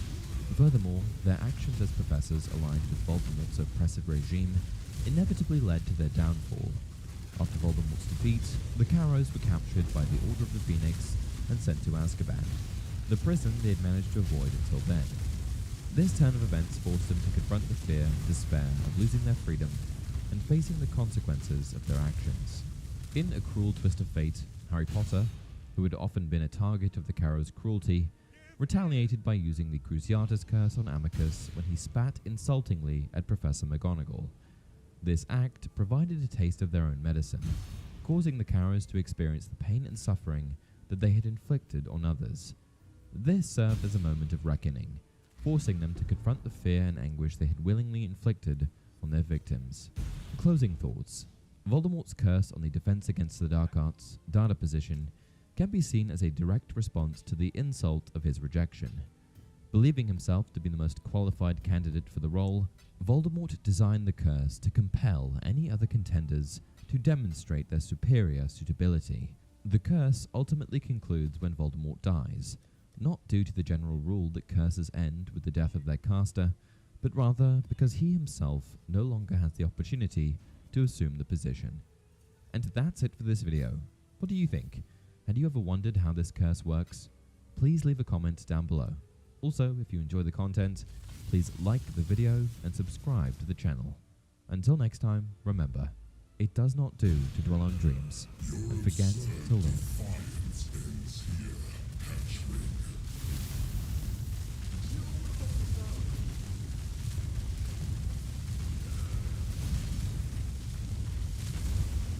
Disintegration.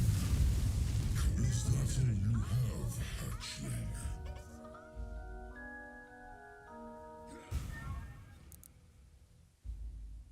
Hey everyone, welcome to another installment of Harry Potter Theory. Today, we're going to be diving into a theory addressing the real reasoning for Snape's motivation to create his signature dark curse, Sectum Sempra. While a student at Hogwarts, Severus Snape scribbled all sorts of spells and curses into his advanced potion-making textbook under the moniker the Half-Blood Prince. And when Harry first takes Slughorn's potions class, he's fortunate enough to find the very same textbook that a young, troubled Snape once jotted pure gold into. This book is the property of the Half-Blood Prince, and Harry ends up using the book for quite some time, as for each and every one of Slughorn's lessons, the book provided easier and clearer instructions that he could follow. The book was like having cheat codes to all of the potions lessons. But the book didn't just contain advice on how to make potions or perfect existing spells. There were also spells written inside that were totally new to Harry. Spells he hadn't heard of before. Because you see, these were spells that Snape had created himself. One such spell was Sectum Sempra. We first see Sectum Sempra in the films when Harry uses it on Malfoy in the Half-Blood Prince. The name Sectum Sempra comes from the combination of two Latin words, sectus, which means having been cut, and semper, which means always. Sectum Sempra is a vicious dark curse that acts like an invisible sword, causing lacerations, hemorrhaging, and cuts upon its target. Often after being struck, the target will lay there motionless as they lose blood. The following excerpt describes the effects of the spell. Blood spurted from Malfoy's face and chest, as though he had been slashed with an invisible sword. He staggered backward and collapsed onto the waterlogged floor with a great splash, his wand falling from his limp right hand. Slipping and staggering, Harry got to his feet and plunged toward Malfoy, whose face was now shining scarlet, his white hands scrabbling at his blood-soaked chest. Based on the description above, it's pretty clear that Sectum Sempra is an incredibly vicious dark curse, and certainly not something that school-aged children should be tampering with. And before Sectum Sempra, Snape also invented a plethora of other spells, including Levicorpus, a spell that causes the target to be lifted into the air by their ankle, essentially hanging them upside down, Liberacorpus, the counter-charm to Levicorpus, the Muffliato charm, which creates a buzzing noise that prevents others from overhearing private discussions, and Langlock, a spell which temporarily glues the victim's tongue to the roof of their mouth. But the thing about all of Snape's other spells is that, compared to Sectum Sempra, they were fairly innocuous. Which makes me wonder, what prompted the massive leap up in violence level from his earlier creations? During his time at Hogwarts School of Witchcraft and Wizardry, Severus Snape was subjected to relentless bullying by a group of students known as the Marauders, which was comprised of James Potter, Sirius Black, Remus Lupin, and Beak Pettigrew. Led by James, the group often targeted Snape due to his introverted and isolated nature. They frequently mocked him, insulted his appearance, and belittled his talents. Their bullying extended beyond mere verbal torment, as they also jinxed and humiliated Snape with spells, leaving him vulnerable and humiliated. This bullying not only deeply affected Snape, but also had lasting consequences in his relationships and actions later in life. And the creation of each and every one of Snape's spells had one thing in common. They were used to deter these bullies. But in what situation could Snape have warranted the use of Sectum Sempra? Why would he have escalated things to such a level? Conventional understanding of the situation would suggest that Snape created this dark curse to be prepared for any eventuality. But I think there may have been a specific reason behind the creation of this spell, and it involves Remus Lupin. You see, Remus was different from the other Marauders. In early life, he was attacked by the notorious werewolf Fenrir Greyback. Striking in the middle of the night, Greyback bit young Remus and infected him with lycanthropy, the affliction associated with werewolves. Fenrir did this in an act of revenge against Remus's father, Lyle. And from that point onward, Remus's life became a lot more complicated. Fortunately for Remus, he ended up finding a very accommodating group of friends in the Marauders, who were completely understanding of his condition and did whatever they could to make his life seem as normal as possible.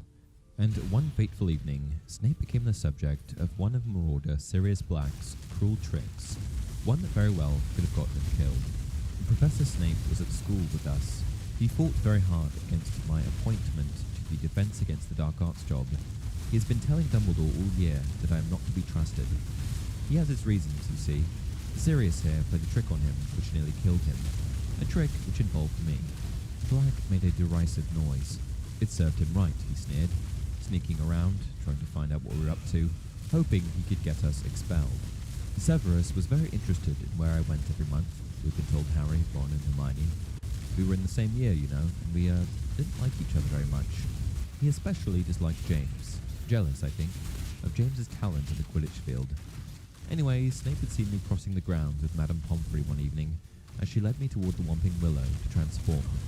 Sirius thought it would be amusing to tell Snape all he had to do was prod the knots on the tree trunk with a long stick, and he'd be able to get in after me. Well, of course, Snape tried it. If he'd got as far as this house, he'd have met a fully grown werewolf. But your father, who'd heard what Sirius had done, went after Snape and pulled him back, at great risk to his life. Snape glimpsed me, though, at the end of the tunnel. He was forbidden by Dumbledore to tell anybody, but from that time on, he knew what I was. So that's why Snape doesn't like you, said Harry slowly, because he thought you were in on the joke? From the passage above, we can derive two things. First, it would have become immediately apparent to Snape that these jokes played on him by the Marauders were now progressing to new and dangerous heights. And second, Snape would have now become completely aware of Lupin's lycanthropy. And what action can we expect from a powerful, creative wizard facing all kinds of adversity? Why, the creation of a vicious dark curse, of course, Sectum Sempra. But here's where it gets juicier. The current law does not provide any other conclusive evidence to support the idea that Snape had further encounters with Remus in his werewolf form. However, given the complex and intertwined history of Snape and the Marauders, it seems highly probable that there were other occasions where Snape had run-ins with Lupin during his werewolf transformations. These encounters might have been intentionally omitted from the canon to maintain the element of surprise and suspense surrounding the Marauders' secret activities. Despite the lack of explicit accounts, it is reasonable to assume that Snape's encounters with Lupin's werewolf form had a significant impact on his perception of Lupin and fueled his long-standing enmity towards him. I think Snape created Sectum Sempra for Lupin, and I think he ended up using it on him. I also believe that he created his counter curse for him as well. Here's why. Though I will admit that this is more of a movie thing than a book thing, Remus Lupin, at least in the films, was adorned with scars. Conventional wisdom would suggest that these scars came from one of two things.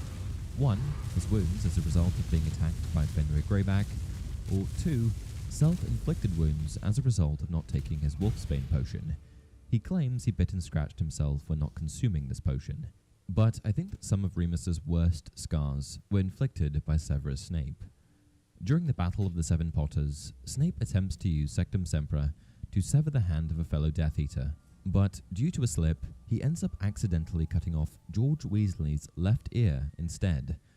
After this incident, Remus is very quick to recognize Snape's work, almost as if he'd been subjected to it himself once before. He lost an ear, lost Snape's work. And because George Weasley's ear was cut off by Sectum Sempra, it was gone for good, as curse wounds are generally unable to be healed. And it may be for this very reason that Lupin has visible marks on his body after so many years. They were inflicted by a vicious dark curse. Given that the curse in his potions textbook is labelled with 4 enemies, some will argue that it was for no one in particular, and others will argue that Sectum Sempra was actually created to use against James Potter, the main argument for this being that Snape used a very similar looking spell on James once upon a time. There was a flash of light and a gash appeared on the side of James's face, spattering his robes with blood. And while it is true that Snape did cause a gash on the side of James's face, it is important to note that Sectum Sempra is an incredibly dangerous curse. In The Half-Blood Prince, when Harry used the hex on Draco, the effect was far more severe, causing Draco to collapse, bleed profusely, and require immediate medical attention. In fact, if Snape hadn't shown up and used the counter curse Vulnera Sedentur, it's possible that Draco would have died. If Snape had indeed used Sectum Sempra on James, it is likely that the injuries would have been more serious and left lasting scarring, as dark magic injuries are not easily healed. Therefore, it is highly improbable that Snape used Sectum Sempra on James, as it is not consistent with the expected outcome of the spell. Furthermore, given that it's unlikely that Snape did use Sectum Sempra on James, how would Lupin recognize it after the Battle of the Seven Potters? It's also entirely possible that Snape created the counter curse Vulnera Sedentur just for Lupin. Anticipating that he may one day get into an altercation with Remus's werewolf form, Snape, being the bright young wizard he was, would have likely also considered Lupin reverting back to his human form after the fight was over. Not wanting to kill Lupin, but only desiring to send a message, Vulnera Sedentur would have come in handy once Remus reverted back. Of course, all of these things are just theories. However, I do think that they adequately address certain aspects of the Harry Potter story that are relatively unexplored, such as the unlikely void of Remus's Hogwarts years, where seemingly nothing went wrong in his werewolf form, Snape's need to up the ante and create a potentially lethal dark curse, and Remus immediately recognizing Snape's work, despite Snape having never used Sectum Sempra on James after all.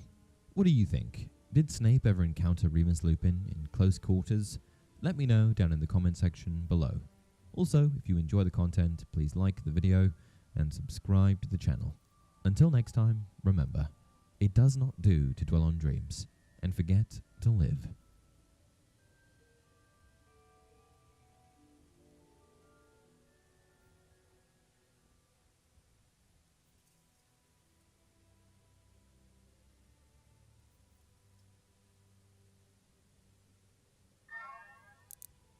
Hey everyone, welcome to another installment of Harry Potter Theory. Today we'll be discussing 5 of the darkest Harry Potter theories out there. Let's get started. Voldemort wanted to completely destroy Harry. It's a well-known fact, for those of you who have read or seen The Goblet of Fire, that Voldemort's intentions throughout the entire plotline of this installment is to capture Harry at the end of the 3rd task of the Triwizard Tournament, use his blood to reincarnate his own form, and then kill him. But what if his plan was even darker and more sinister than all that? Is it not possible that the Dark Lord wanted to completely destroy Harry in every aspect possible? This theory suggests that Voldemort's plan went beyond killing Harry and leaving him for dead. For after his resurrection, the Dark Lord very easily could have dismembered Harry and taken a part of his body to create a Polyjuice potion. Upon using the potion to take on Harry's appearance, imagine that he returned to Hogwarts and went on to wreak havoc within the castle and destroy the reputation of the boy who lived. Disguised as Harry, Voldemort could have murdered other students and teachers, stolen priceless and powerful magical artifacts, retrieved his Horcrux that resided there, and then fled, leaving death and destruction in his wake, the responsibility of which would have all fallen on Harry. Death Eaters are actually cannibals. As the followers of the Dark Lord, Death Eaters were an organization of pure-blood supremacists who believed in their right to rule over Muggles and eradicate half-blood and Muggle-born witches and wizards. By the end of the Harry Potter series, it's no secret that, in addition to his supremacist and dictatorship views, Voldemort's primary goal in life was to become immortal. And so, the belief of many in the wizarding world is that his followers got their name due to the idea that the Dark Lord wished to vanquish death, or to put more plainly, to eat death. But I'm not entirely sold on that being the full story. I think that the following theory does much to explain the name of Voldemort's followers in a way that completely matches up with what we know about the Dark Lord and his army of evil witches and wizards. They were cannibals. Simply put, imagine that in order to become a Death Eater, a witch or wizard would need to eat another human to officially pledge themselves to Voldemort. The Kiss can turn people into Dementors. The ghoul-like magical beings known wizarding worldwide as the Dementors are some of the darkest creatures introduced throughout the Harry Potter series. From what we know about them, they feed themselves on the souls of humans and wizards alike and become energized by taking any and all feelings of happiness from those around them. Dementors are also the guards of the wizarding prison Azkaban and, in extreme circumstances, will perform an irreversible act on witches and wizards who have been condemned for their unspeakable crimes, an act known as the Dementor's Kiss, or simply the Kiss. The effects of the kiss result in the person or victim becoming somewhat of a shell of their former self, a husk of a human, with the Dementor who performed the kiss having sucked out their soul, leaving their body to function without any real sentience. However, imagine if the kiss did more than remove one's soul. What if the Dementor's kiss was just the initial phase of turning a human into a Dementor themselves? This theory is based on the idea that the Dementor's dark magic extends past the point of simply chilling the air and sucking all the warmth and happiness from their environment, to the point that it could also breed its dark magic within a soulless human vessel, filling it with their mists of despair. There's also the fact that Dementors do not breed, at least not like humans, which begs the question, how do more Dementors come into being? The only explanation we have currently is the rather vague, they grow like fungi where there is decay through mists of despair. But if the kiss could turn people into Dementors, that would provide a much more substantial answer to this question, a theory which seems to be alluded to in The Prisoner of Azkaban when Professor Lupin explains the following to Harry. Dementors are among the foulest creatures that walk this earth. They infest the darkest, filthiest places. They glory in decay and despair. They drain peace, hope, and happiness out of the air around them. Even Muggles feel their presence, though they can't see them. Get too near a Dementor, and every good feeling, every happy memory will be sucked out of you. If it can, the Dementor will feed on you long enough to reduce you to something like itself, soulless and evil. You'll be left with nothing but the worst experiences of your life. Not to mention that this theory would explain how Dementors were originally born, since all that is known is that they come from the darkness of the mansion believed to have been the home of an incredibly evil wizard, Ekrizdis, in the 1400s, a home which eventually became the prison of Azkaban. Many speculate that it was Ekrizdis' dark magical experiments and acts of torture that contributed to the Dementor's creation, so it's rather plausible to think that it was through Ekrizdis' dark magic that Dementors first manifested in witches and wizards that he was torturing and experimenting on, resulting in the victims becoming devoid of a soul and transformed beyond recognition. Continuing to create more Dementors within Azkaban, undetected by the wizarding world, would then be relatively easy for the Dementors to do, since they are the ones responsible for burying the dead at the prison. Just imagine if they never actually buried anyone. The etymology of Avada Kedavra. Of the 3 unforgivable curses, the Killing Curse is by far the darkest, with the effects of this spell snuffing out the life of any living thing it comes into contact with. Producing a stream of green light, the incantation for this curse is Avada Kedavra, which is rooted in Aramaic, a language most closely related to Hebrew, Syriac, and Phoenician, and translates in English to "let the thing be destroyed." Of course, you've likely noticed just how similar the incantation of the Killing Curse is to the common magician saying of abracadabra, which brings us to the theory at hand, that the similarities between Avada Kedavra and abracadabra are no accident, and instead signify long-standing violence between the wizarding world and muggles. We know for certain that the Killing Curse has been around since at least 1717, when Avada Kedavra was classified as an unforgivable curse and made illegal. So imagine that prior to this law being instated, that many witches and wizards, in protecting themselves, their families, and their communities, or in believing themselves to be superior beings, used this curse on muggles throughout the Middle Ages in the areas in which Aramaic was spoken. During this time, it's possible that some muggles may have witnessed the usage of this curse, and come away with tales of people with magical abilities saying Avada Kedavra, which may have eventually evolved into abracadabra. What's more, as this is the one well-known incantation that survived Muggle culture throughout the centuries, it's fairly clear that the predominant interaction between the wizarding world and the human one was quite violent indeed. Harry actually dies from the Killing Curse. Near the end of the Deathly Hallows, Harry bravely chooses to meet his death at the hands of Voldemort in order to allow his allies, friends, and loved ones a fighting chance at defeating the Dark Lord. And after a brief stint in what appears to be limbo, parading around King's Cross, Harry decides to go back to the world of the living, with the Killing Curse only having destroyed the bit of Voldemort's soul that resided inside of him. But what if everything that happens after Harry meets a dead Dumbledore in King's Cross is a continuation of his version of the afterlife? Imagine that he never actually came back to life, and in reality, he did in fact die. What happens after his brief chat in Limbo is just what he hopes would have happened back in the real world. His final defeat of Voldemort, fulfilling his destiny as the hero he was always said to be, creating peace, and eventually marrying Ginny and having children that he named after loved ones. But what about the rest of the Battle of Hogwarts, you may be asking? I believe that very well could have been the test he was given to get into the afterlife, to show that he was worthy of peace. And with that, we've come to the end of another video. What did you think? What are your darkest Harry Potter theories?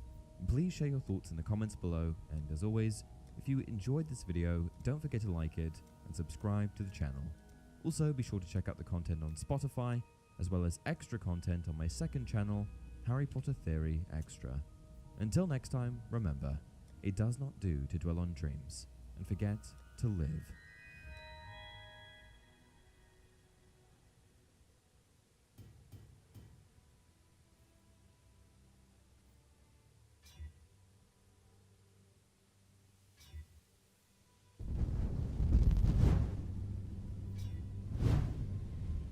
Well, it's time for part 5 of this Harry Potter Easter egg series, where I break down every Harry Potter film to the best of my ability. I'm putting all of my Potter knowledge to use, which, not to brag, but is a lie, as I point out every hidden detail, reference to the book, references to information released after the series ended, behind the scenes facts, and anything else that I think might be noteworthy. I put a ton of work into this video, and I was recently talking to my YouTube consultant, and he said that I need more likes and more comments on my videos to keep the channel growing. So it would mean the world to me if you could hit that like button, comment below, and if you enjoy what you see, you can subscribe and also check out my socials, all of which are linked down below. Now let's get the video started.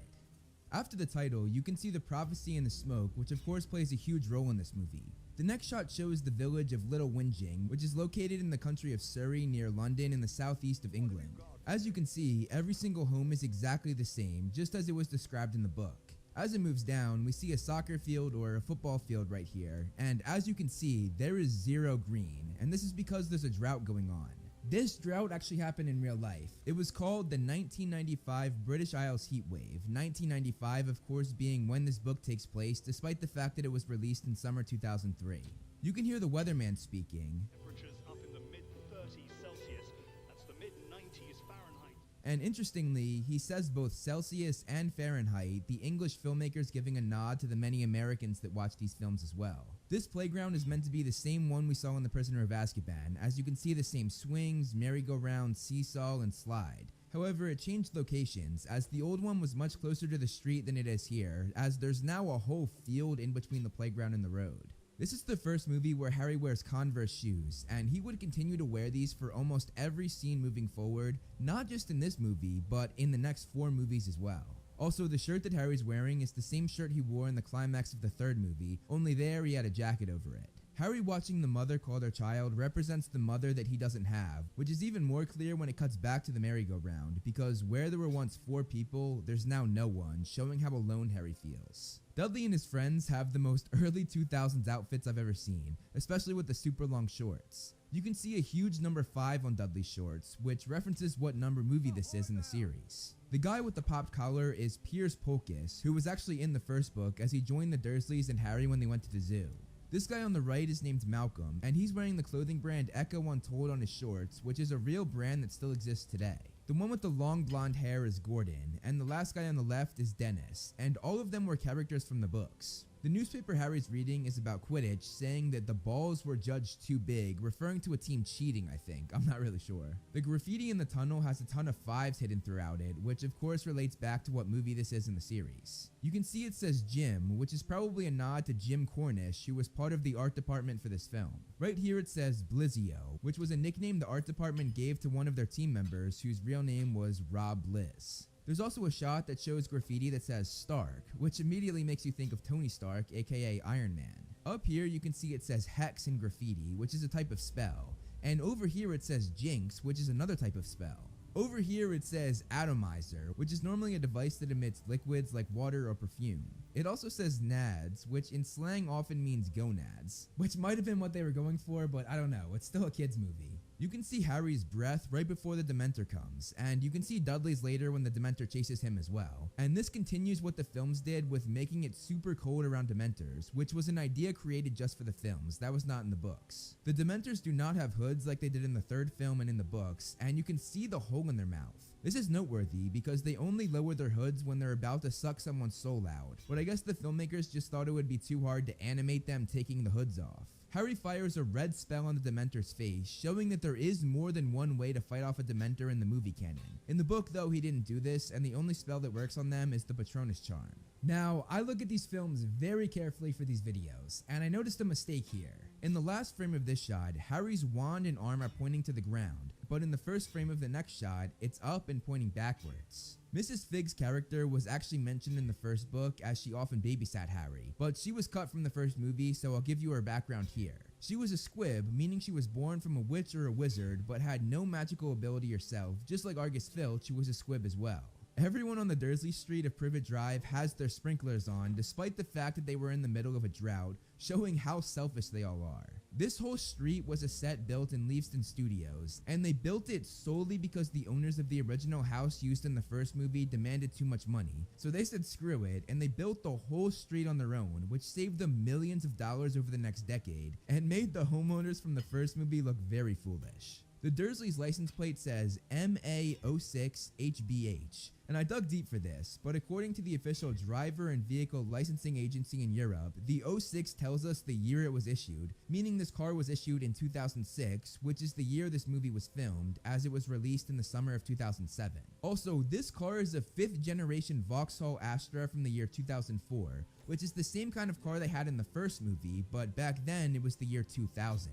Looking at all of this, this means that the movies took place in the early 2000s, which I've said several times throughout this series, but this also means that the 1995 heatwave doesn't really add up in the timeline for the movies because this takes place over a decade later. In this picture on the wall, you can see Dudley in boxing gear, and the picture above it is actually this picture of him winning a boxing match. This references the plotline in the book where he took up amateur boxing during this time in the novels, and he was really good. On the TV, you can see that the temperature is in the mid-30s, just as they said at the beginning of the movie. This boot on the windowsill was there in all of the other movies, but they removed the picture that used to be next to it. The TV has also been updated from a square one to a widescreen one, and the TV stand has been changed to make it more modern as well. When the boys walk in, you can see one of Dudley's boxing trophies, and there's another one over here as well.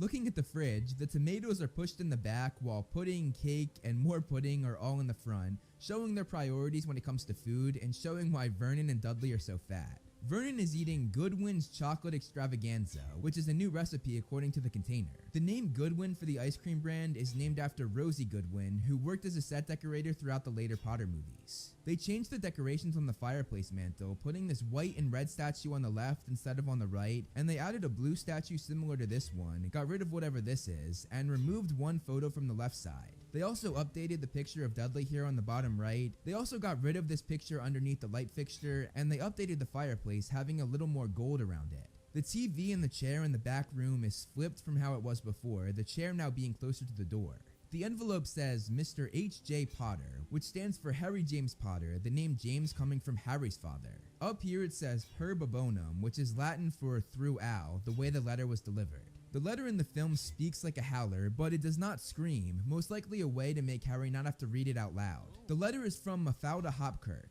Hoping you are well, Mafalda Hopkirk. who was the Ministry employee that Hermione impersonated when they broke into the Ministry of Magic in the Deathly Hallows. When Vernon pushes Dudley in the car, he hits his son's head on the car door because he's so distracted by making sure none of the neighbors saw. In Harry's room, you can see he hung Fawkes the Phoenix on the wall, which is fitting because his wand houses a feather from that very phoenix. There's also a poster right here that has Chinese writing on it, which might be there because Harry was trying to learn Chinese for his Chinese crush Cho Chang. You can see the trunk Harry always takes to Hogwarts right here, and on it is the jacket that he wore in the finale of the third movie that I mentioned earlier. Harry has all sorts of candy here, most likely from the Wizarding World, and he has a school book right here, and a book about the Quidditch World Cup under this plate. The shelf that was in the corner over here is now gone, instead replaced with a Gryffindor banner and what looks like a dream catcher, which adds up as we were just told by Dudley that Harry's been having nightmares. Below the dream catcher is actually a map of Diagon Alley, the wizarding town in London, and that very map is the one I used to break down Diagon Alley in the first movie and the second movie. This red paper right here is a program for the Quidditch World Cup from the year before, and the yellow one next to it is from that same program, and it depicts the positions of the different players that played in that match. Also, this right here is the ticket that Harry used to get into the match, and up here is yet another page from the Quidditch World Cup program. Harry has the same two drawings of owls from the third movie, as well as some more drawings similar to it. Here you can see a doxy, and it looks exactly how it looks in the textbook Fantastic Beasts and Where to Find Them, written by Newt Scamander. There's also a Hogwarts logo hung up, which was also there in the third movie, a picture of a pixie, the creatures that Lockhart set loose in the second installment, the same homework that was there in the third movie, and a comic which is called Martin Miggs the Mad Muggle, something that was mentioned during the second book, and which has been an Easter egg in every film since the second movie. The picture that Harry broke was first seen in the third movie, and in both this film and the third film, Harry was angry, hit or kicked something, and was then calmed down by the same picture of his parents. This shot of Cedric, as well as this shot of Harry, were not in the original cut of the fourth film. These were different, unused angles. The key moving shows that Tonks used the charm Alohomora. On Harry's closet are 2 more pages of the program from the Quidditch World Cup, but they're much larger than the others, and you can also see the owl drawing as well as the Gryffindor sticker that I pointed out in previous Easter egg videos. This group is known as the Advanced Guard, and it consists of Moody, Tonks, and Kingsley, all of whom are Aurors, or in Moody's case an ex-Auror, aka Dark Wizard Catchers, and the other 2 people are Emmeline Vance, who was part of the original Order of the Phoenix, and Alpheus Doge, who is Dumbledore's oldest friend and is the person who wrote his obituary when he died. He was also seen at Bill and Fleur's wedding, but he was played by a different actor there. Tonks' hair-changing color shows her Metamorph Magus powers, which is a rare ability that you're born with that gives you the ability to change your appearance at will. We see Moody use his staff to call the brooms to them, which makes me believe even more that in the movies, this staff has magical qualities, which I mentioned in the last Easter egg video. Harry's broom is the Firebolt, the fastest broom in the world. Tonks has a Comet 260, a much less impressive broom, and Moody's broom has that seat on it, which we saw him in the 7th movie. They fly over London and they cross the River Thames. They also fly past Tower Bridge, a boat called the Golden Salamander, which is a party boat you can book in real life. They pass Westminster Palace, which means that Big Ben would be right over here on the right, but they didn't show it. Grimmauld Place is named as such to be broken down to Grim Old Place, which is exactly what it is. Moody uses his staff to open the house, once again showing that it's magical. With number 12 Grimmauld Place being hidden, Muggles always thought that they made a mistake as the houses went from 11 to 13, seemingly skipping 12. In the book, it actually had the Fidelius charm on it, and Dumbledore was the secret keeper, meaning that no one could find it unless Dumbledore himself told them. Choosing Dumbledore for this is interesting because James and Lily Potter had the Fidelius charm on their house, and Dumbledore offered to be the secret keeper, but they said no, instead making Wormtail secret keeper, and that led to their deaths. The interior of the house was made to look tall and thin, so you would really think it was squished in between two buildings. All of the paintings in the house are ripped up and the mirrors are broken, showing how little care was taken of the house while Sirius was in Azkaban and his mother, father, and brother passed away. Tonks stripping over the umbrella stand was something that happened in the book as well, and it shows how clumsy she is, which is a running joke about her character throughout the series. Also, the set designers made the umbrella stand out of a troll leg, which is a cool detail. Along the stairs, you can see house elf heads displayed, all former servants of the House of Black, and this was another thing taken right from the book. Creature speaking to himself was another thing taken from the book, and he does this because he spent so many years alone in the house that he forgets people can actually hear him. The picture covered by the curtain is a portrait of Sirius's mother, Walburga Black, and over the years, she was the only thing Creature interacted with, still wishing his old master was still alive. The Order putting a curtain over it is a great detail, because in the book, if it was uncovered, she would just scream her head off. You can hear her whispering here as she has a conversation with Creature, and in it she calls Sirius and the others freaks and scum of the earth, and says that it's not like it was in the old days.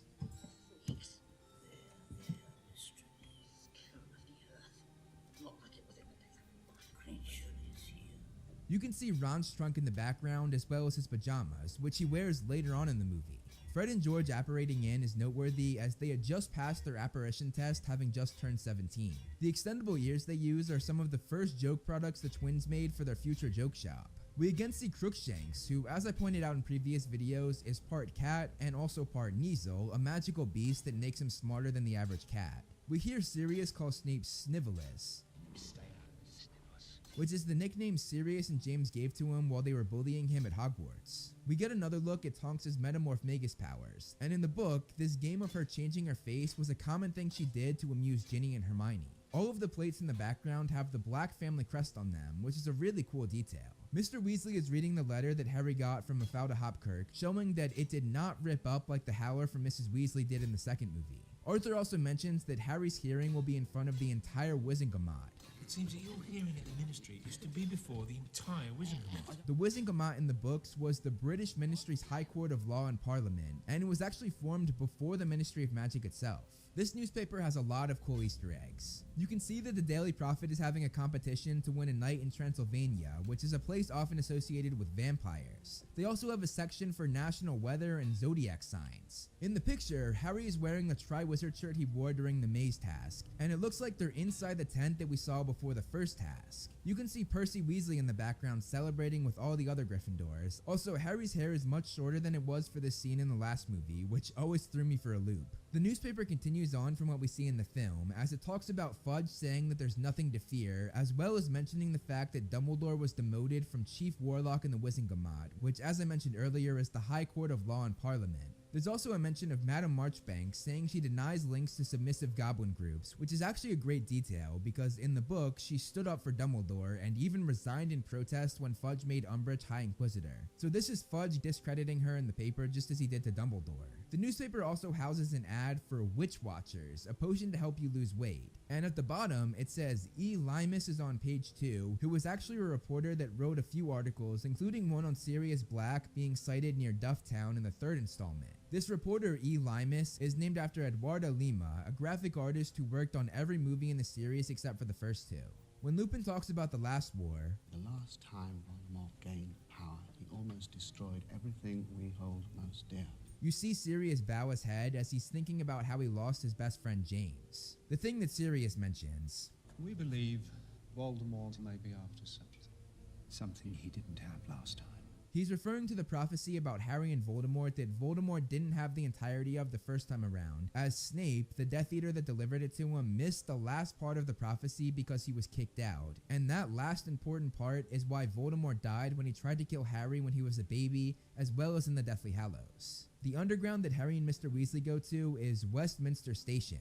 The location of the telephone booth was a street right off of Whitehall, Whitehall being above where they chose to put the Ministry of Magic. They did this so that the magical ministry would be underneath the offices of the British government's Ministry of Defense. To go down in the book, you dial the number 62442, which spells out the word magic, but they didn't do this in the movie. Okay, there are so many things to point out in the Ministry of Magic, so here goes. You can see multiple people with owls perched on their arms, some people with broomsticks in their hands, meaning they probably flew to work.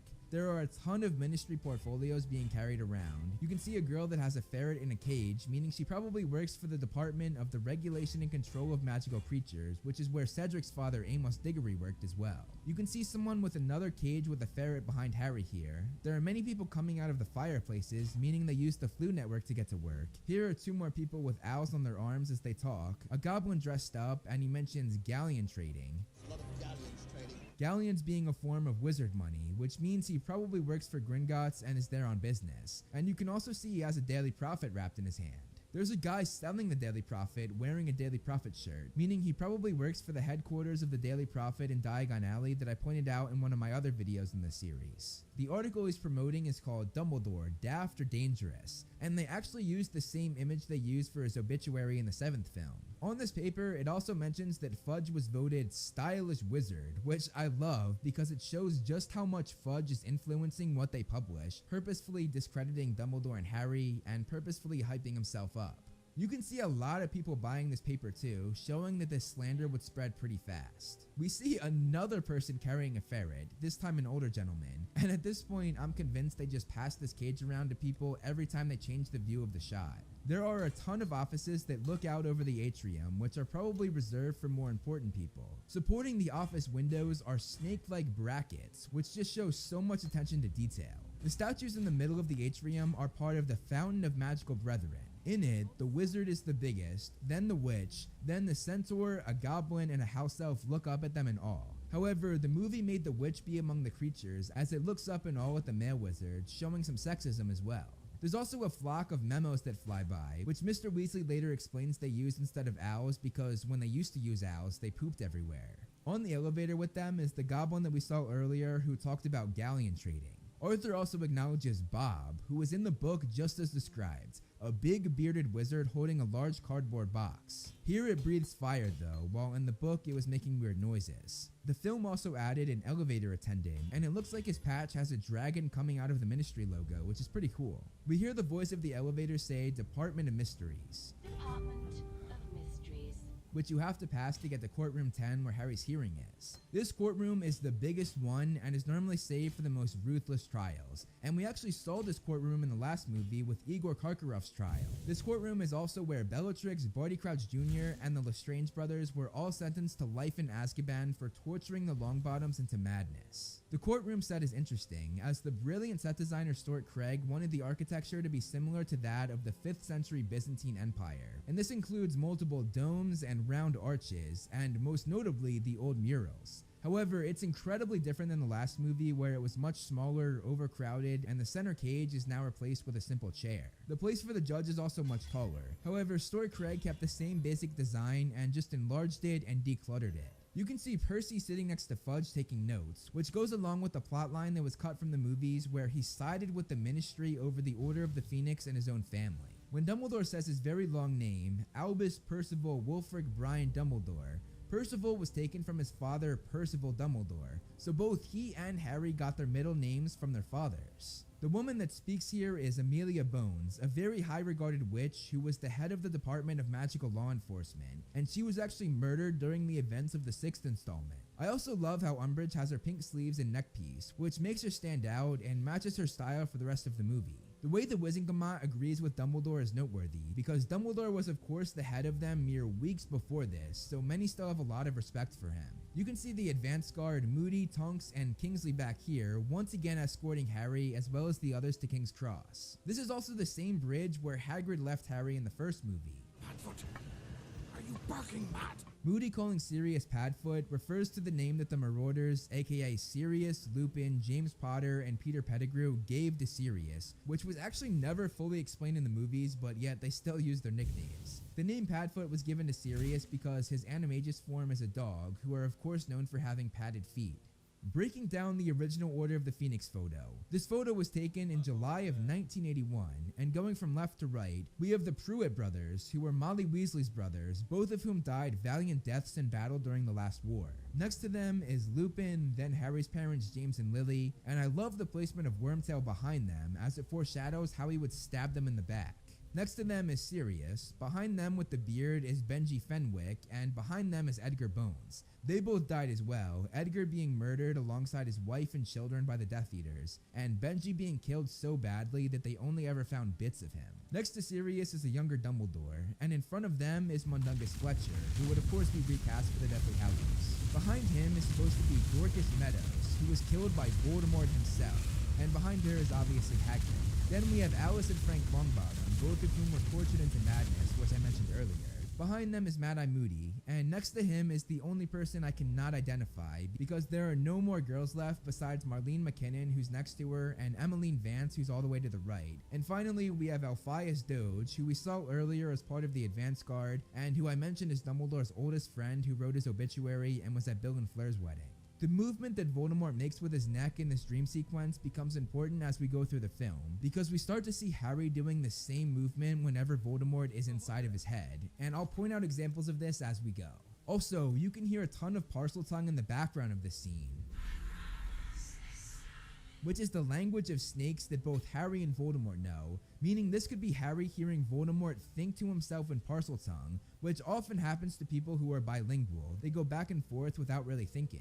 The book in Hermione's hands is a history of magic written by Bathilda Bagshot, one of the most famous textbooks in the Wizarding world, and we of course met Bathilda in the 7th movie. Here we get a shot of the Great Lake, and you can see Hogwarts way off in the distance. In this newspaper that someone's reading on the train, it says Potter, which then switches to Fodder.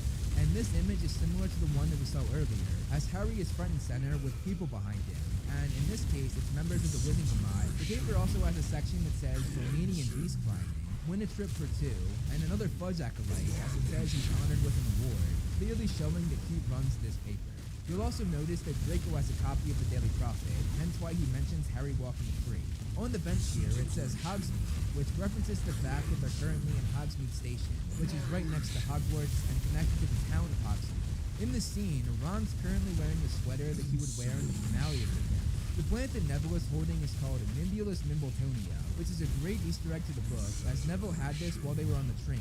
And while in the compartment with Harry, Ginny, and Luna, Neville accidentally made the plant go into its defense mechanism, which made it explode stink sap all over the compartment. Harry seeing the Thestral is interesting because many asked why he didn't see it after seeing his mom die, and also after seeing Cedric die because he had to ride the Thestral pulled carriage back to Hogsmeade Station at the end of the year. Lucky for us, Rowling actually explained this. First, Rowling said that he was too young to process Lily's death, so that didn't count. And as for Cedric, he was in so much shock that again he had not yet processed the death, so we didn't see it until after returning to Hogwarts. I think the first excuse is good, but the second one is kind of lame, and I think Rowling just messed up and tried to cover up her mistake.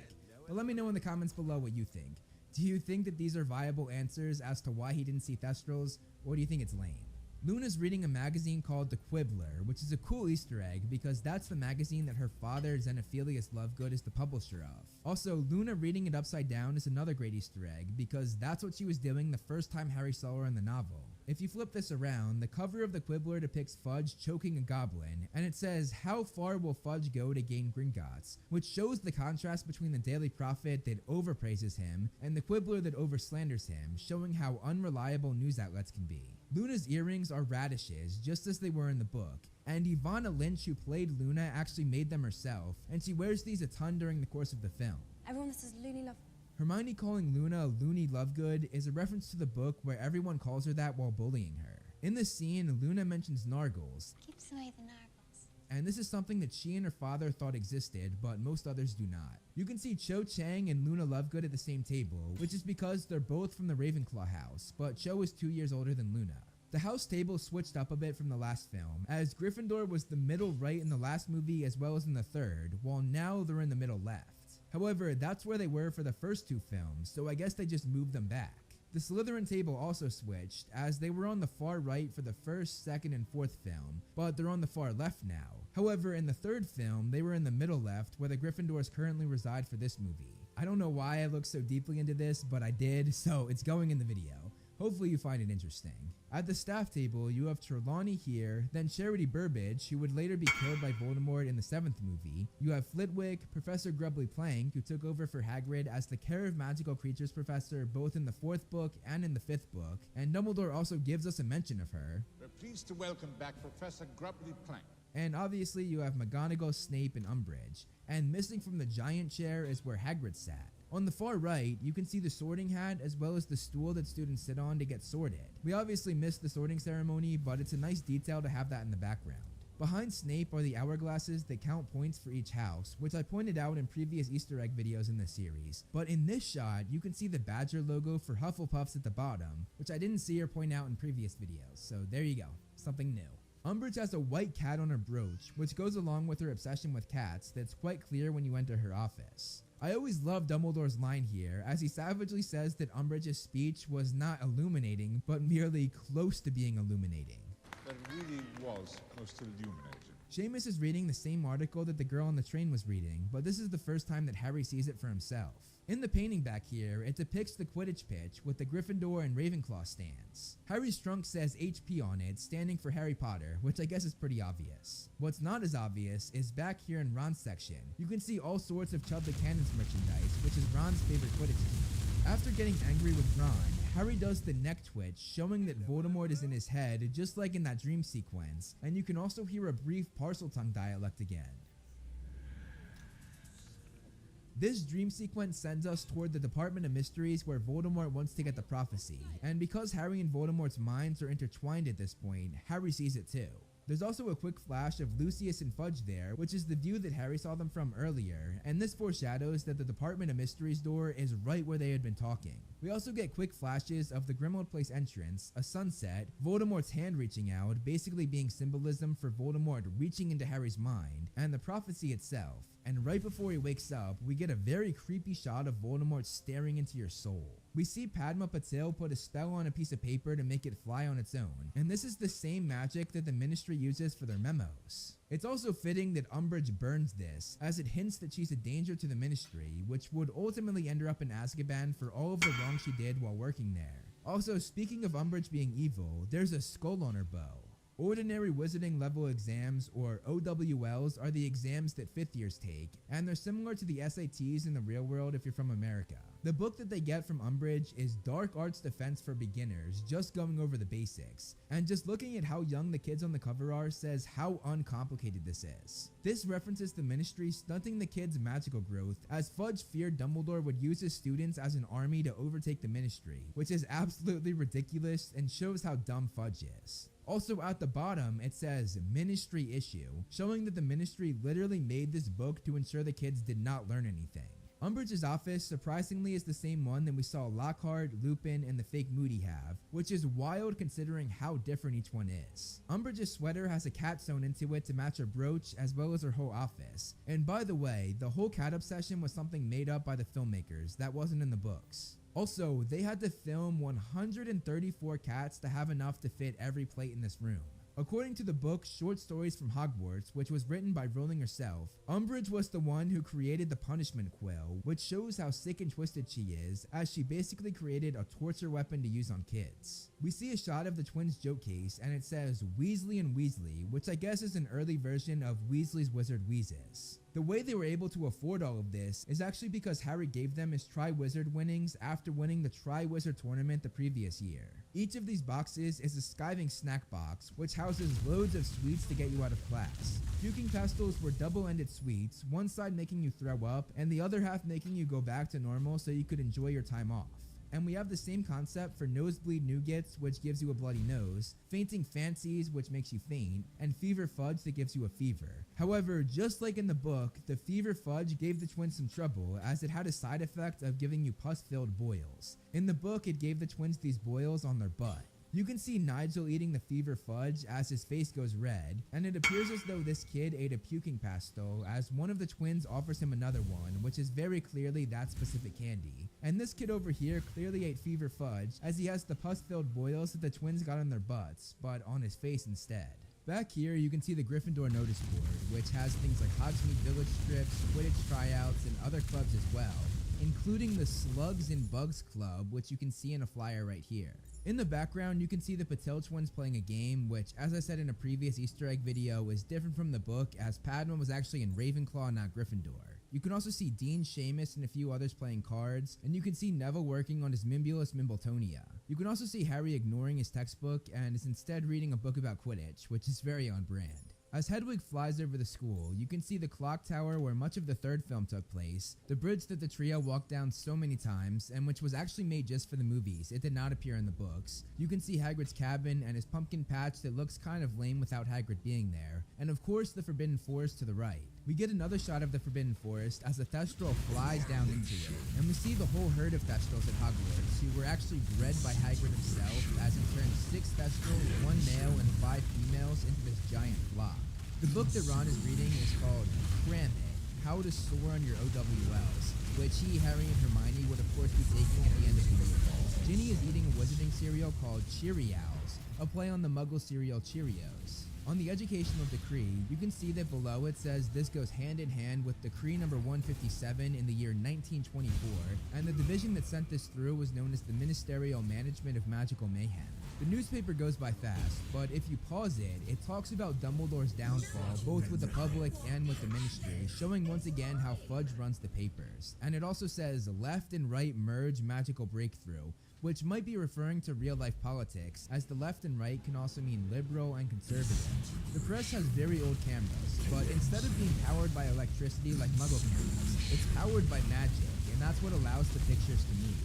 The next page says that parents endorse the ministry, which are parents like Lucius Malfoy. To the left, it goes over a high-security prison blunder, which refers to the Dementors starting to side with Voldemort instead of the ministry. Up here is an article about a vampire that's been admitted to the hospital after an overdose of garlic bread, which I absolutely love because garlic bread is of course a known weakness to vampires. On this page, they mention what Fudge is doing, as the side mentions OWL curriculum, and over here it says that fairy Nargles had been spotted, the very thing that Luna mentioned earlier.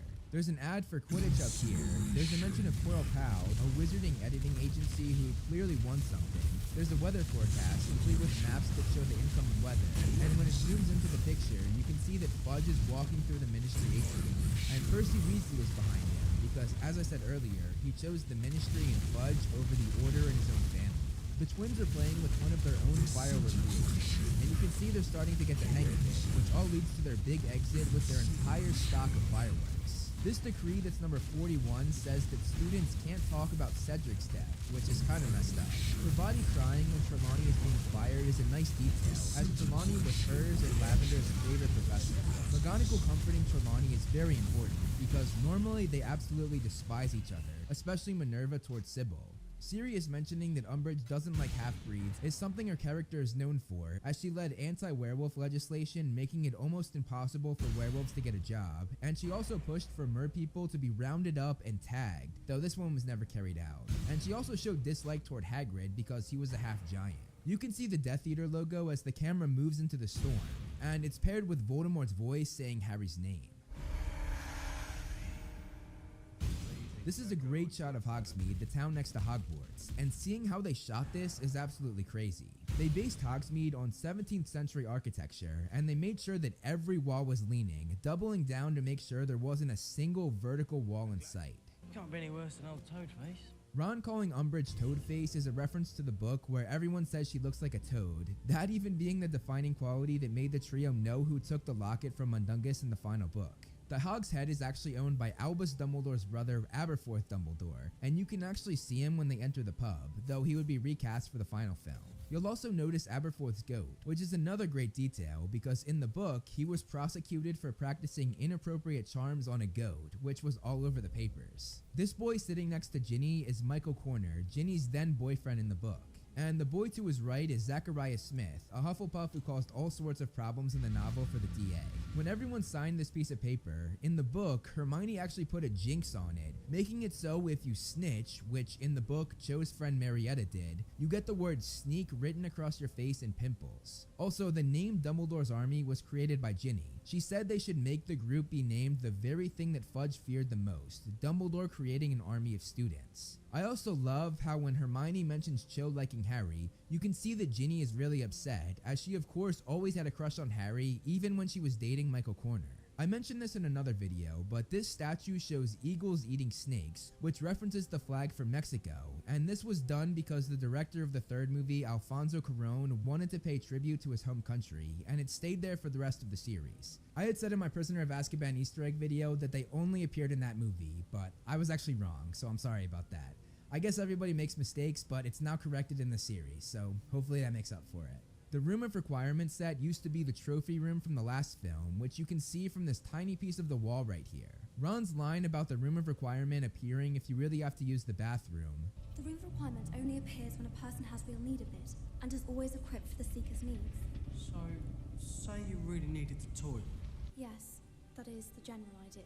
Is actually a great Easter egg because that very thing happened to Dumbledore himself. In the middle of the night, he really had to go, and then this bathroom just appeared, but he could never find it again. He had used the room without even knowing it. When Harry starts teaching the DA, he wears a cardigan with a loose tie, just like his favorite professor Remus Lupin, who wore that same thing when he taught Harry. The first spell they work on is the Disarming Charm, which is actually what saved Harry's life in the graveyard the previous year, and this is the spell that Harry would become known for. The chalkboard in Umbridge's classroom is discussing something called Limbo Mist, which, as the chalkboard says, makes the person see up and down swapped, makes their places be reversed, and makes them precariously hang in the mist. There's also a warning at the bottom telling them to remove scarves, accessories, and pets from their pockets. This is actually a really cool detail because for the maze scene in the 4th book, one of the obstacles that Harry had to get through was this very thing, Limbo Mist. The spell that Nigel used on Harry, the Stupefy spell, is the Stunning spell, which normally knocks the person unconscious, but that's not the case in this movie with Harry or Ron, both of whom got hit by it.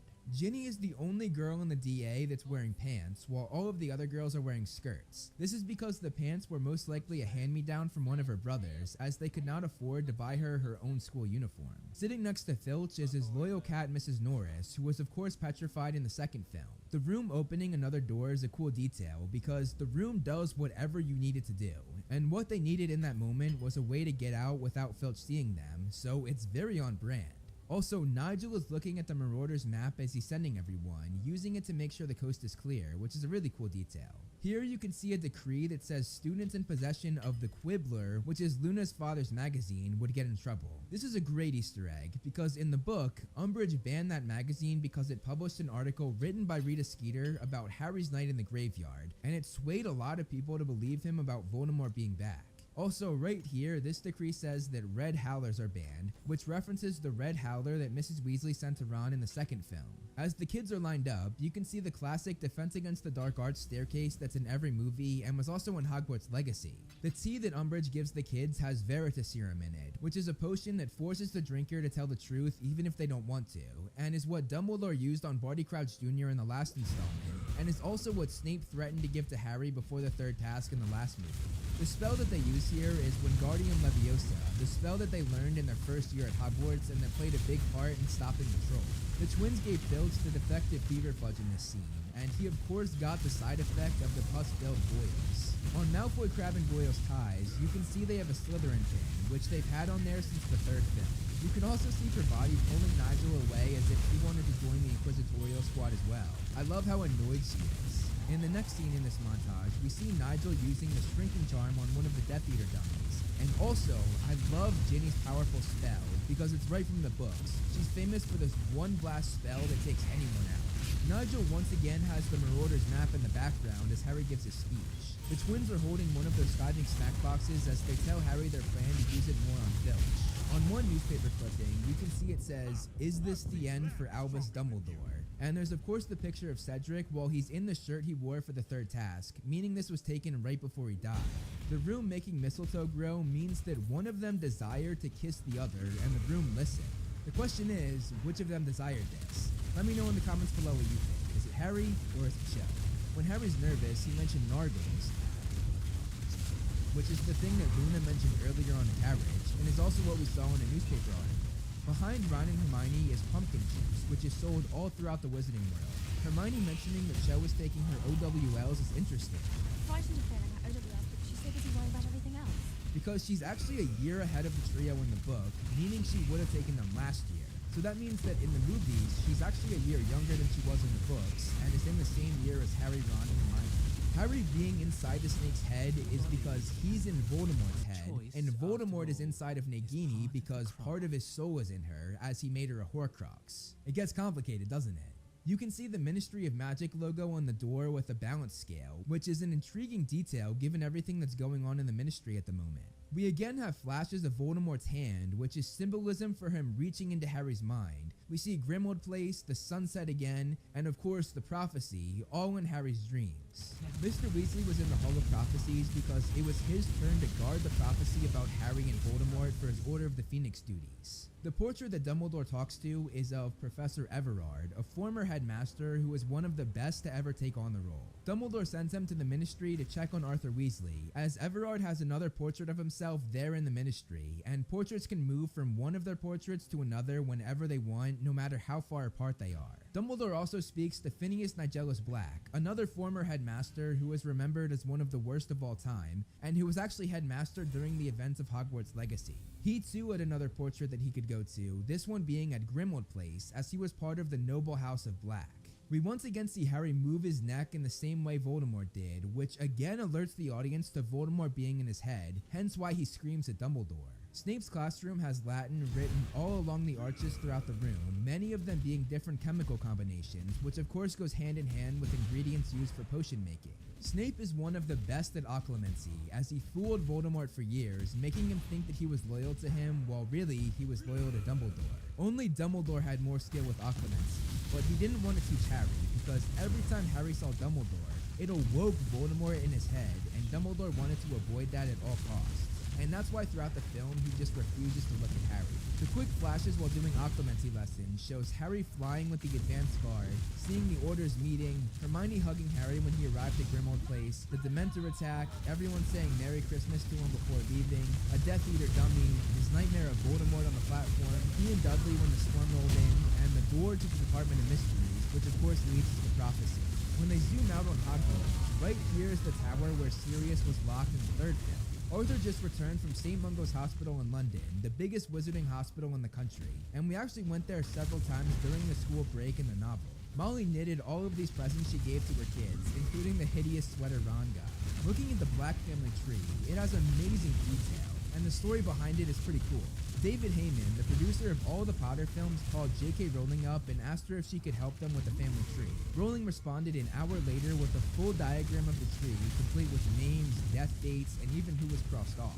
You can see Phineas Black, who's not Phineas Nigellus Black, who was headmaster, but rather his son. He seems to have been crossed off, most likely by his father, who had a bit of a temper. Back here is Cassiopeia Black, and next to her is Lycoris Black. Below them and crossed out is Marius Black, and I assume they did something to make the family burn their spot. Below them is Pollux Black, who actually married someone from the Crabbe family relating to Vincent Crabbe. Over here, you can see Arcturus Black, one of the oldest family members on the tree, and below them is Phineas Nigellus Black. We can see Bellatrix Black, who went on to marry into the Lestrange family, marrying Rodolphus Lestrange. And next to her is her sister Andromeda, who is actually Nymphadora Tonks' mother. She's crossed off because she married Ted Tonks, who was a Muggle-born. And Bellatrix and Andromeda have another sister, that being Narcissa Black, who would go on to marry Lucius Malfoy and have Draco Malfoy, meaning that Bellatrix is Draco's aunt, and Draco and Nymphadora are first cousins. We again see the Viaduct courtyard as well as the Viaduct, which is where Harry and the dragon crashed during the first task. This Viaduct would be moved for the final film as well as for the Fantastic Beasts movies though, as it wouldn't connect to the castle, but rather would be the way to enter it. Umbridge spraying an X across Hagrid's door shows her hatred and dislike for half-breeds like Hagrid, who's half-giant. Outside the hut, it appears as though there's a pumpkin man perched on a stick, and I think he's wearing a Hogwarts shirt, as you can see the outline of the school logo here. Hagrid mentioning finding the giants relates back to the plotline of him and Maxime, another half-giant, going to find 4 giants to recruit them to their side, but the film never mentions anything about Maxime like the book did. There appears to be a phoenix in Hagrid's window, which could foreshadow how Fawkes helps Dumbledore escape later in the movie, or it could just be Hagrid's love for creatures in general. The first man in Azkaban is Antonin Dolohov, and he was responsible for many deaths, such as the Pruitt brothers, who I mentioned earlier, were in the original Order of the Phoenix and were Mali Beez's brothers. And Dolohov also killed Remus Lupin in the final fight. This breakout from Azkaban included 10 death deals. Bellatrix, Dolohov, Rookwood, the Lestrange brothers, Travers, Mulciber, and a few others. Azkaban itself has a very interesting backstory. It was created by a dark wizard named Excrezdis, who also created Dementors. He put powerful charms on the island to conceal it, but when he died, those went away, allowing the Ministry to find it. They decided to turn this awful place and these awful creatures into their very own prison and prison guards. This of course backfired years later during the time of this movie, as Voldemort offered the Dementors more souls than the Ministry did, so they took his side and they were the thing that led to this mass breakout. In this paper, we see an ad for Flight Ride, a repair place for broken brooms. We see a story about muggles being exposed as fake wizards, which I would love to know more about. Did they just enter the magical world without anyone noticing for a while? We also see a story about an overweight ministry worker who apparently used to hex to lose weight, which apparently isn't allowed.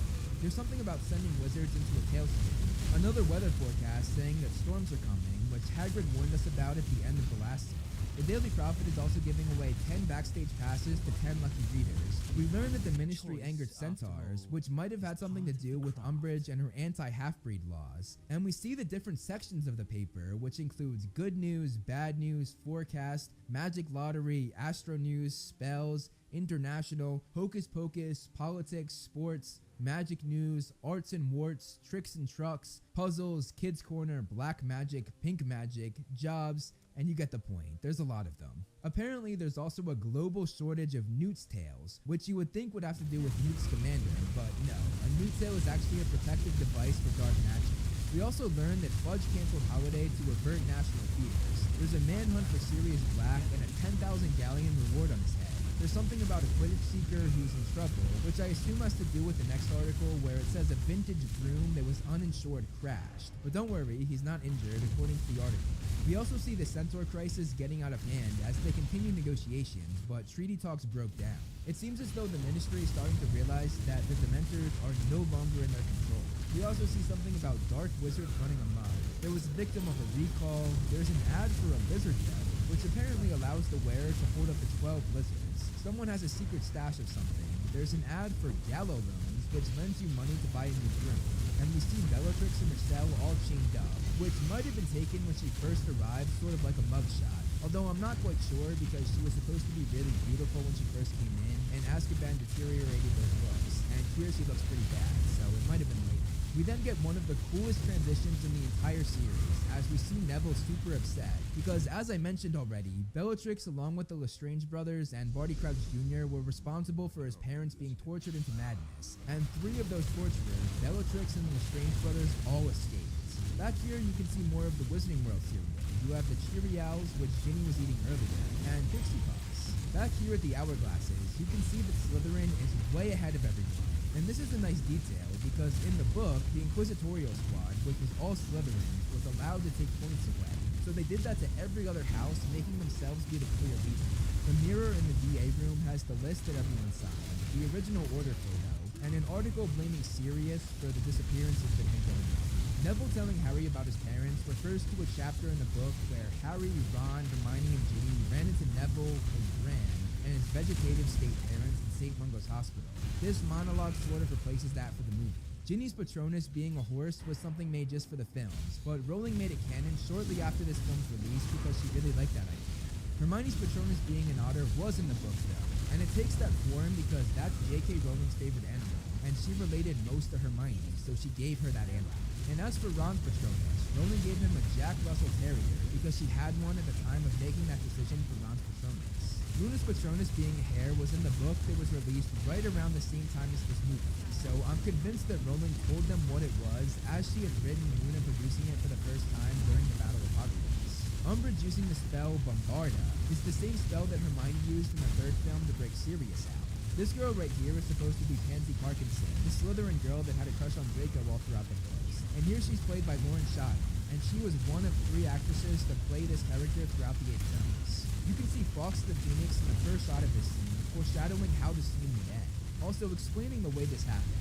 Phoenixes have the ability to disappear and reappear in bursts of flame, and they can take whoever is holding onto them, much like apparating and disapparating for humans. We once again see Percy, this time manhandling Harry and Cho, as he's on the Ministry side even after everything he and Harry have been through. Kingsley's line of was actually said by Phineas Nigellus Black's portrait in the book.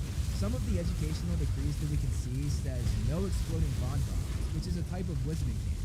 And this one says that students can't get sweets from unauthorized suppliers, basically meaning Fred and George and their skiving snack boxes. The picture that Filch turns over depicts a number of people who worked behind the scenes on this movie. The statue back here is of the architect of Hogwarts. He, along with Rowena Ravenclaw, one of the 4 founders of Hogwarts, created the floor plan for the castle. However, he's never mentioned in the books. He was made just for the films and the Harry Potter video games, including Hogwarts Legacy, which is pretty cool.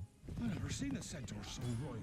The centaurs being riled up ties back to the little Easter egg I pointed out during the newspaper montage, where it said that the Ministry had angered them during negotiations. Taking a look at Groff, he and Hagrid share the same mother, who was a giantess named Friedwulfa. One thing weird is that in this shot, Hermione's holding the bike handle, but in the very next shot, Groff is holding it. Harry's wearing the same outfit in the scene that he wore in the 3rd film's finale. Snape using the spell Legilimens refers to Legilimency, which is the opposite of Occlumency that Harry's trying to learn here. Instead of blocking people from reading your mind, Legilimency is the act of reading a mind.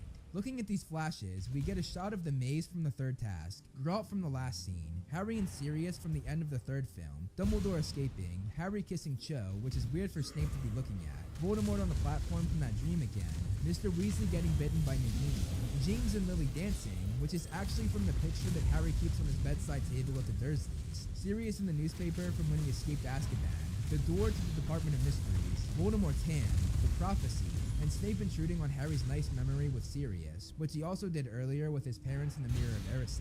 When Snape used the Legilimens spell, Harry used Protego, which is the shield charm, thus making Snape's spell rebound and hit him, which is why Harry saw his memories. We see flashes of Snape's past, like him being laughed at as he walked through the halls of Hogwarts with toilet paper on his shoe, Snape sitting in a fetal position, most likely watching his parents fight, and quick flashes of what's called Snape's worst memory in the novel, where James humiliates him in front of everyone, and where he called Lily a mudblood, forever ending their friendship, but they cut that part out. However, we know that they did film it based on this behind-the-scenes image. James also uses the Levi-Corpus spell to make Snape dangle, which is shocking because Snape was the one who invented that spell while at Hogwarts. He got his own spell used on him. Behind James here, you can see a shot of a young Wormtail, and before that, you could see Sirius and Lupin cheering him on as he disarms Snape. The sign for the OWL says Azul Mariano ink only, which is a kind of ink in the wizarding world that's blue, as Azul Mariano in Spanish means ultramarine, a shade of blue. They also made a prop for the OWL exam,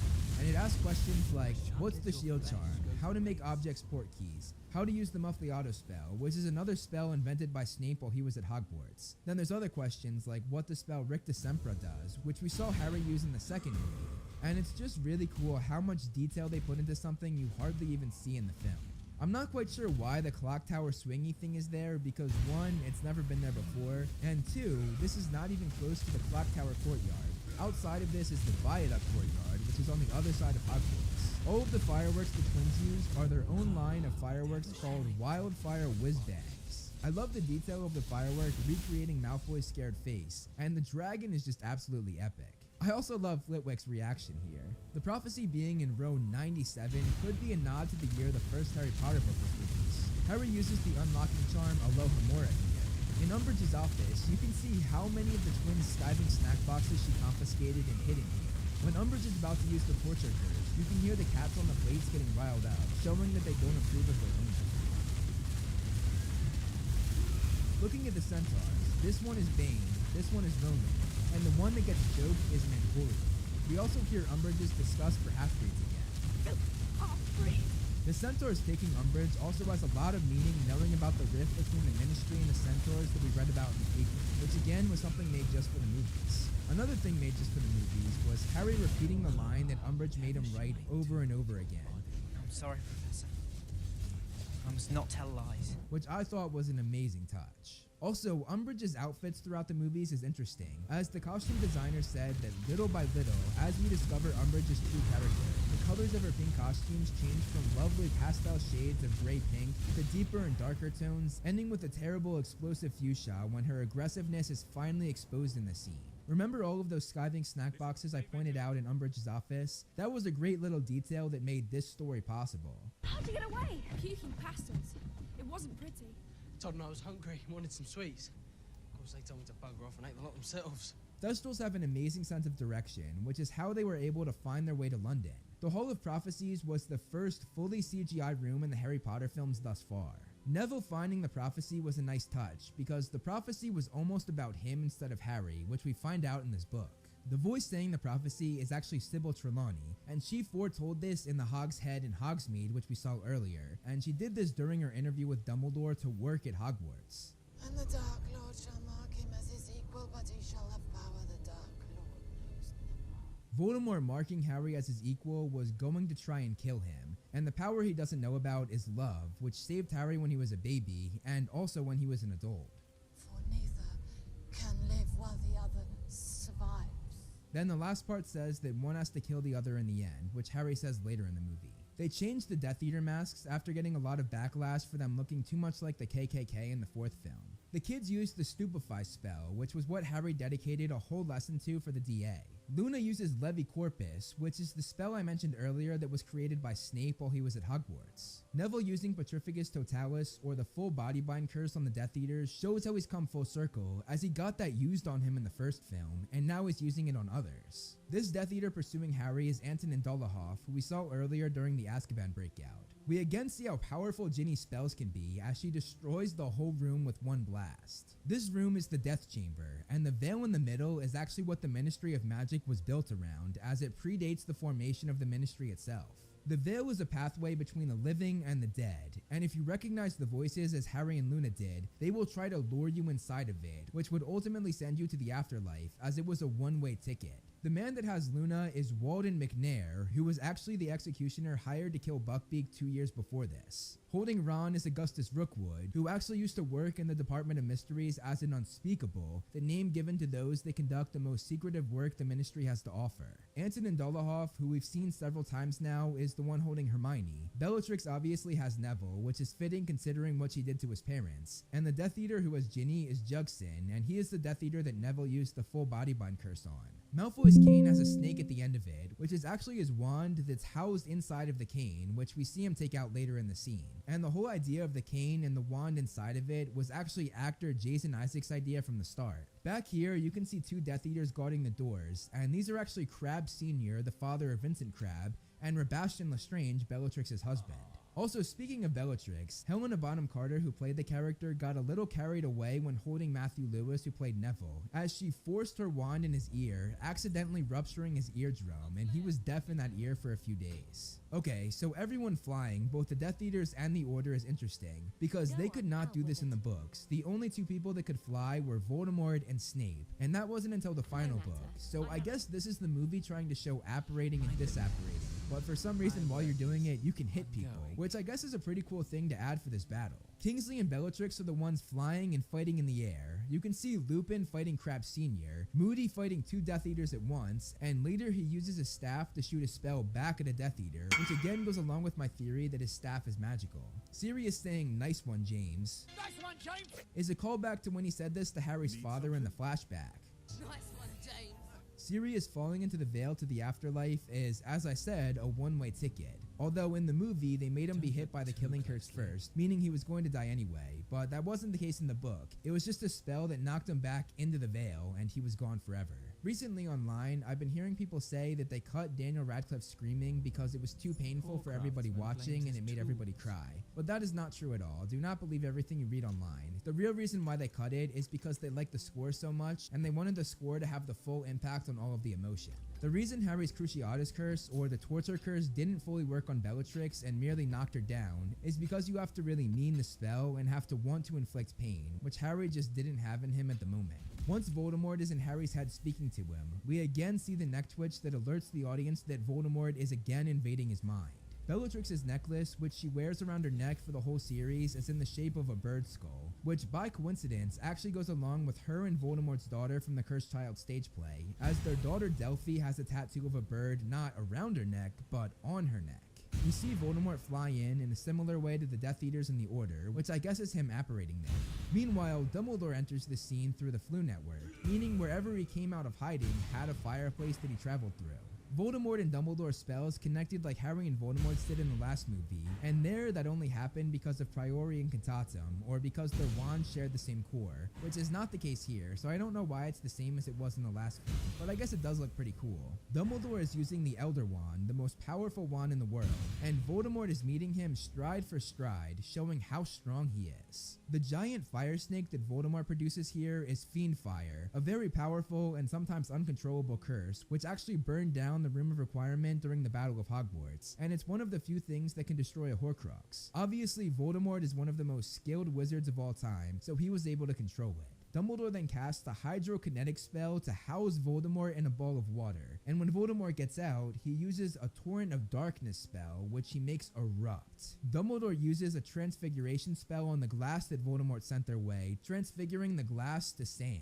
Behind Harry, you can see the place where you're supposed to go when you first arrive as a visitor to the Ministry of Magic, which Harry did in the book before his trial, and normally they force you to hand your wand over to them. When Voldemort takes over Harry's body, Harry's eyes turn green, which is very interesting because Harry is supposed to have green eyes throughout the series, but Daniel Radcliffe did not react well to contacts on the first day of shooting, so they said screw it, we'll just have him have blue eyes. But the green eyes here I guess symbolize Slytherin because Voldemort's eyes are blue in the films and red in the books, so that's the only way I can think of why they're green. Looking at all of the flashes and slowing it down, Voldemort basically makes Harry relive all of his worst moments. We have Harry's mother right before she died, Sirius being hit by the killing curse, Cedric dying, the Dementor attack, Mr. Weasley's attack, and Voldemort I guess in Harry's soul taunting him. Then we have a shot from a deleted scene in the film which shows Harry in front of the fireplace in the Gryffindor common room. Then we see the scene where Harry's neck twitched when Voldemort was in his head right after yelling at Ron, and a shot of this with a view we hadn't seen before. After that, there's Harry in a room staring at himself in a mirror, and he does the biggest neck twitch we've seen yet, which is fitting as Voldemort takes over his mind so much that Harry now sees himself as Voldemort in the mirror, and Voldemort says what Harry screamed at Dumbledore earlier, "Look at me." We then see another shot of Voldemort in Harry's soul, and him waving his wand physically pains Harry. Seeing his friends then evokes more memories, but this time happy ones, as we see Hermione hugging Harry from the end of the second film, Ron and Harry laughing at Mr. Weasley while at the table at the Burrow in the second film as well, Harry's mother and father when he saw them in the Mirror of Erised, Harry hugging Sirius before heading back to school after winter holiday, the trio laughing in Hogsmeade during the third film, Ron and Hermione seeing Harry for the first time after he woke up from his coma at the end of the first movie, and the trio laughing in the common room from earlier in this film. We then see how all of this love confuses Voldemort while he's inside of Harry's soul, and this love that Voldemort will never understand pains him. We see this as the Voldemort-faced Harry in the mirror has his smile wiped away, the Dementor moves backwards away from Harry, Cedric's death goes backwards and is undone, the Fiendfire snake retreats, we get a reverse shot of the maze from the third task in the last film, and the same goes for Dumbledore's escape from earlier, it's also in reverse, and we see Harry destroy the mirror where we saw Voldemort's face, essentially punching Voldemort out of his mind, and we see this physically pains Voldemort.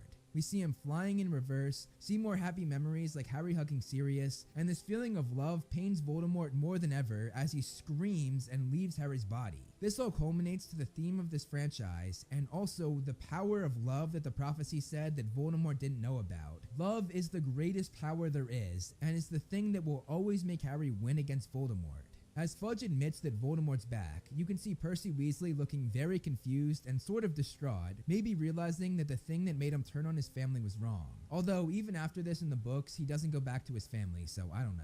Also on the other side of Fudge is John Dawlish, the Auror we saw earlier with Kingsley and Dumbledore's office. In this shot, we get a look at the Fountain of Magical Brethren, and the goblin appears to have been knocked down during the chaos of the fight. This is a great detail because in the book, the statue was actually entirely destroyed when Dumbledore used them to protect Harry and attack Voldemort. In the newspaper montage, we see an ad for spell loss, which is similar to an ad for hair loss in the real world, but for wizards. We see a few big stories as they talk about the magical scandal, we see that Fudge resigns, and in the book, Fudge said he had never known the wizarding community to be so united on a decision as they were on him being sacked. We also see an article about how Death Eaters gained entry to the Ministry of Magic. We see a secret disgrace for doping up, probably using steroids or the wizard equivalent to that. We also see that a witch backpacker went missing, most likely the work of Voldemort and his Death Eaters. And there's also a magical symbols game to play in the paper. On the next page, there's an ad about upgrading your family's brooms, something about a veteran Quidditch player. We see that Umbridge is suspended and is being investigated. There's a great detail, as an article says a meeting with the Muggle Prime Minister is being scheduled, which references the first chapter of the next book where Fudge fills in the Muggle Prime Minister and introduces him to the new Minister of Magic, Rufus Scrimgeour. We see that a witch named Alexandria Walker is being charged with attempted robbery at Ollivander's, which is the wand shop where Harry got his wand. And the thief Alexandria Walker was named after an art director who worked on this film. There's an ad for wand extensions and reshaping, and we get the biggest story about Voldemort officially being back, even after this very paper said he wasn't every day for almost a year. We see more of the Spellbound band being sunk in scandals, as I've pointed out several other newspaper articles about them in previous Easter egg videos, and this time it says Spellbound Unbound. Another tragic scandal hits the Witch Wonder Band, which is one of many scandals for this band in the Daily Prophet. And finally, we see that Dumbledore is reinstated as headmaster. In this shot of Hogwarts, you can see the Owlery over here, the Clock Tower courtyard, as well as the bridge that leads to Hagrid's, and over here on the other side is the Viaduct courtyard. Then this right here is the Great Hall where all of the tables are and where they have all of their meals. The sweater that Harry's holding is the sweater he was wearing when he and Sirius had that beautiful talk. And if you look closely, I noticed that Harry takes one of Sirius's long hairs off of the sweater, which I actually didn't notice until making this video. Harry and Dumbledore are sitting in Dumbledore's office, but this is the one and only time that we see the back room that had actually been built for all 8 movies. As you can see, Dumbledore's desk and chair is right here, so this room is behind his desk, and this is actually where Dumbledore sleeps. I assume there's a bed somewhere in this room that's just out of frame. Dumbledore saying that he knows how Harry feels when Harry says Sirius's death is his fault is noteworthy, because Dumbledore actually does know how it feels, as he felt that same guilt when his sister Ariana died. Most of these paintings depict crew members and their families, which is a really cool detail. You can also see Filch putting back the painting he took down earlier, and you can see that the people in it, who as I mentioned earlier were crew members, are holding their heads because he had made them fall down the last time we saw them. Luna is wearing a beetle ring as well as a cork necklace and the radish earrings again, all of which were made by Ivana Lynch herself, who played Luna. You can also see a mark on her forehead where the Death Eater had punched her during the battle in the Hall of Prophecies. We get a view of Hogsmeade Station here as we see where the Thestrals drop them off for the train ride home. If you look closely, you can see Padma running into the Thestral that she's unable to see, which is such a great detail that was so far in the background. As the camera pans up, you can see how far away Hogsmeade Station is from Hogwarts Castle, which doesn't really align with where it was in the last shot of the first movie, but whatever. Also, similarly to ending on similar shots, this film ends with a shot of the Great Lake just like the last film did. And there it is, every single Easter egg in the Order of the Phoenix movie. Whew, that was a lot. Make sure you stay tuned for part 6 where I dissect the entire Half-Blood Prince movie and point out every Easter egg in that film. Thank you so much for watching, guys. I hope you enjoyed the video. You can follow me on Instagram to see more of my personal life, like my cute dog Loki, and some behind the scenes movie flame stuff. I also do similar content on TikTok and Twitter that I do here on this channel. So if you like what I do here, check them out. All the handles are right below me, and links are in the description. Over here are my wonderful patrons. If you want to be featured on the next video, plus get a few other perks, become a patron today. As always, if you like the video, hit that like button and subscribe, and look out for more great movie flame videos on the way.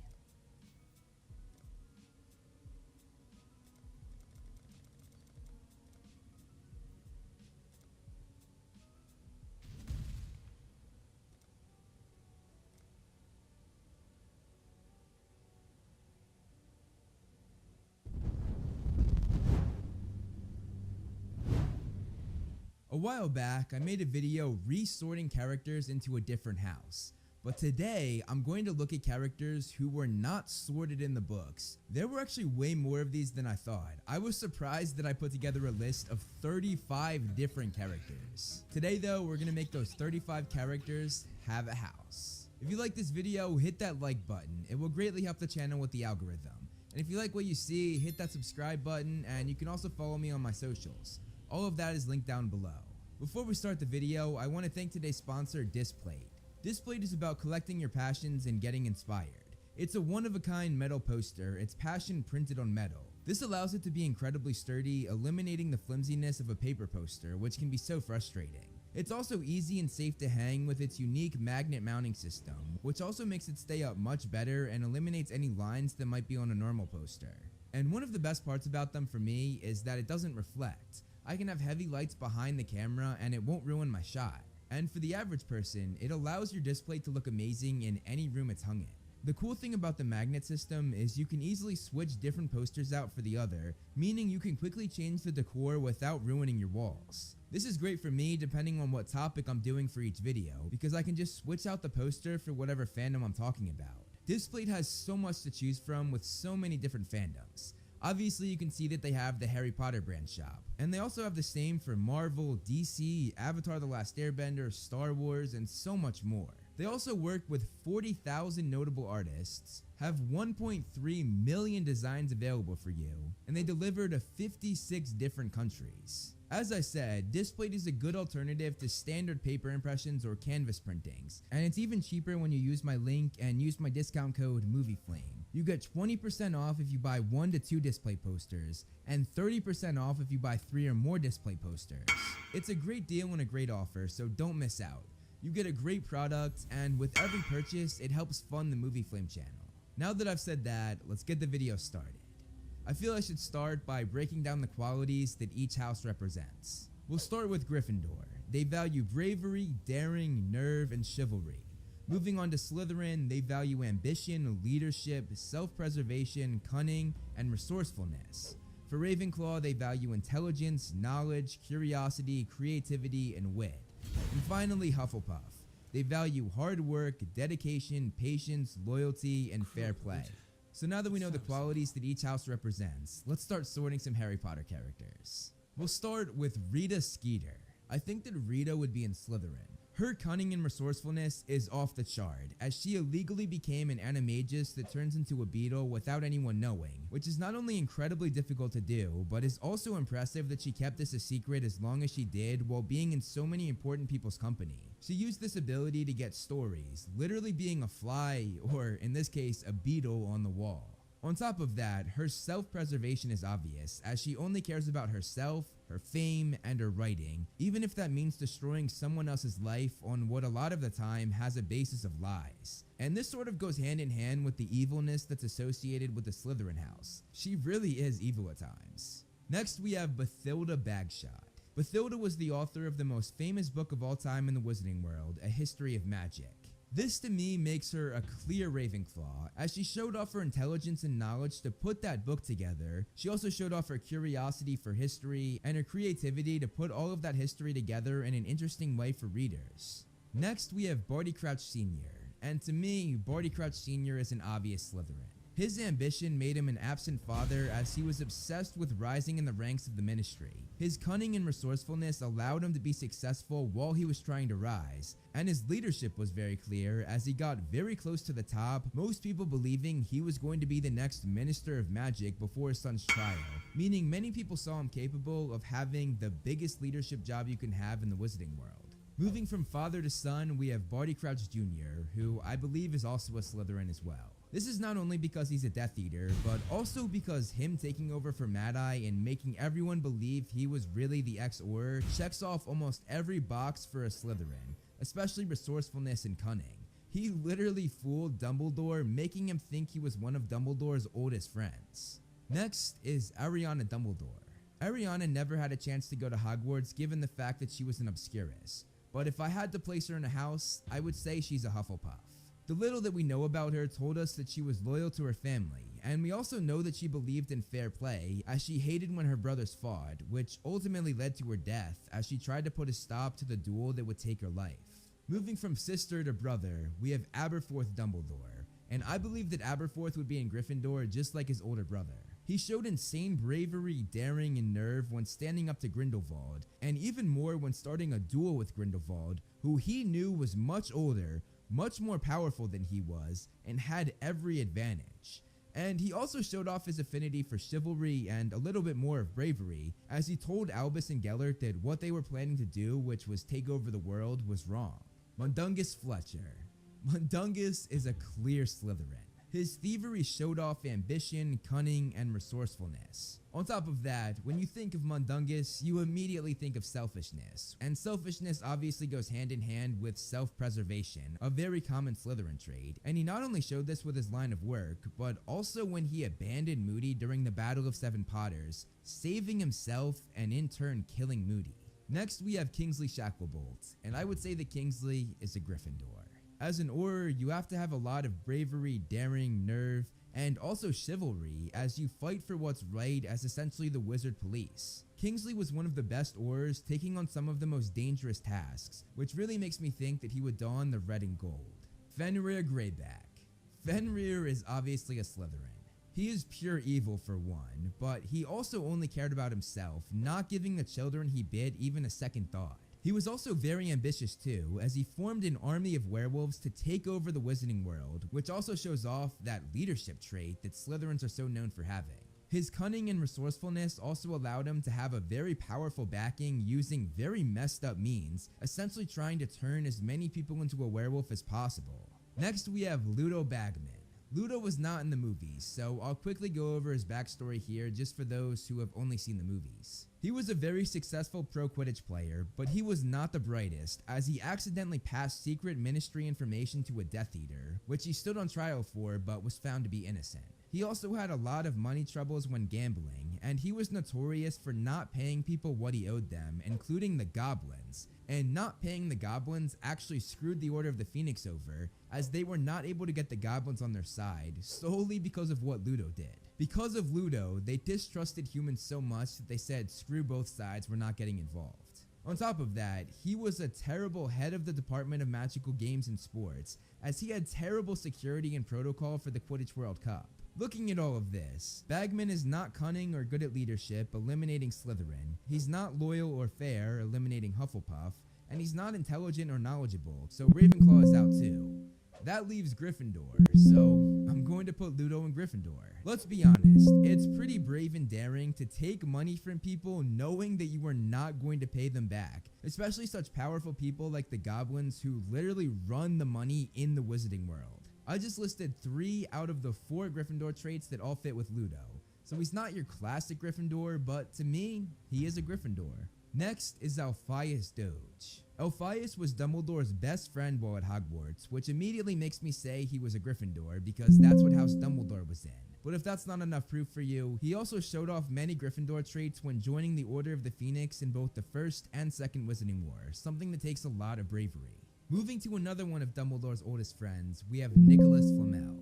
Flamel, the creator of the Philosopher's Stone, or if you're from America, the Sorcerer's Stone, is a shoo-in for Ravenclaw. He was the only known maker of the stone that gave him immortality, a feat that takes every trait Ravenclaw has: intelligence, knowledge, curiosity, wit, and honestly so much more, because this man might be the smartest mind the Wizarding World had ever seen. Now we get to Igor Karkaroff. He did not go to Hogwarts, but he was a Death Eater, which immediately makes me think that he's a Slytherin. But that's a cop-out answer, so let me give you more proof. This is backed by his self-preservation, both when ratting all of the Death Eaters out after Voldemort's fall, also that he could be released, and also when he cheated in the Triwizard Tournament so that his school could win. And on top of that, he also showed off leadership as he ran Durmstrang Institute. Moving from one character who did not go to Hogwarts to another, we have Fleur Delacour. I'm going to say that Fleur is a Hufflepuff. She worked very hard and showed a lot of dedication when learning English and earning a spot in the workforce in another country. But the thing that really made me put her in Hufflepuff was her loyalty. She had insane loyalty when she stayed with Bill Weasley even after his handsome face had been mauled and, quoting the book, now looked grotesque. She stayed by his side, never even wavering for a second. That right there is the true loyalty of a Hufflepuff.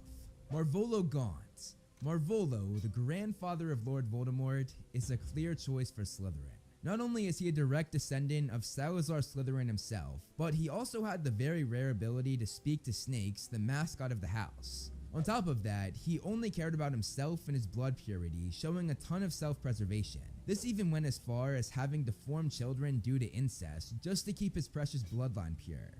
And speaking of the deformed children, we have Marvolo's son Morphin Gaunt, who I also think would be a Slytherin. He's also a descendant of Salazar Slytherin, and he too has the ability to speak to the house's mascot.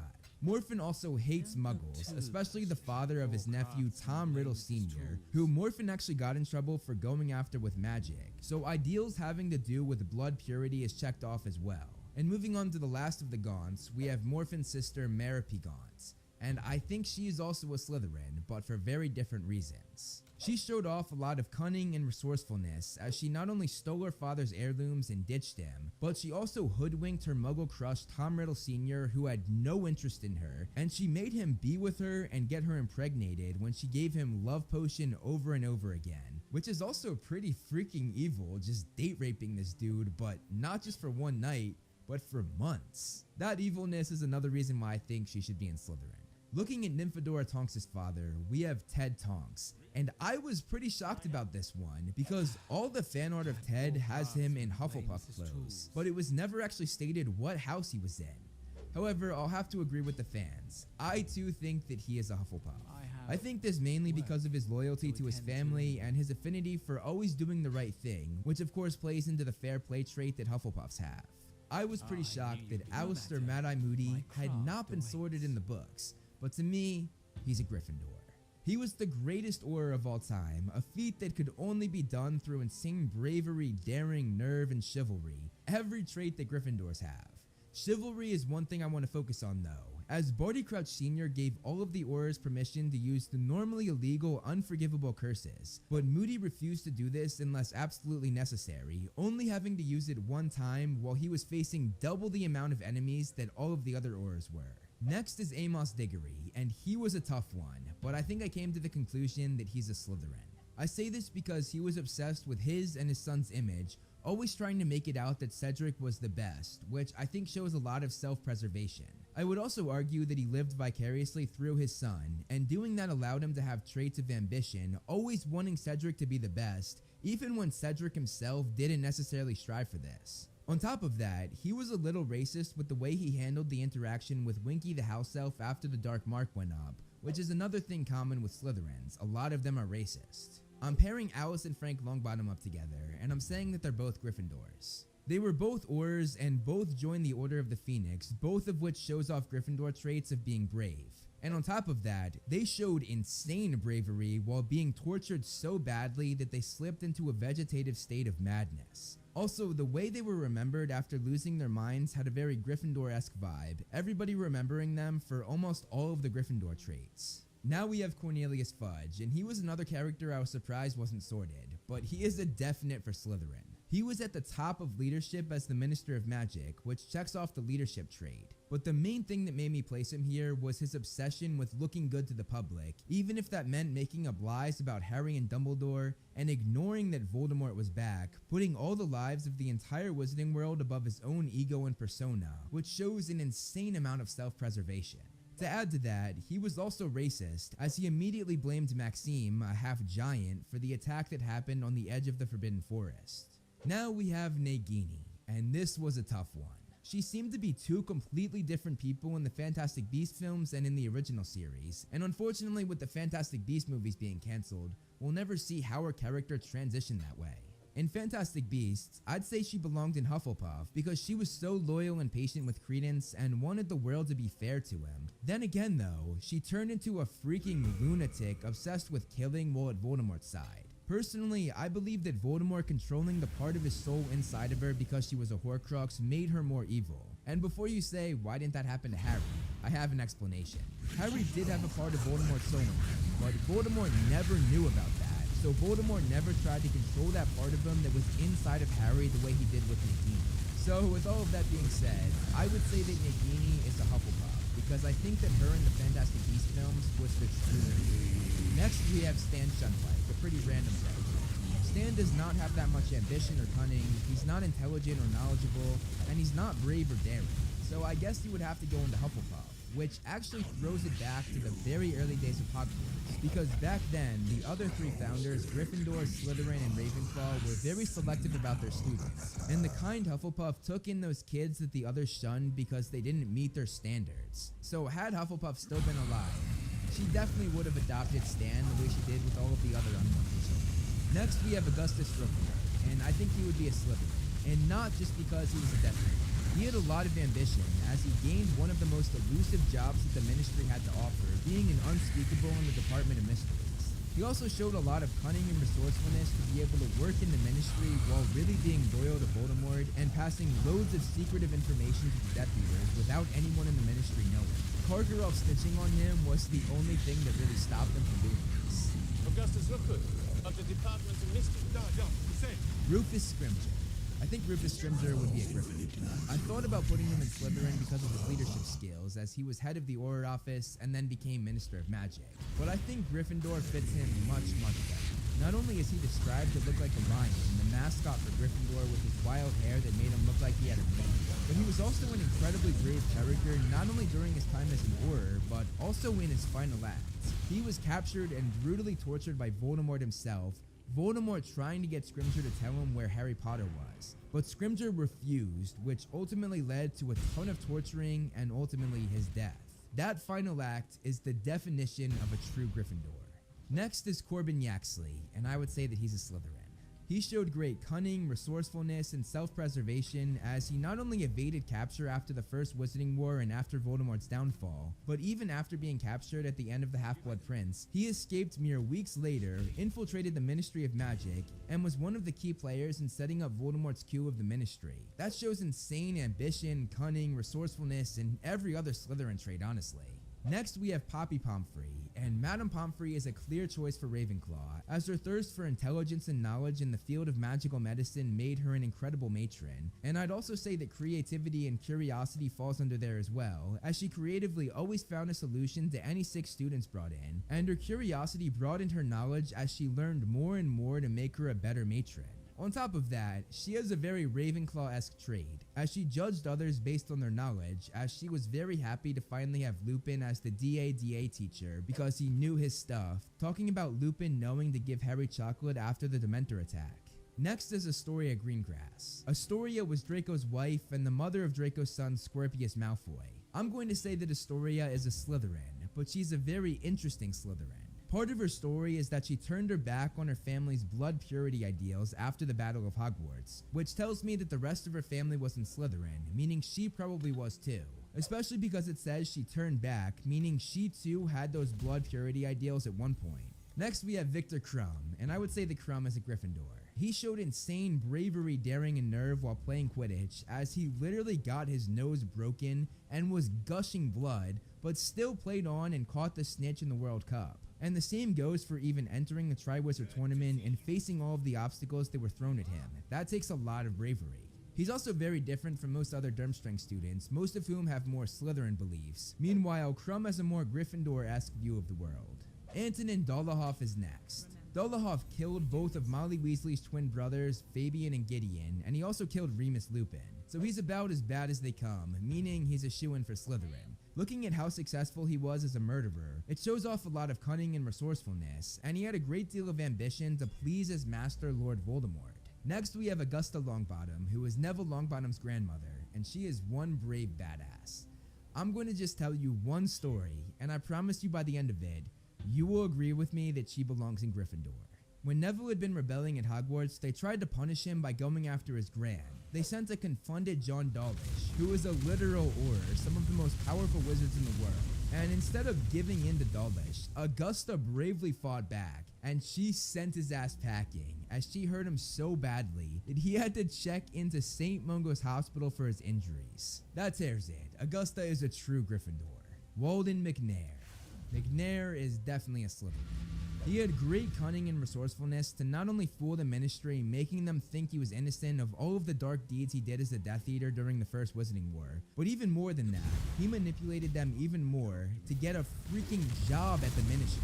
And last, but certainly not least, we have Gellert Grindelwald. He did not go to Hogwarts and was actually kicked out of Durmstrang, which is wild because they actively promote and teach the dark arts there. But had Grindelwald gone to Hogwarts, I think he would have been sorted into Slytherin. He had insane ambition and leadership skills to become the tyrant he later became, and his cunning and resourcefulness could fall under that category as well, because it's not easy to gain such a loyal following when what you're doing is so insanely wrong. And he of course has self-preservation, as he literally wanted to rule the world. That's about as selfish and self-obsessed as it comes. And there it is, 35 Harry Potter characters that were not sorted, now sorted. Let me know what you think of my placements in the comments below. I would love to hear your guys' thoughts. That's all I have for you guys this week though, so I will see you in the next video. Thank you so much for watching, guys. I hope you enjoyed the video. You can follow me on Instagram to see more of my personal life, like my cute dog Loki, and some behind the scenes movie flame stuff. I also do similar content on TikTok and Twitter that I do here on this channel. If you like what I do here, check them out. All the handles are right below me, and links are in the description. Over here are my wonderful patrons. If you want to be featured on the next video, plus get a few other perks, become a patron today. As always, if you liked the video, hit that like button and subscribe, and look out for more great movie flame videos on the web. I shan't let your flesh go to waste.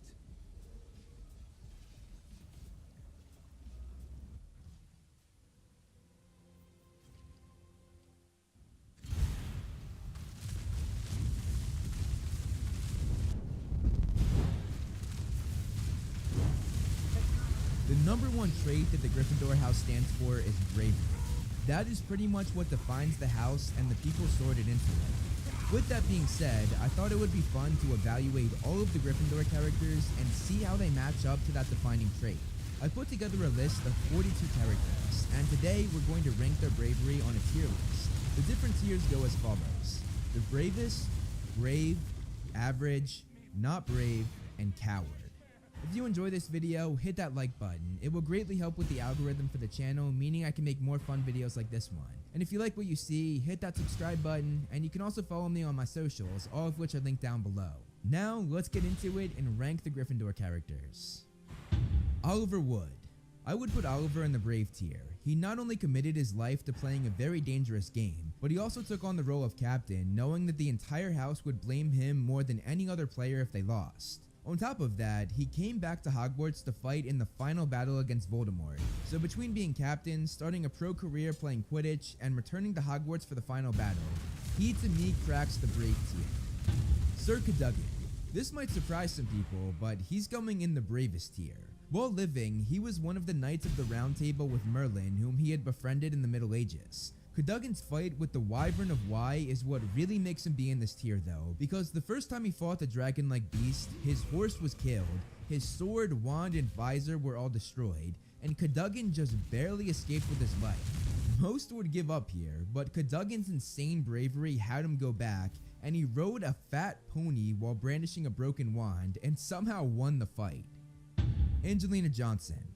I would say that Angelina is also in the brave tier, which again might surprise some people. She, like Oliver, played the dangerous game of Quidditch, and she too became captain of the team, which again takes on all of the responsibility of a loss. On top of that, she too returned to participate in the Battle of Hogwarts like Oliver. But the thing that's actually going to make me put her ahead of Oliver here is the fact that she tried to enter the Triwizard Tournament. Entering that tournament takes a ton of bravery, which I think warrants her being ahead of Oliver when paired with everything else I listed. Seamus Finnegan. Seamus is just average for me. He didn't do too much in the series that was very brave. The most he did was try out for the Quidditch team and he didn't make it, and he also joined the DA, but he did this very late. He was in the Battle of Hogwarts, but the most he did was cast a Patronus charm with 2 other people, so to me, he's just average. Remus Lupin. Lupin showed some cowardly traits as a student, first not having the bravery to tell his friends that he was a werewolf, and even more, he didn't have the bravery to stand up to his friends and tell them to stop bullying, despite the fact that he hated when they did this, and despite the fact that it was literally his job to do this as a prefect. However, in his adulthood, Lupin joined the Order of the Phoenix 2 different times, both for the First and Second Wizarding War. He took on some of the most dangerous tasks the Order had to offer, like going underground as a spy among the werewolves. This showed even more bravery, as he was risking seeing the werewolf's leader Fenrir Greyback, the very man that bit Remus as a kid to make him a werewolf. If we look at just Remus's childhood, I would say he goes in the not brave tier, but as an adult, I would say he's in the bravest tier. So I'm going to put Remus in just the brave tier. I think his bravery as an adult outdoes his unbrave actions as a kid, so he skips over average and goes to the second highest tier. Arthur Weasley. Arthur is going in the brave tier. And I'm not gonna lie, I was pretty close to putting him in the average tier. This is because most of his moments in the books are either him being told what to do by his wife or being scared of his wife. He didn't do anything in the Battle of Hogwarts that was noteworthy, but he did show up, so that's a small reason why he's in the Brave tier. And he also got points because he helped fight the Death Eaters at the Quidditch World Cup. But the main reason why he falls in this tier is because of his work guarding the prophecy for the Order of the Phoenix, which of course led to him getting attacked by Nagini. So although Arthur is rather cowardly when it comes to his wife, he's still going in the Brave tier. Natsai09. If you haven't played Hogwarts Legacy yet, here's a spoiler warning. Skip to whatever time is on the screen. Natsai, or Natty, is going in the Bravest tier. She risked her life to put a stop to Harlow, Rookwood's right hand, many times. And when it came down to it, she bravely jumped in front of Harlow's blast to save us in her Animagus form. And let's be real, she didn't know what spell it was going to be. It very well could have been the Killing Curse, meaning she was brave enough to possibly let herself die. It ended up being the Torture Curse, but the way she risked her life to save ours definitely puts her in the Bravest tier in my eyes. Percy Weasley. Percy is the first one going below average. He had zero bravery when it came to the treatment of his family. After he knew he was wrong for taking the Ministry side over his own family, everybody thought he was going to come back when the Ministry was proven wrong, but Percy was too cowardly to face them. For an entire 2 years, he was too scared to admit that he was wrong and was too scared to acknowledge that they were right, putting his mother and father through absolute hell. The only thing that kept him out of the bottom tier was the fact that he eventually did return to his family and helped them fight in the Battle of Hogwarts. Cormac McLaggen. Cormac would like to think that he's the bravest, but I think he's just an average Gryffindor. He played Quidditch, but was never captain, so he never had the weight of the team on his back the way Wood, Angelina, and Harry did. So, just an average Gryffindor. Hermione Granger. Hermione is obviously in the bravest. She faced so many horrifying things and always kept going without question. She not only went down to get the stone in the first installment, but went back in time to save Sirius and Buckbeak, went to the Department of Mysteries to again save Sirius, fought in the Battle of the Astronomy Tower, and faced so much as she left school to go hunt Horcruxes and defeat Voldemort, not to mention that she was a leading force in the Battle of Hogwarts. She definitely deserves to be in the top tier. Demelza Robbins. Demelza was a chaser on the Gryffindor Quidditch team when Harry was captain, and she's just average. She didn't do anything special, but she didn't have any actions that would put her below that tier. James Potter. James is going in the bravest tier solely because of his final act. A wandless James watched Voldemort break into their home, and he told Lily to take Harry and run while he held the most dangerous dark wizard to ever live off without the ability to use magic. I think he earned a spot in the top tier for that. Peter Pettigrew. Pettigrew is going in the coward tier at the very bottom, which I pretty much only made for him.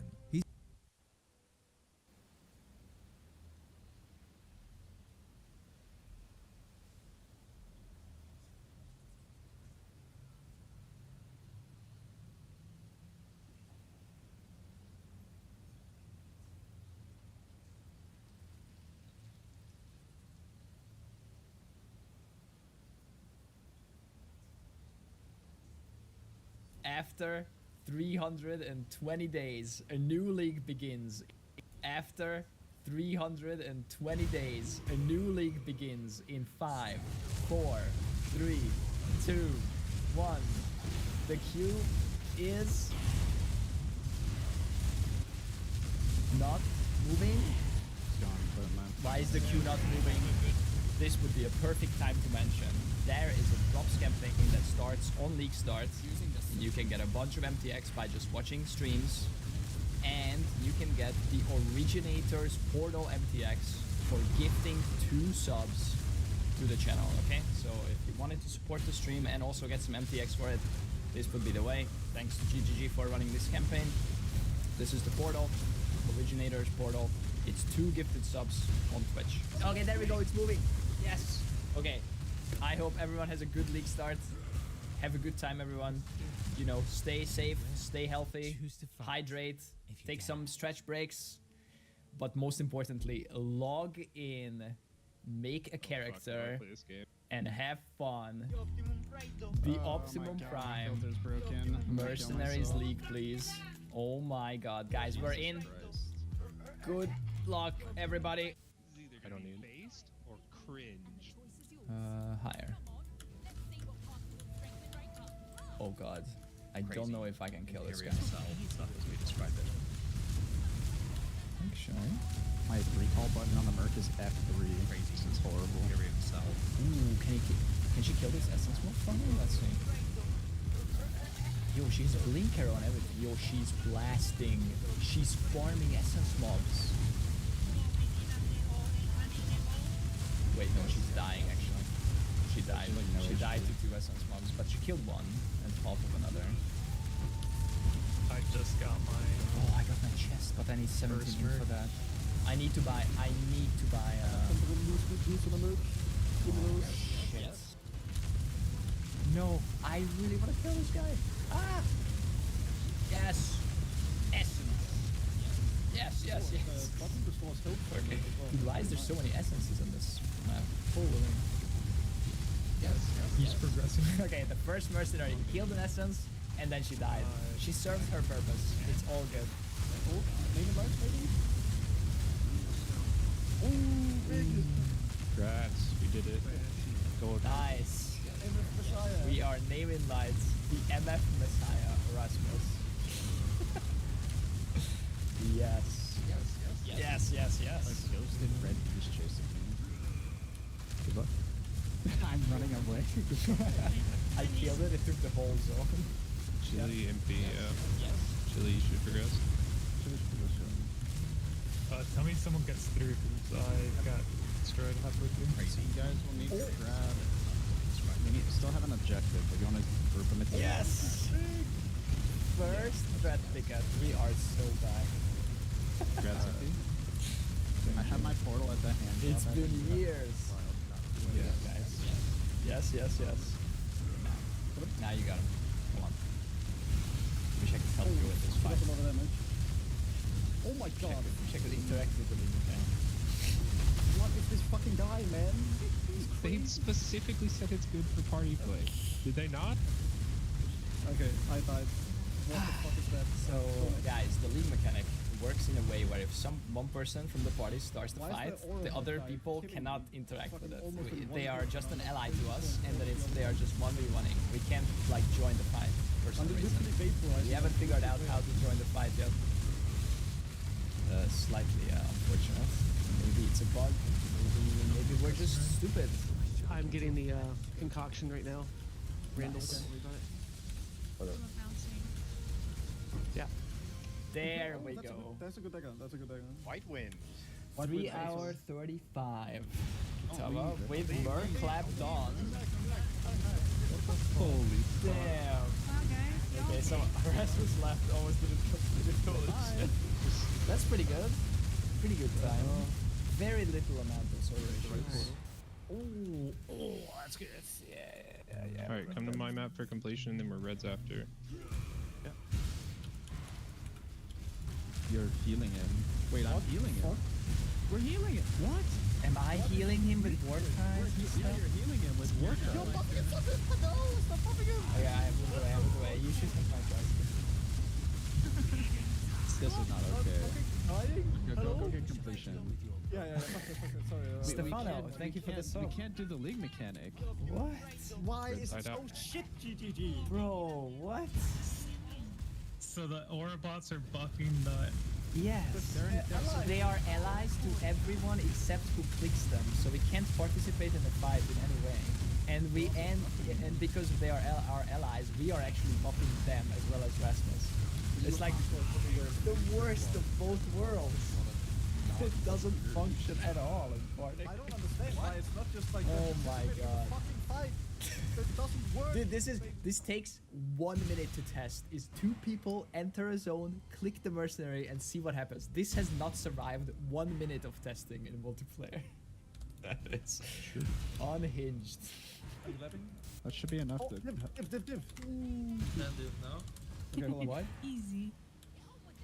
Oh, there's a div in the guy? Thing I've gotten from the league mechanic. Oh yeah, I don't need to sell it. Okay.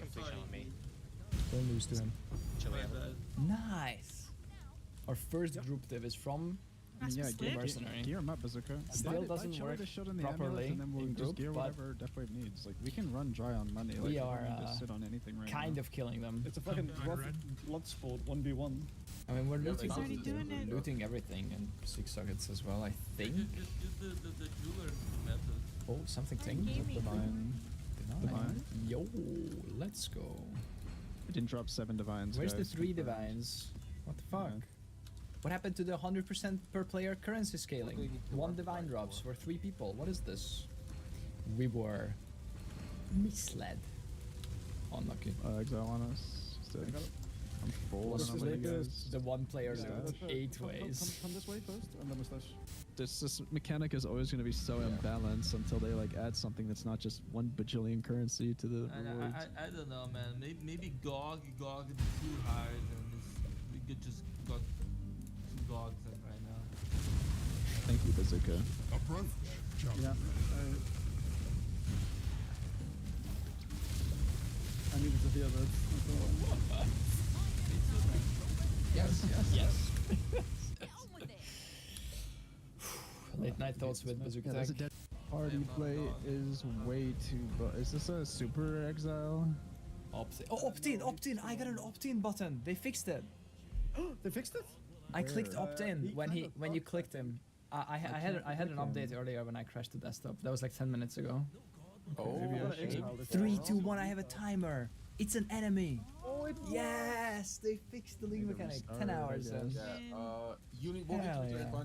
Guys, you know how we were happy earlier that it works in group? It doesn't really work. You can opt in, so at least the guy is your enemy, but you don't get shit. You don't get to interact, you don't get to see the inventory, you don't know what's there. Only 1 person can hire it.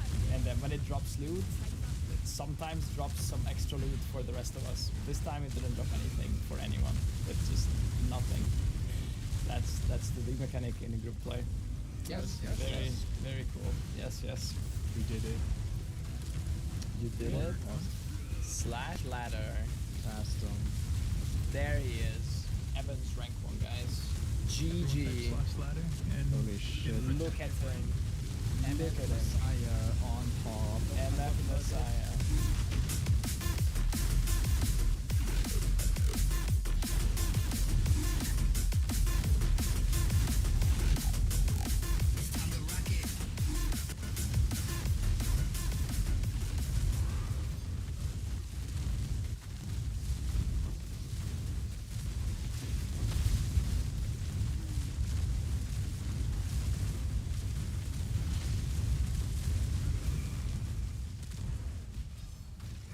Interesting.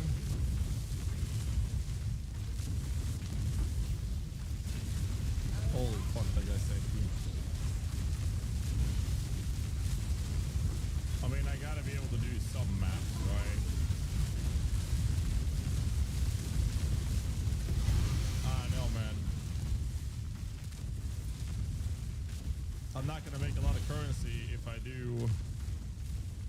I didn't get minion damage, so whatever. That's playable though. Interesting. How much do we have? We got 24 C to go. Okay.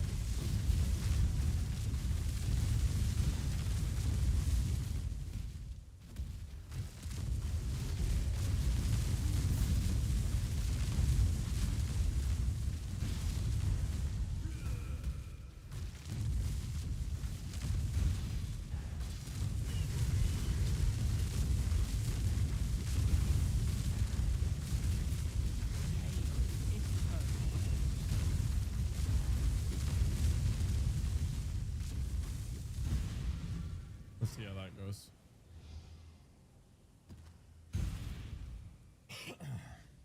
No, dudes. What Atlas strats? I posted a video on that on my YouTube channel for Atlas strategies. So I'm doing my gig farming strategy. There's a bunch of trees in there. Just go to my YouTube channel and check it out there. I should give you everything you'll ever need and then some. You get that if you do quickly search prices, a rate limit API. Yeah. One of my That's exactly what it was. faces, yet kept her true. Hey, dude, Dinah, good to see you, dude. Okay, so I need to progress, but I mean, if I'm crashing, I can't do shit about it. Like, I need to do these fucking red tier maps. I got a museum map right there. I gotta corrupt that bastard as well. I'm gonna re-roll it first. Oh, goddamn. Okay, got a weakness. I can live with that, right?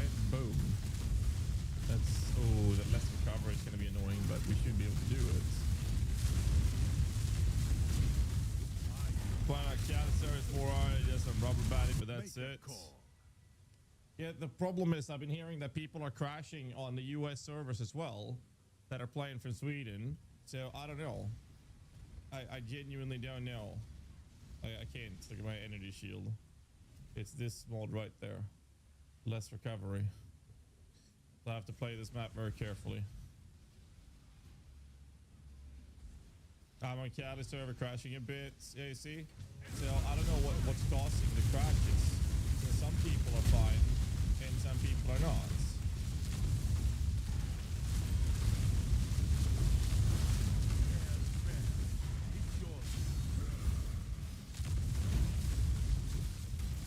Oh, I don't know, man.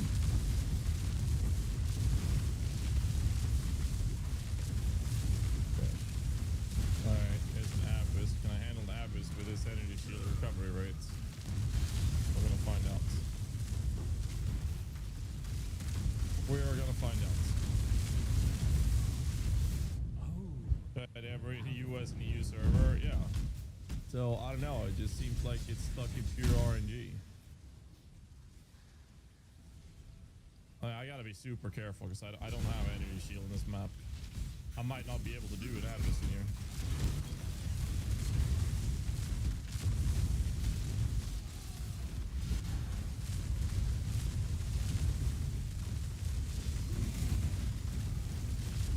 I failed this. Yeah.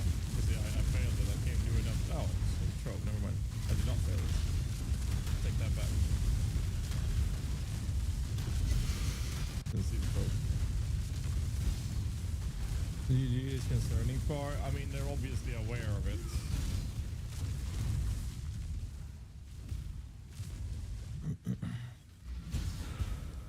We'll see. I don't have energy shield. Fuck this recovery map, dude.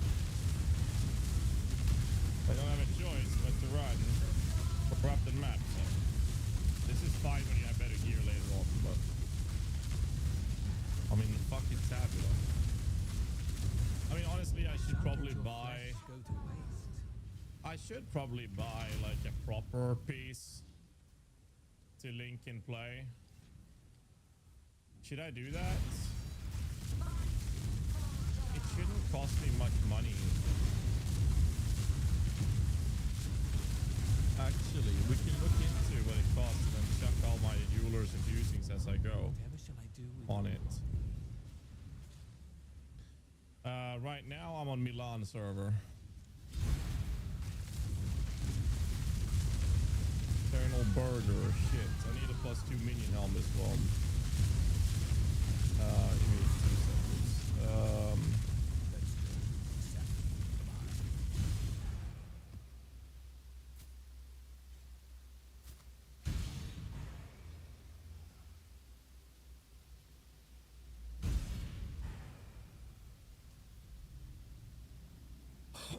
Alright. Get back to hideout and the positive drops right away when you get there. You won't lose the rollback. Yeah, I mean, every time I drop something good, I'm going to go back to hideouts and lose a portal just to do that. Yes, I will absolutely do that. Under P will do that.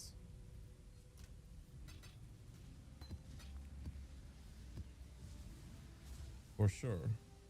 I'd like to get a haste or I want to get a haste or Merc with aspect of the spider.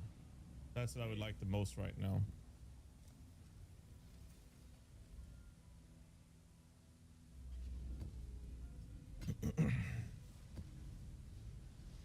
But yeah, like one of the biggest issues is that people are playing on US servers are crashing as well. So there's like, I don't know where to go. Some people having no problems with certain servers, and some people are still having issues on those servers.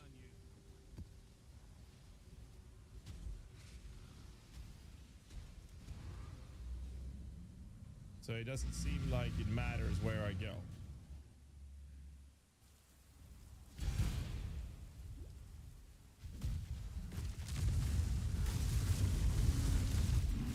Yeah, exactly. So I can't really do much. It's weird, yes it is. what would cost that. Should I check this corner out for you, maybe?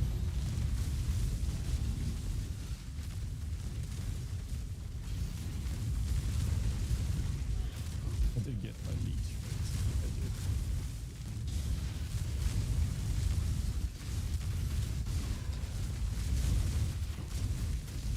Alright.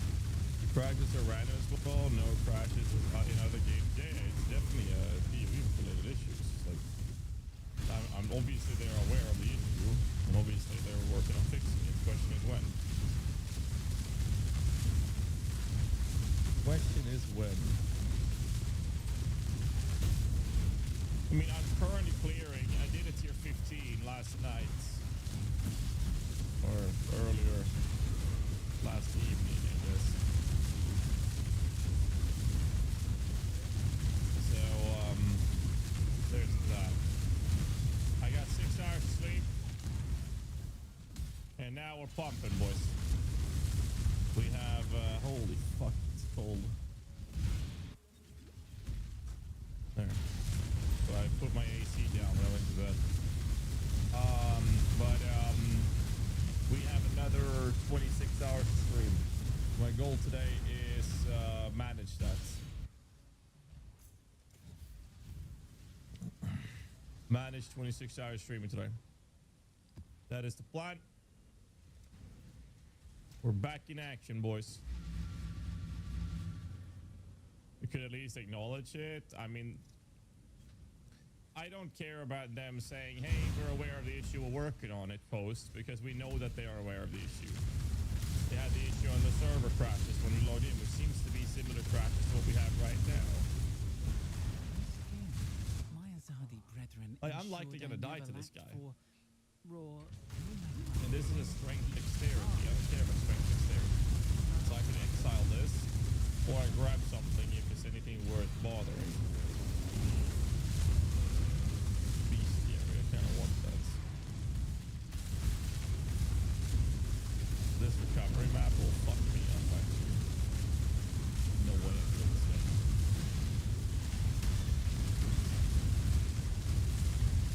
I'll take it back. I'm gonna fuck him up. You know what I could use? A taunt. Taunt fuel on my minions. Darkness and throned, and a taunt fuel. Because I'm guessing the mercs can be taunted, right? I mean, I would at least assume so. Maybe I can keep the fuckers off my ass if I can taunt them.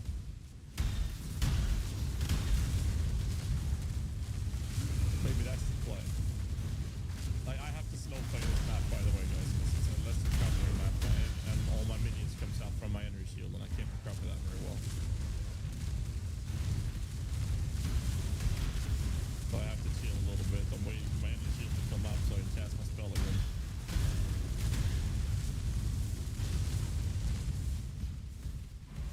I'm gonna see how a well-rolled Vis is going for, and I'll try to link that. So that should give me a stupid amount of energy shield.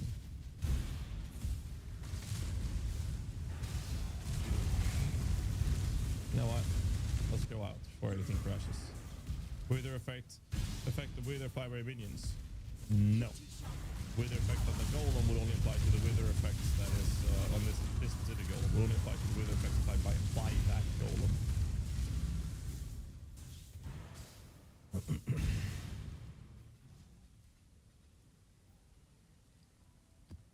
That one we want to run.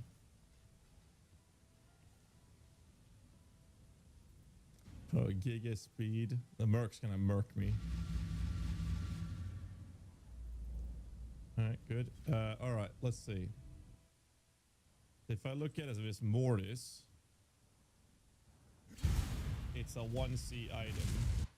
Damage is the same. I want 20 on that. That I want 20 on. Look at that. Still 1 chaos. Everything else is static.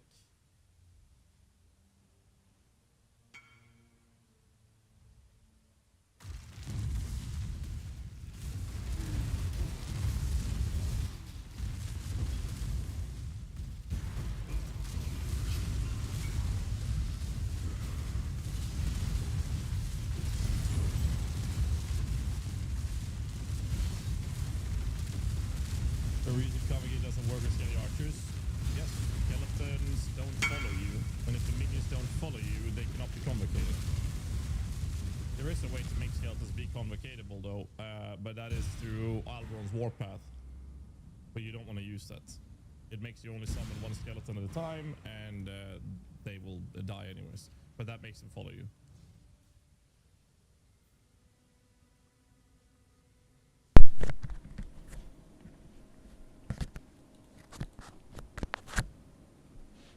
Yeah, it's quite frustrating when you lose maps. I've been losing so many red tier maps due to the DC issues. It's quite frustrating. Isn't that fucking Sekiro worth more? That's a fucking good deal. Oh shit, thank you.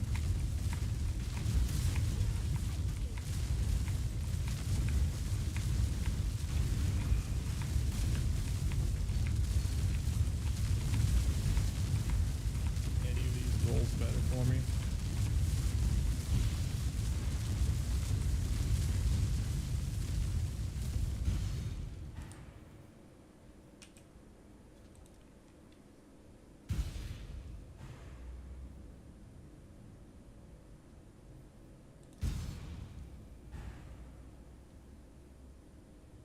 Can you add more sockets to an item?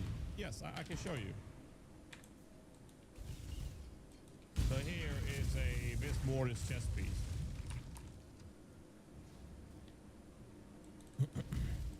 So hover over jewelers, it says that this will re-roll the sockets of the item. The item's quality increases the chance of obtaining more sockets. On my fusings, it says the item's quality increases the chances for obtaining more links. That means we quality it first. Then I use jeweler. Hargo budere ma farms. So far so Nice. so far so good. Wow. Wazona senda KG3 KG3 ndasenda KG4. Wazona KG4. Wazona kira. Wazona kira wele KG4. Ukubhadale. Yo. Hands ukubhadale. Abantu ukuchanga baje. I don't know from shit. What is this? Apatu.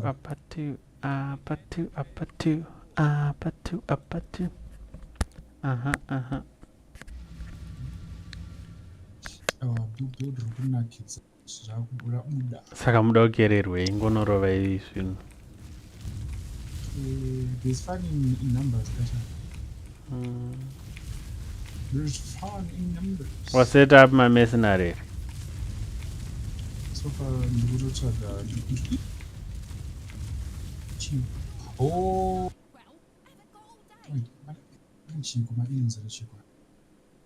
So far, I'm only one mercenary. Any good mercenary. It's not even about that good mercenary. I don't know visa gear ways around that. Huh? Serious? But I'm going to work a local now. This mercenary.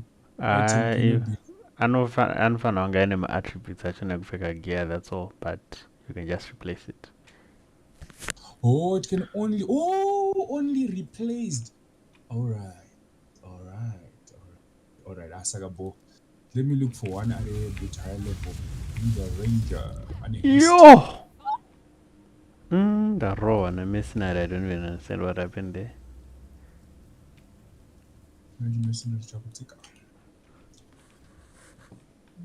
And the barrage. I'm going to put it.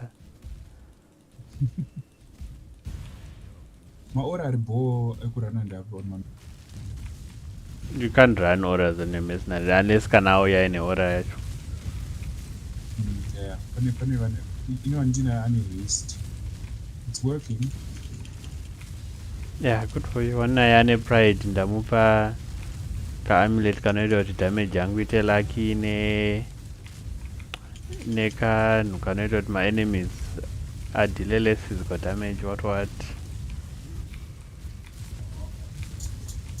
Oh, what's going on here?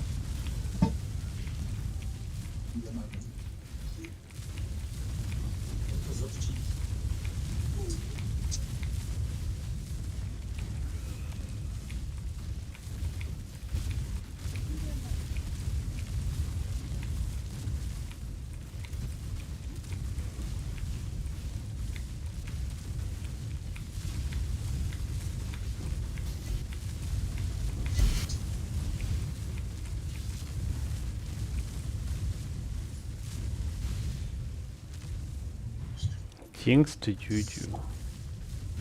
Ndozozviona manguwana izvo.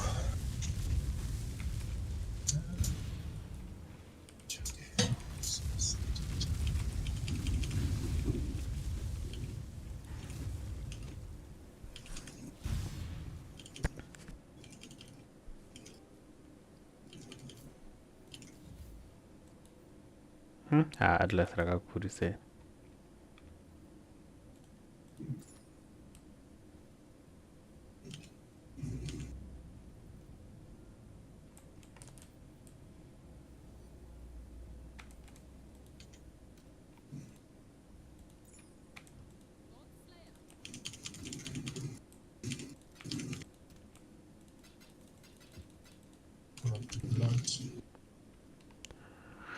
Ah.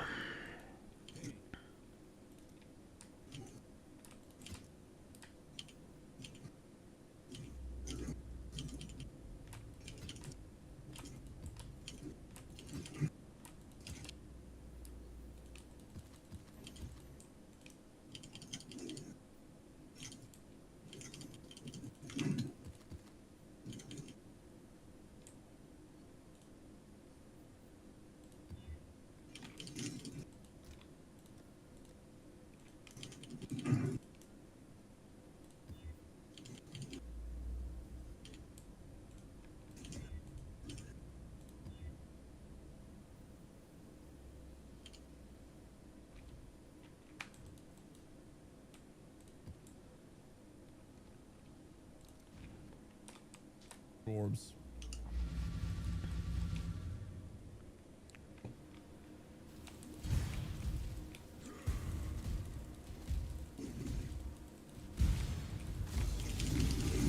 What's the button to make it auto? Control, right? Yeah. Oh, yeah. I'll have to spam. If you hold down control and hold down that click and do it for me. Yeah, crashing in lab is really frustrating. Approach, challenger.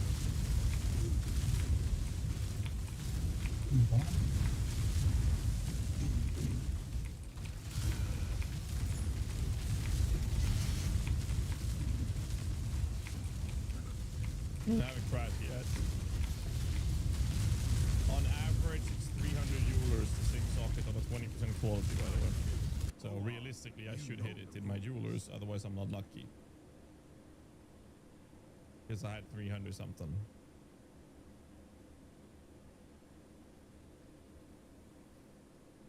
Thank you. And now I'll be linking it. Do I care about a 5 link with this? No, I don't. So I'm gonna 6 link it. And that's an average if you have like 1100 fuses. So we'll see if I get lucky. I didn't. I got a 5 link. I ended up on 5. I wonder.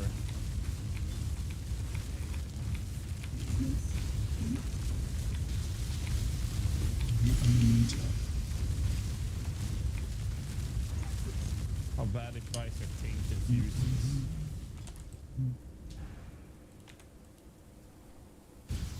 Uyane-born offering. Inozondibatsira. I don't know if this is better for me. I don't think so. What do I lose? I lose minion damage supports. No. That's not worth it.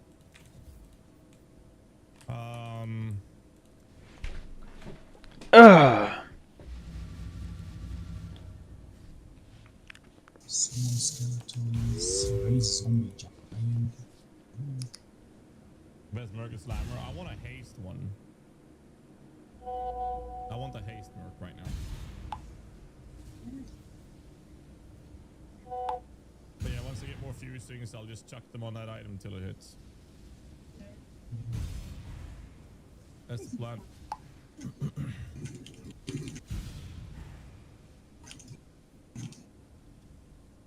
And identify every fucking helmet till I get a +2 minion, dude. I want to get abysses. Here's abyss. So I want to get the belt, and I would like to get a taunt tool in there.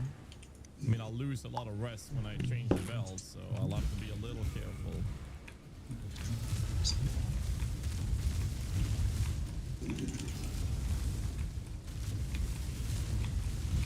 Might have to upgrade some other pieces.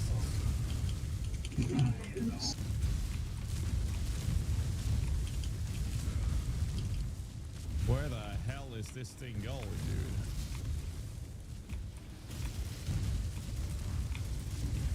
Gotta go back to the essence of this. Holy shit. Yeah, what I want a blade caster. Because they have aspect of the spider. So I want a dex int.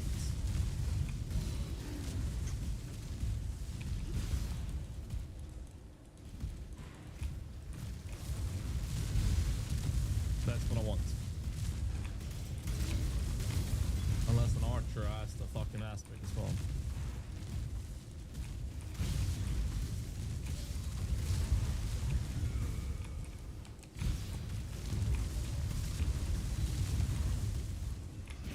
That's the plan. And I crashed. Jesus Christ, this guy's fucking tanky.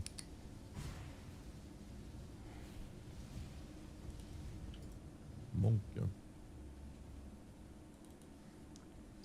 If this build is hardcore viable, Monka S. Absolutely hardcore viable. Not solo self-fund though, because there's quite a few things you need, but yes, it would be. Oh, my soul. Like, I'm doing red tier maps in a fucking tabula right now.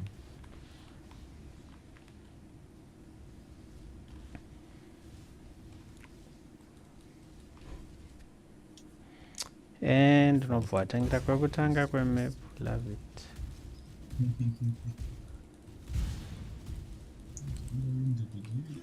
I mean, no crashes yet. We'll see how long it takes before I start crashing, I guess.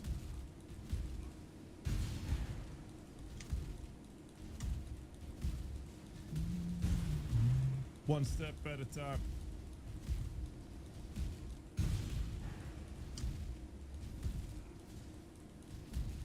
You slept so long? I slept for 6 hours, Itami. How is that long? I slept for 6 fucking hours, man.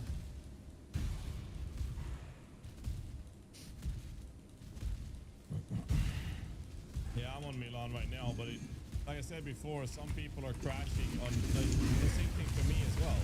When I crashed, I changed servers and I still crashed. I'm not sure what the issue is, but it doesn't seem to be server related.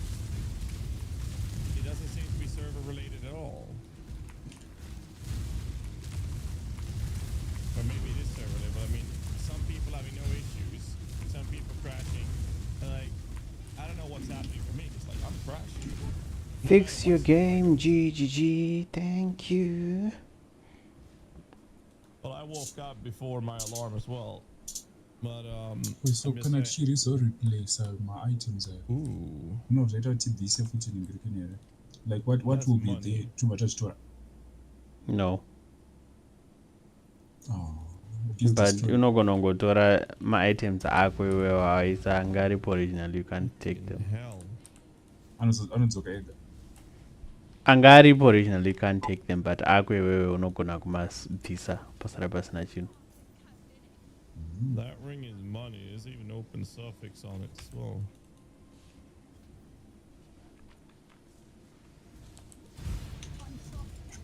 Holy shit.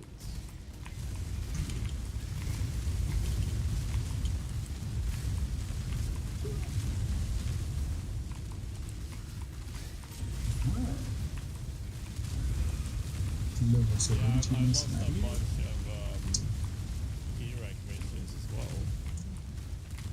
It's like, motherfuckers.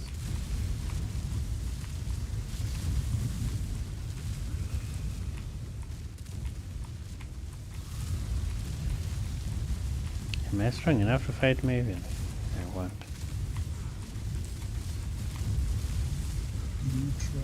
What is that?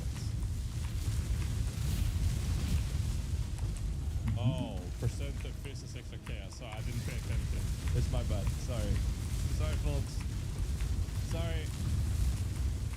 I don't have chaos rest. I'm sorry, that's my fault. I was like, I could tank that, but not with that one. Not even close to that much. SN0. Whoops. So you get there, find view of the map is random, drop to the campaign. Let's see. Oh shit. That ring though. Where am I supposed to go? No. Nice. I mean, I'll probably get like 5C out of it, maybe. Maybe 5C. Alright. Dumping this shit. No more fusings. Got an invitation. We do this. Like the 6-link that bastard. You may get the entry level mages going like 3D. Sorry. Luckily, you can stay absolution until you can afford doing it though. The problem with those videos is that I can't not post it. And then if I post it, things will go up a little bit. If I don't post it, people get mad that they don't have information on how to do it. So I have but no choice but to post it. Non-flash alternative to absolutely leveling. Yes. But it won't be better on the Necro. That's better on the Guardian, no?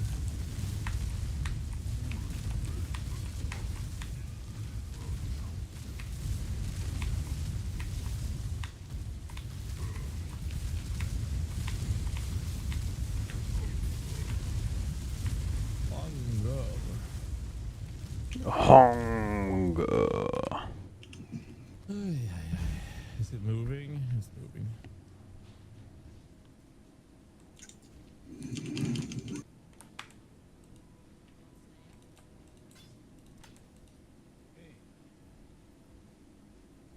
That was a boss fight. Okay, nothing else. Ooh, care blind. Let's do that.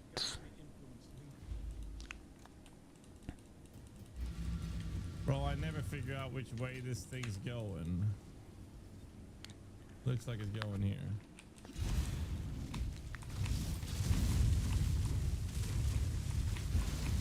So hard to see where that river is going.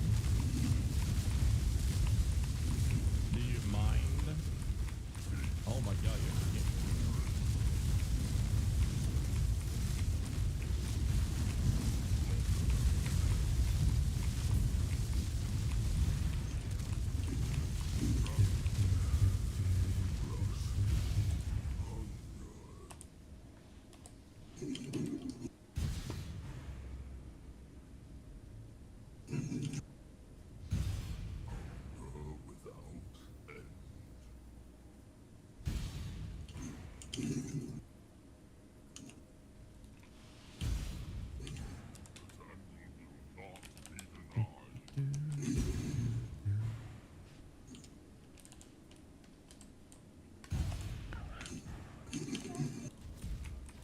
Bro, do you mind?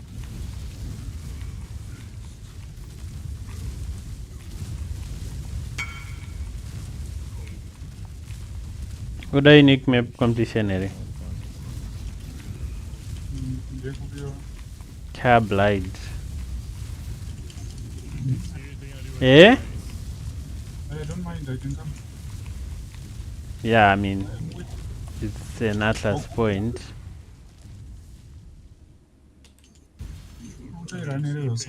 And Torum Gaji. Where? You get layer cast dying breath. Where's the bottom about Hopongoi? Belly of the beast, something.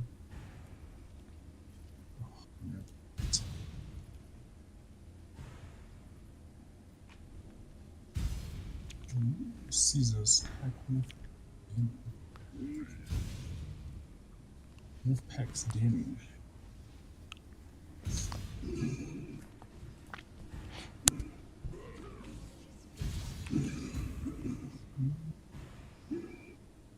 What an annoying fucking fight. Alright, we'll go.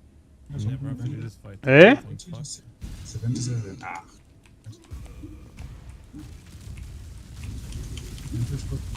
How can I know?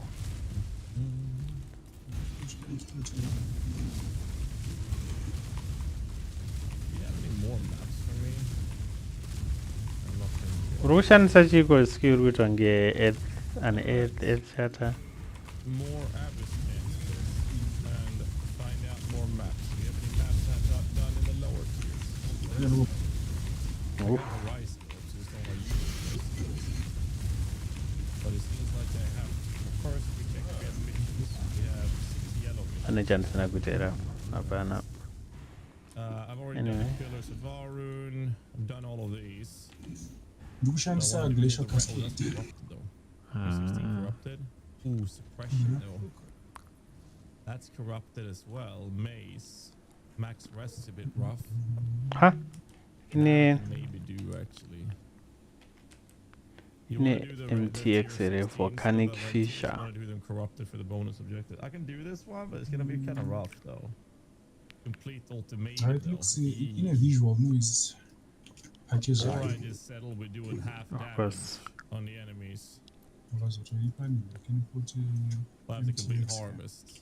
I'll do this one and do one wave ultimatum, I guess. Oh.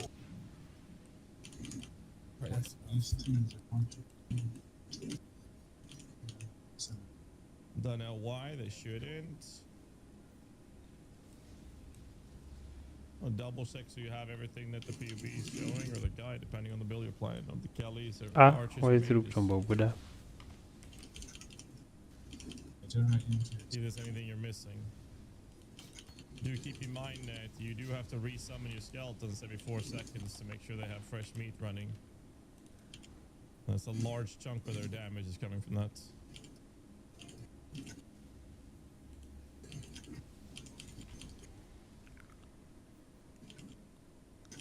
Like I'm using a tabula and it's fine.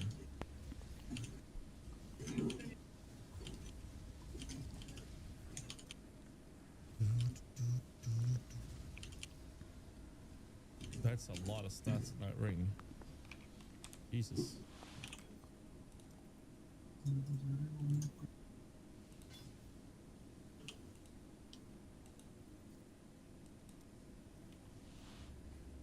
There's a lot of stats in that one. Nobody uses Sapep's Rage. Yeah, plus the corruption with Tabla. I think I'm doing that. Maybe the timing's wrong. I'll try that. That sounds like you're better geared than what I have. Now this is a tier 16 map. Gem levels covered.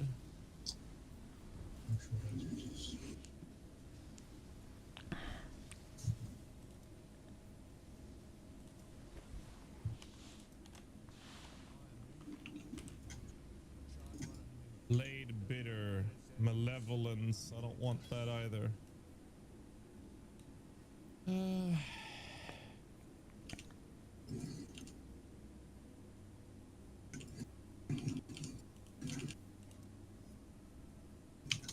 Dex Int is the stats I want though.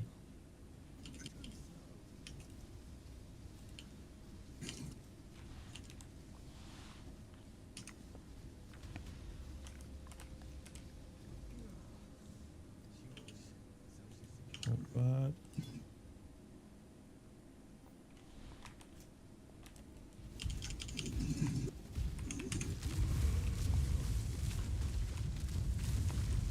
Alright, let's see how this feels. I mean, so far so good. No crashes yet.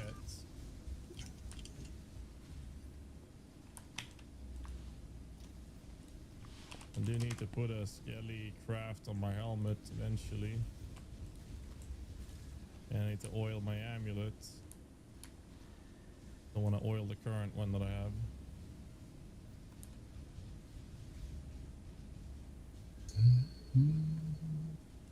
Kemana? I mean, you need the gloves and you need the jewel.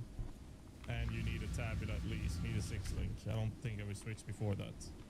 If you have all of those things, I covered that in the latest YouTube video I posted. To make sure you knew exactly all the details of what you need to be able to do the switch comfortably. So if you have all of that, go for it.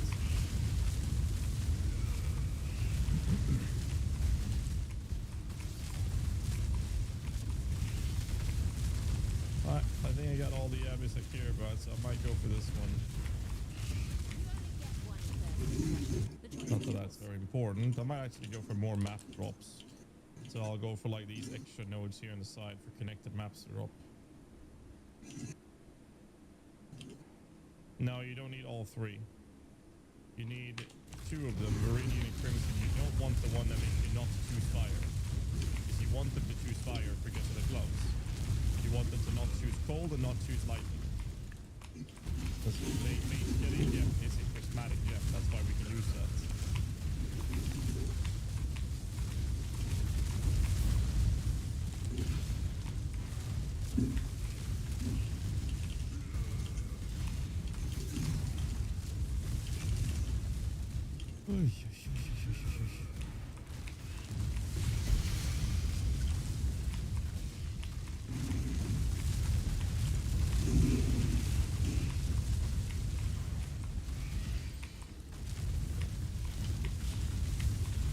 Yeah, they have to be socketed in the right locations. Those jewels are called threshold jewels. When they say that there has to be a certain amount of attributes within radius, you don't have to spec those nodes. It just has to be within radius. So as long as those attributes exist within the circle, it will fit them. That's why we have the Crimson. It says that it has to be a 40 total strength and intelligence in radius. In this one here, covers a lot of intelligence nodes in the circle to begin with. There's 10 here, 20, 30, 40. I'm already covered. Strength 10, 20, 30, 40. That's already covered as well. So we can put that one here. This one here requires you to have 40 total dexterity and strength and radius. In here, I don't have any dex, but I have a shitload of strength. 10, 20, 30, 40, 50, 60. Like I have enough strength to make sure that this jewel is enabled in that slot. But I don't have to spec those nodes. So some people think you have to spec them, but that's not true. They just need to exist in the radius.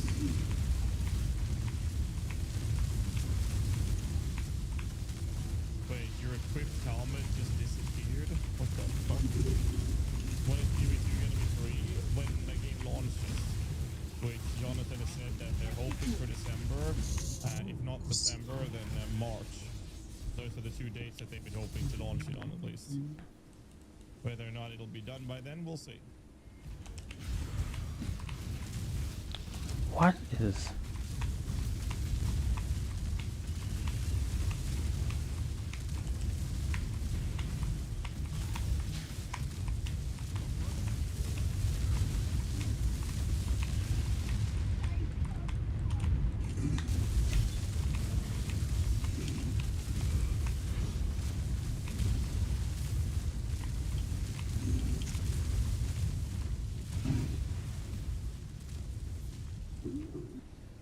Hey, the monsters up here.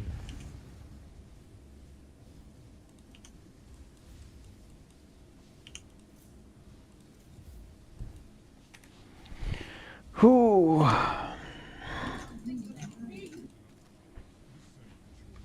Mission completed. And the Archibald of Chaos Golem is supposed to die all the time. We're just resummoning it. Yes, the golem will die. You're mainly having it there to trigger feeding frenzy. So whenever it dies, just resummon it. It will happen every now and then, especially when it crits. Mako with a tier 3. Amazing. Thank you so much, man. That's crazy how time flies, dude. Mako, you missed the insanity yesterday on the launch, man. We broke the record for this channel. We hit a level 42 hype train. So that's why I'm streaming for a total of 42 plus the hours I was live for before the trade ended. So I'm doing a 46-hour stream. I just finished sleeping on stream. I slept 6 hours on stream and we have another 25 hours and 42 minutes. Fucking insane. out with the 10 gifts as well. Thank you, dude. Holy shit, man. Absolutely wild. Hope you're doing well, man. It's good to see you, dude. Mako is part of our intro, actually, for the stream. It's kind of funny.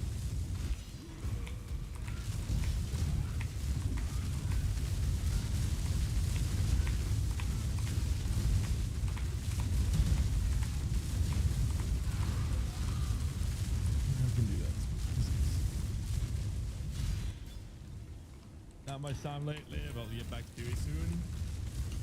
Hey, don't stress. There's a lot of server issues going on right now. This guy is either loaded. Hype train's inbound. Big Jack who gifted 2 subs. Thanks so much, dude. Appreciate it, man. Make sure Urasawa, if you're watching this, you better be prepared for some next level gameplay. Because it's my motivation. I'm 10 subs. You try and make me feel guilty. That's just that GG. I'll never speak to you again. Alright, let's see what other crazy stuff Urasawa has been typing in the chat. So this is Oh, yeah. Merc with a mental weakness curse, and the other option being you and gloves as a mental weakness blizzard ones. And feeble and whatnot, but like you can't stack curses without having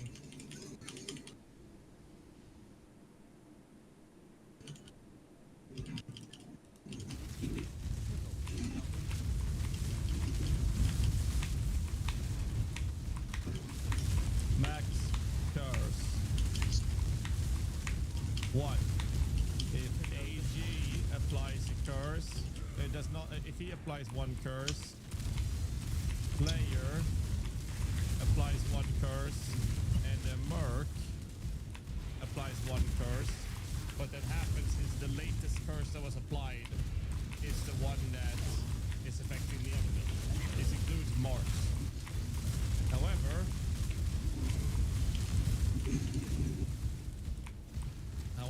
if the AG is wearing gear, so he can use 2 max curses. That means that whichever curse the player or the merc applies last is the one that applies, plus the curse the AD is using. If the merc has 3 curses as max, this is how you get all 3 curses. The easiest way, at least. You apply 1, the AD will apply the 2nd curse because he can apply 2, and the merc applies another curse, but since he can apply 3, it can apply on top of the other 2. Otherwise, you'll just keep overriding the curse. That's why people want the Dodrich damning rings on the AG, because they give you plus curse. Or on the merc, I mean. So they give the merc plus 1 curse.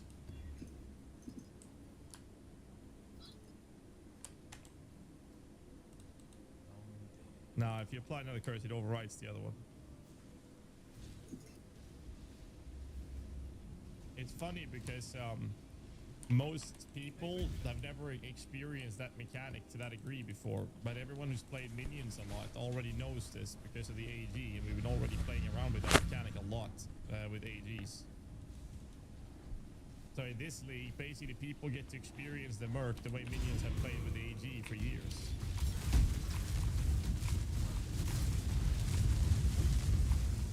Yes, right, anathema ring. Also another good option. Depending on the cost, of course. But yes, that's another option for sure. I don't need to clear this map even. Just need to kill the merc. Determination. There's some chaos orbs there. Choose as you will. I offer no resistance.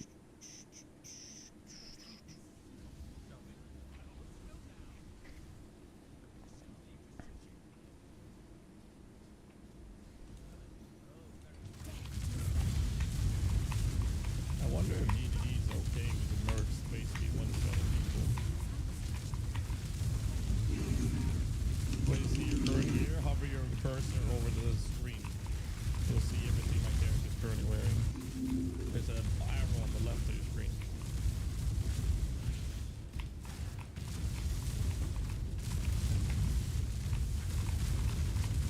If that's not enough, you can type exclamation mark profile.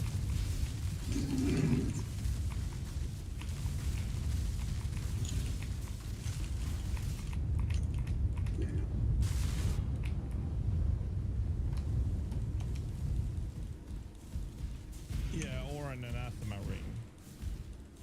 If you want to apply all those 3 curses, correct? Your AG also needs to have +1 curse, like windscreen boost, for example. If you want him to apply a 2nd curse, your merc applies the 3rd curse. That's how you can do that.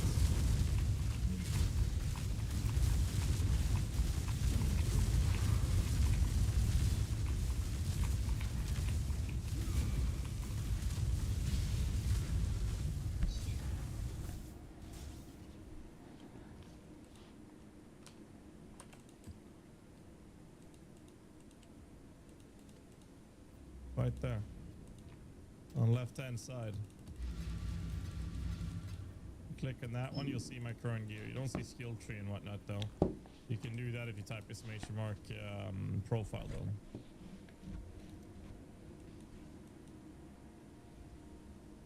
though. Alright. No, there's more than just the strength ones. Hmm? There's a lot of mercs that just randomly one-shot people. It's insane. If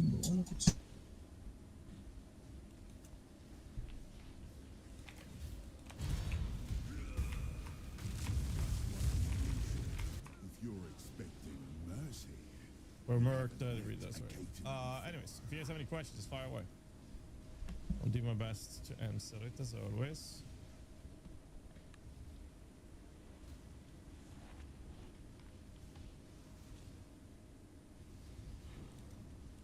Don't go out, don't mess with it.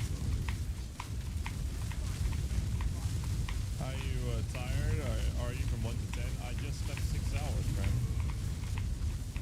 Fallen Reverend with Rathnora.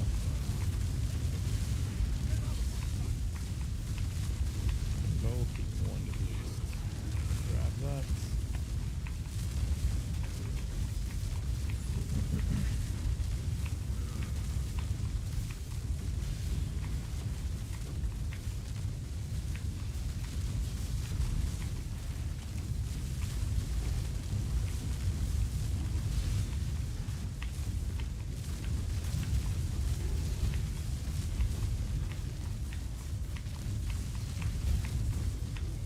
Oh shit.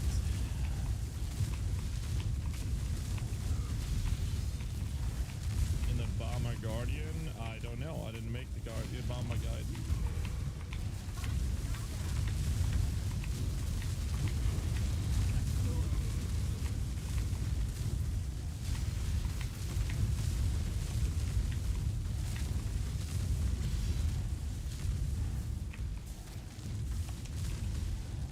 When you do the auto casting thing on your weapon, when I have a suffix open and I have a decent one that I think I'm going to use for a while, and I'll then grab the trigger on it.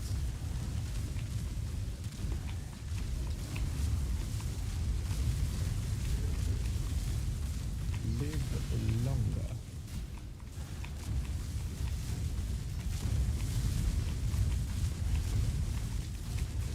There's 2 bosses here, man.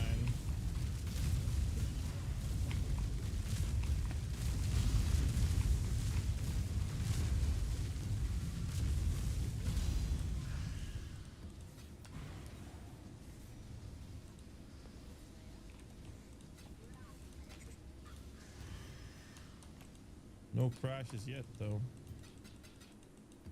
It's a sign.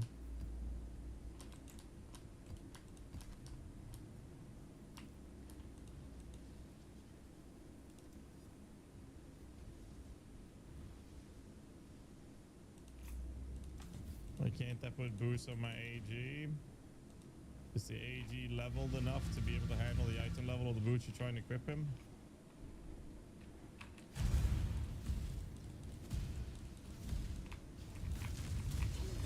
Alright, let's see if we get a depth here. The last depth I got, I crashed.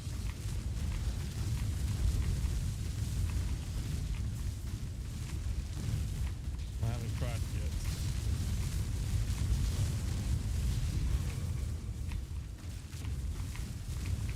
You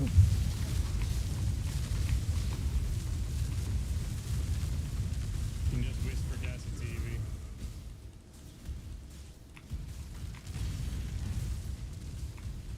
We need to transition to mid-end the market is extremely volatile right now, so I actually don't know how much you need. I made a video showing people the transition, how to do it to Chaos Mages. As soon as I posted that video, everything went up in price. It was about 1 divine. It looks like someone said it was about 3 divines to get going. But I don't know how much it is now. Just to get the build off the ground, it is.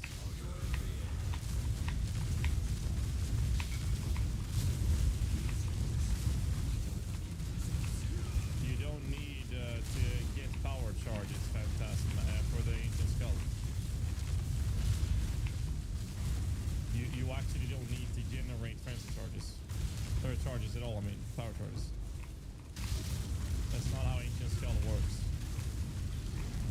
Ancient Skull cares about how many charges you can have, that you can have. Whether or not you have those charges does not matter. So you don't have to generate the charges for it to work. That's why I don't have charge generation on the build. Because there's no point in you having power charges.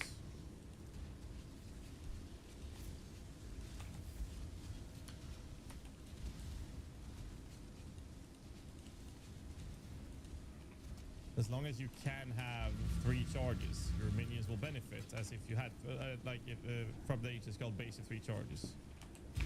That's why we take maximum charges on the tree, but we don't generate any charges. There's no point.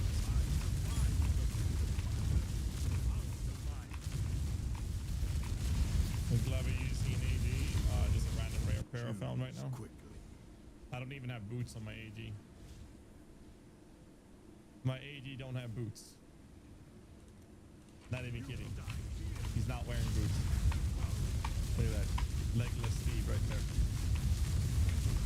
Legless LT Cam, man.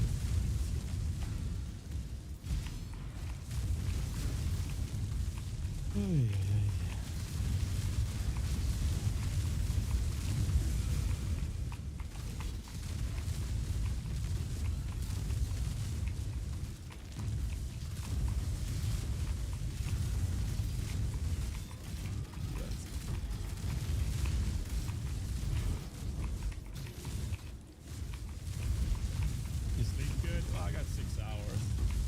Yeah, it'll do. I do want to keep track of this.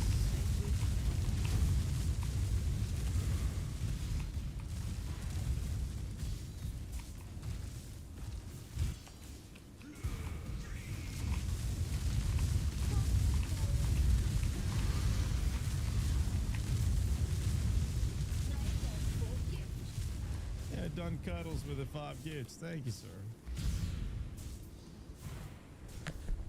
Thank you, sir.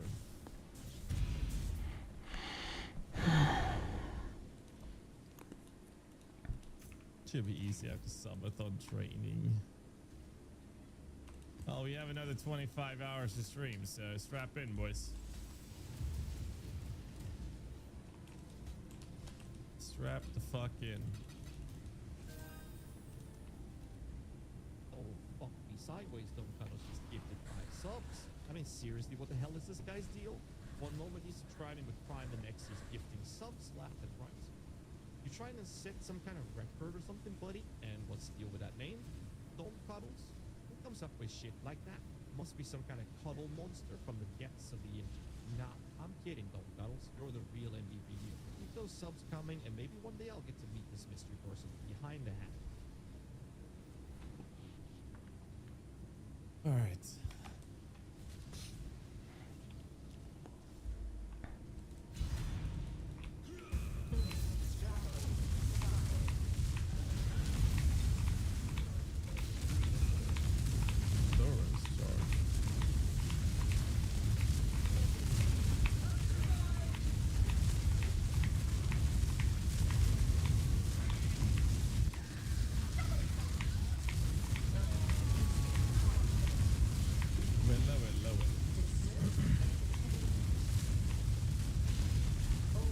You know, it's funny, I'm supposed to have 12 skeletons, I have 8.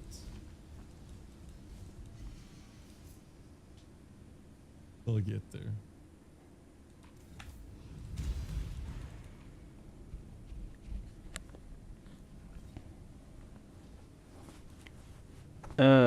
out of maps Well, I need levels on my again. gems, and I need +1 skelly craft on my helmet, and I need death attunement oiled. Those are the things I'm lacking to get that.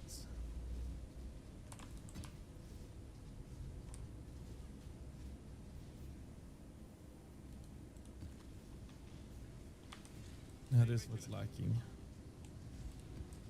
And equality on my skeletons as well. That's another skeleton right there. Soul eater, little crab fucker. Okay.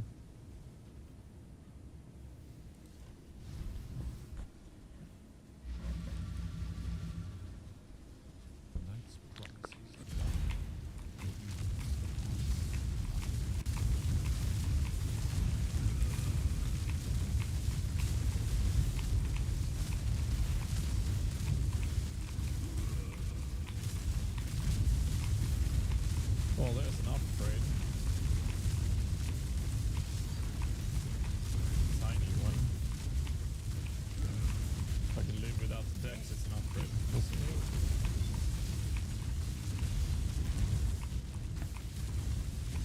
The +1 scale from Helm? No, I just don't know where to get it. I can show you how to figure it out. Ooh, 2000 armor.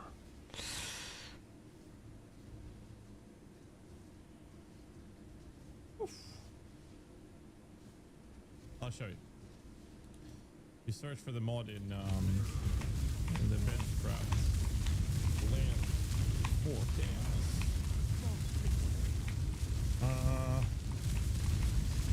We'll grab the chaos. I need mine.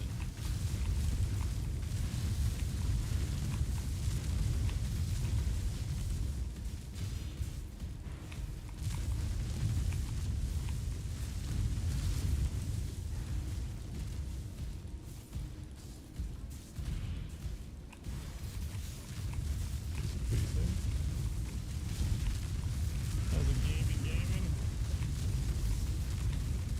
The gaming is gaming, I'll tell you that. No crashes so far. Guess it's just a matter of time, but no crashes yet. So that's a good sign. Gotta get a Abyss depth again since I haven't been able to get one. We have another 25.5 hours streaming, so let's go. I need to make some money. I crafted a +2 one, accidentally. I'm trying to crash some chaos ones because there's quite a few people playing the chaos stuff. I figured I'll make some chaos ones. If you're lucky when you do that, you get +2 minions. And I got lucky. It has shit stats though, so it's barely worth anything compared to what you would do to force off the rest of it. But I hit one, so, and I need the money. I'm trying to link a Vis Mortis as well. Got 6 off the 5 links, but I can't use the 5 links. It has to be 6 links.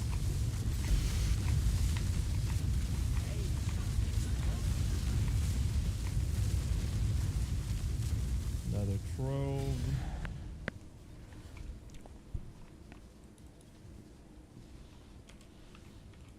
And I think I got an upgrade. I think I can live without the deck, so I'm gonna find out. No, we have a couple of good ones, but like the one I have now is dead apparently. Let's resurrect him. I got an Aspect of Spider level 73. I'm 88. It's like, I don't know, man.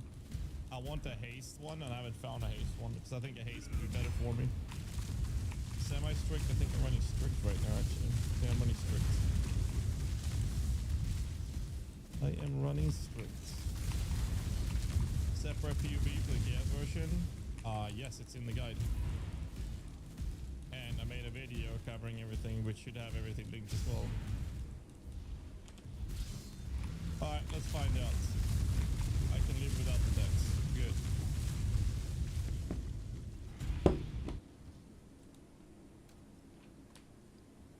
I need 1 red. Do they have to be linked? Yes, they do. Thank you. Let me check that one here. 6 link. Never mind. Should have been, would have been, should have been. Do this. Sarah. Guardian Turtle, thank you. AG back, thank you. Oh, I shouldn't have done that. Let's see if I have the craft. I have the craft. I lost a little bit of life, but how's my res? It's enough. So I'm gonna do this.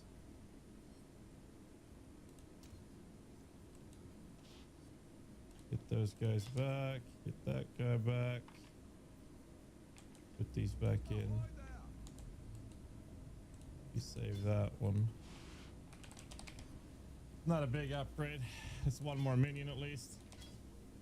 And the problem is if I click summon skeletons, I get all 8. Now I have to cast twice to get all my damage out, but whatever. The timer was way off. There you go. There you go. It's because of fresh meat support. They give you a giga buff for 10% duration of their max duration. And that should be 42.8 seconds. Malkun gave you a div. Nice. Do the early conversion mod to Chaos have all variants? No, they don't. I double checked that. I wish though. I wish. Alright, let's see if we have any maps we need completion on, and then we go from there. I don't. I can Horizon Orb that one. Then we check him. Does he have anything I need? No. Then we check missions. We have yellow missions. I think I want to prior yellow missions. Then we have red missions. I do need these corrupted. They're not corrupted, so fuck it. This is where we start using the scouting reports. So the scouting report here is uncompleted, non-unique maps where possible. So I'll just use one of these. And as you can see now, I have a bunch of uncompleted. So the first thing I'll check is corrupted rare red ones first. Before I check this list, because you have to do the red ones have to be corrupted. So in here, I get an influence by Elder, for example. I have to do the Labyrinth trial, that's fine. But it's a corrupted map that gets me a completion on it. Wasteland, same thing here. I have to do a Legion monolith on that one.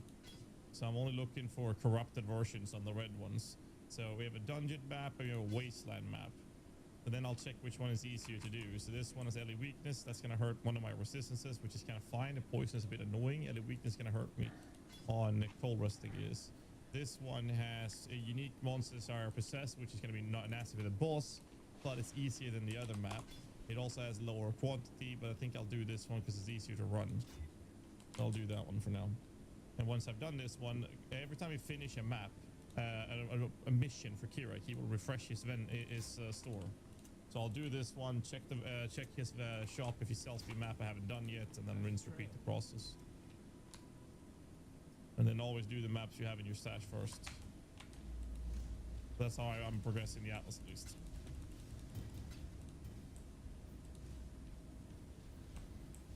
And I'm doing this till I have everything sorted. And whilst I'm doing this, I want to make sure that I get the influence stuff going so I can get the void stones. But I'm way off. I should have already done all 4 void stones by now, but the crashes have been setting us back a bit. Triggercraft, Act 9 Refinery. Act 9 Refinery. It's in a grate in the ground.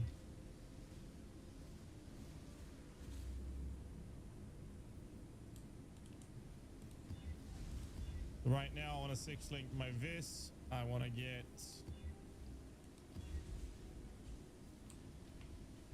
I want to 6-link my Vis Mortis, and I'd like to...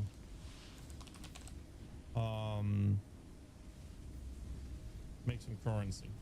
And I'd like to get myself a better amulet. I need a +2 weapon. I need a +2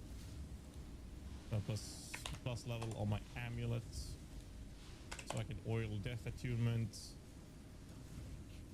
And I need to quality my Skelly gem. I need to corrupt it, preferably 2120 Vol, but I'll just corrupt it if I get a Vol version or if I get a Bladecaster. So I'm gonna take this guy. He's higher level, but most importantly, he has Aspect of Spider, but he also has Grace. I want this with Aspect and Haste. That's what I would want. But I'm gonna take this guy.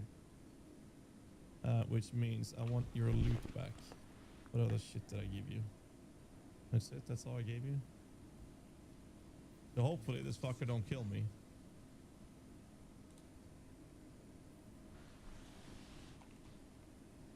Alright.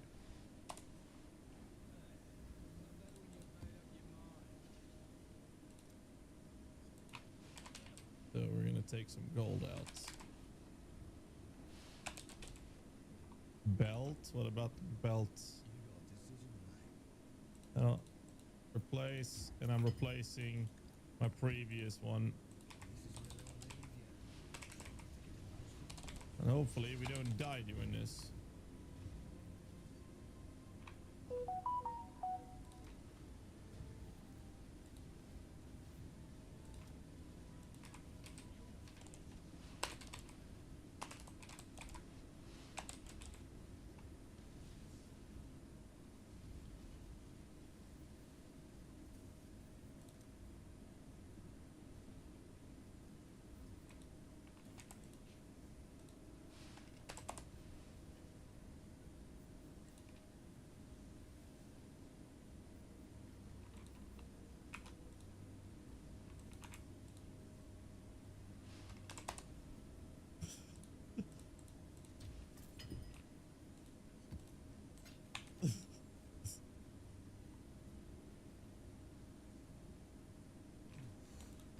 Oh, I did it! Oh my god, I did it!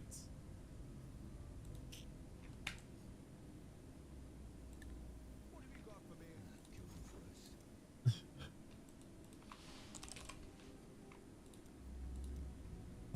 Untainted. You don't get bonus for completing that, right? I'm good then. Thank you, Slick. So now I get a Grace Aura. So I have 3,000 evasion. It gets me a little bit more defenses. I have to do the trial in this map, so I gotta go in here to complete the mission. It's like, what the fuck is happening? My skeletons were killing the guy without him aggroing me.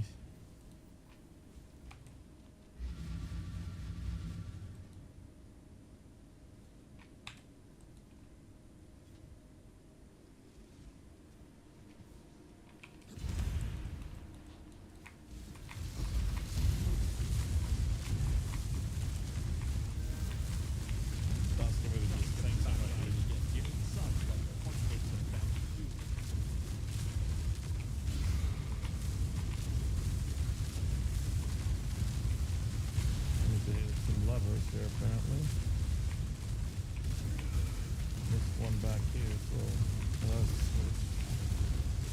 here.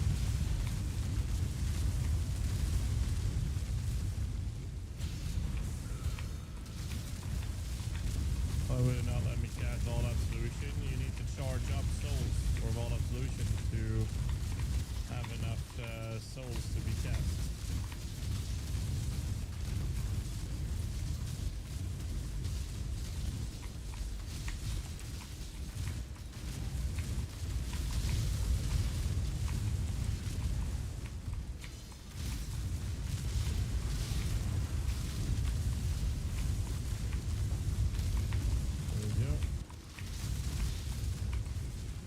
Yes, and it consumes one of your absolution minions will be ascended.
one.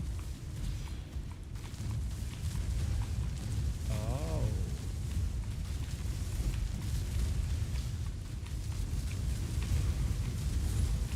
That's an interesting spec actually, if you want to speed level on your character. Yeah.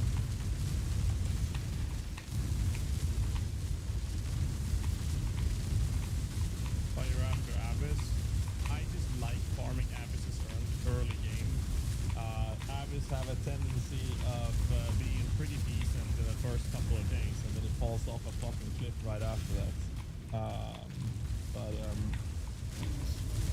than that, I just use it early.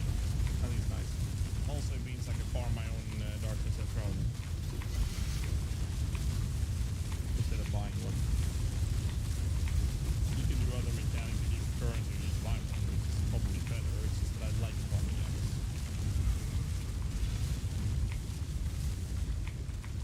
As I enjoy it, I'll farm it.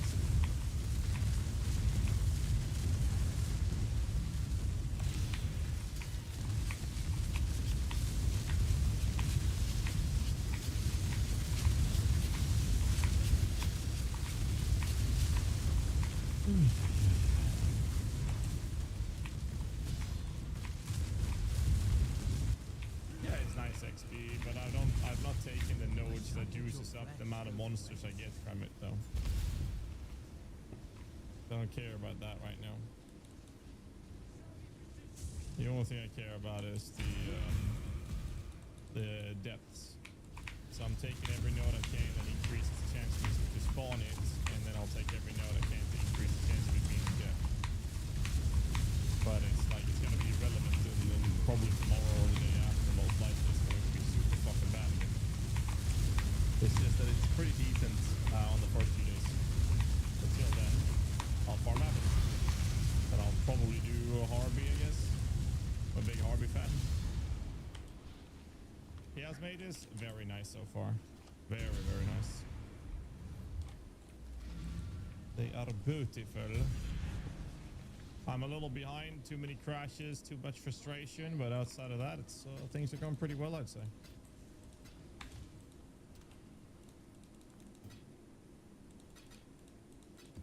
Fresia Abyss was so good, yeah. Well, this is not Fresia though. This ain't Fresia anymore. So, since I finished the mission, what then happens is he will have a new set of items or maps. And maybe there's something I haven't done here. I'm not paying 5C. So then the first thing I'll do is I check the maps. Is there any maps that I've dropped that I have yet to complete? Yeah, we got 1, 2 here and here even. None. Okay. So then I have the other option. I can do another mission, but the missions don't give me this, which is what I want right now. And then I'll check the missions. Arachnid Tomb or Acid Caverns. That's a harvest. That's a ritual. Fuck rituals. I'm gonna do the Acid Cavern just to get the completion. So I'll do this just to get the map completion bonuses. And then I'll rinse, repeat this entire process till I'm out of ideas. And then when I'm reaching the point where I don't know what else I can do right now, that's when you start using the Horizon Orbs. And the Horizon Orbs allows you to flip a map to a different map within the same tier.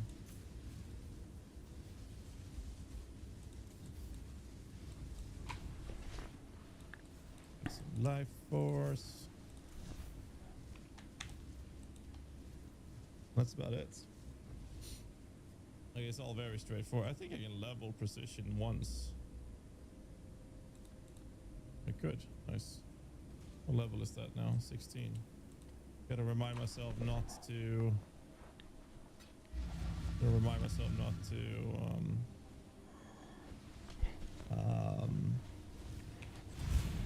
What's his face? Level that up next level. Which I probably can if I level up one more level. I'd rather be in the safe zone. Yeah, you can do 3 to 1, but like 3 to 1 is the last thing I'll do before. It's the thing I do before I Horizon Orb, I guess. like that this guy is giving me acid fire is great, but I want this in haste. I want acid in haste. And they come from the blade casters. So I do want to use the blade casters. And they are dexterity intelligence based.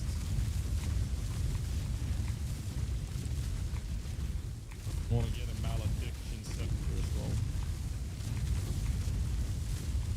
Endgame is glow with 2 gifts. Thanks so much, sir. Appreciate that, man. Thank you. Thank you.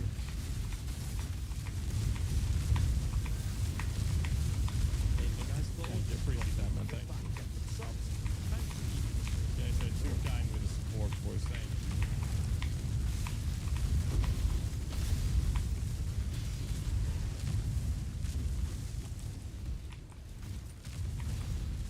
There's one more somewhere. Okay. And we crash again. Nice done. Can I also ask what is the last ascendance you take? Chaos Mages, Bone Barrier. Bone Barrier.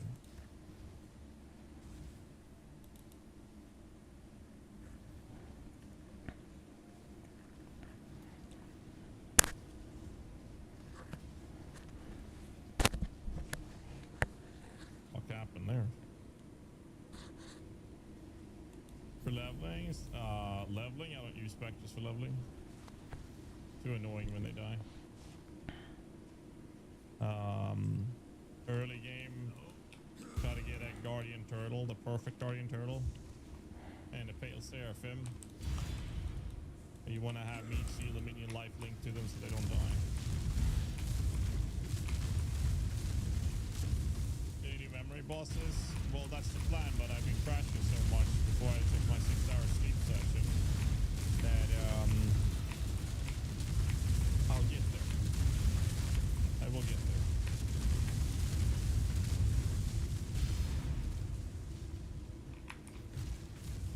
But I'll be killing everything with this build. Currently I'm progressing through the Atlas right now, and then I'll get to the whole memory thing. I almost have the correct mercenary now, that I would like at least. I'm not sure if it's the best one yet, but I think it is. I think aspect of the spider and put like venomous items on him is going to be the play. Like, let me show you. So I look at venomous. So Shroud is intelligence based. I can apply this. This makes it so if I put this on my Merc, it will make it so that when he applies a spider web, the enemies will have negative all resistance. That applies to chaos as well, by the way. And it increases the area effect of the spider. So this would be great to have on him. The boots makes it so the spider can apply an additional stack, which is really, really good. It doesn't stack on this one. However, you get another stack of it. And then he increases the rage damage, which is nice. Chaos rest is nice. Thanks so much, Postcard, for the prime. I appreciate it. And if I give him the toxins, then he gets a charge, whatnot. Doesn't really matter. As the spiders, the big spider's web is hinder every 0%, so you can speed up the process of stacking it with the toxins. And weave is just him scaling damage. So what I'll do is I'll probably get I would like the Shroud and the Spinneret probably. Wonder if there's any Shrouds available.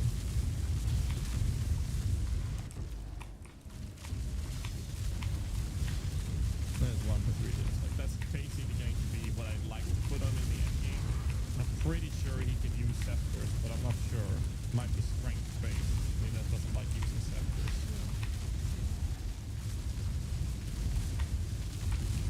I'm not sure if I can give him a staff. Maybe I can give him a staff, because then I'll put malediction on the AG and I give him the Dying Breath. Fallen Reverend.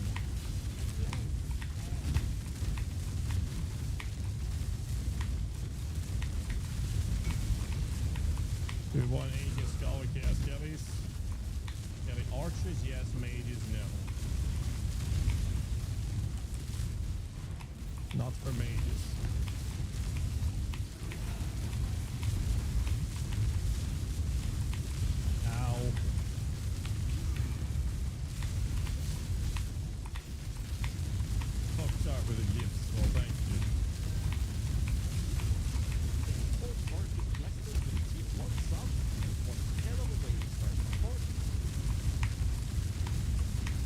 for Turtle and my friends here at Highland get it also? No. You can only get one corpse out of it. And if it dies, you have to buy a new one.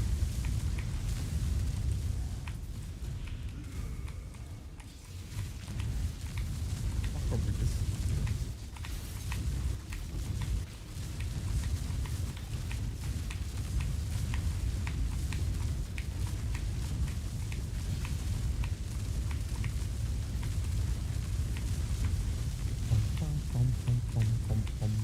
But yeah, the crashes have been,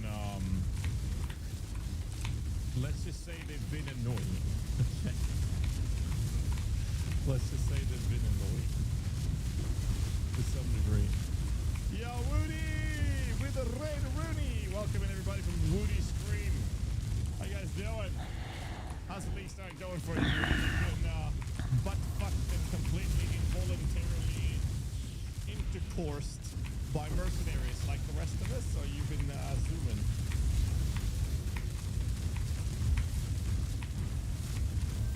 And how's the server holding up from you? Welcome everybody. I just finished sleeping 6 hours. We hit a level 42 hype train record on the league launch, and I do what I do with league launches is I stream a minimum amount of hours based on the level of that hype train. And I just finished sleeping 6 hours, and I have another 25 hours to go with today's stream. So, strap in, boys. Holy shit, Sprader. Just get one tier 1 subscription. Is he trying to buy my affection with these subs or what? Thanks for the gifts, boys. Appreciate it. When I mentioned that the server service DC'd me, I'm sorry, they didn't mean to do that. I didn't mean to jinx it. Oh, yeah, but, gifting subs like there's no tomorrow. I swear, if you keep this up, I'll start thinking you're trying to buy my love, or at least the budget specters. I don't know what the price are on the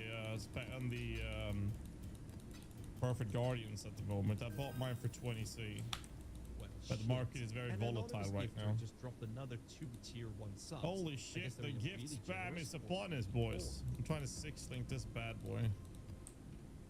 At the moment. Alright, let's see. Do you have new maps for me that I need? I don't know. Yeah, I'm not paying 4C. 55 to 80. Turtle 60. Jesus Christ.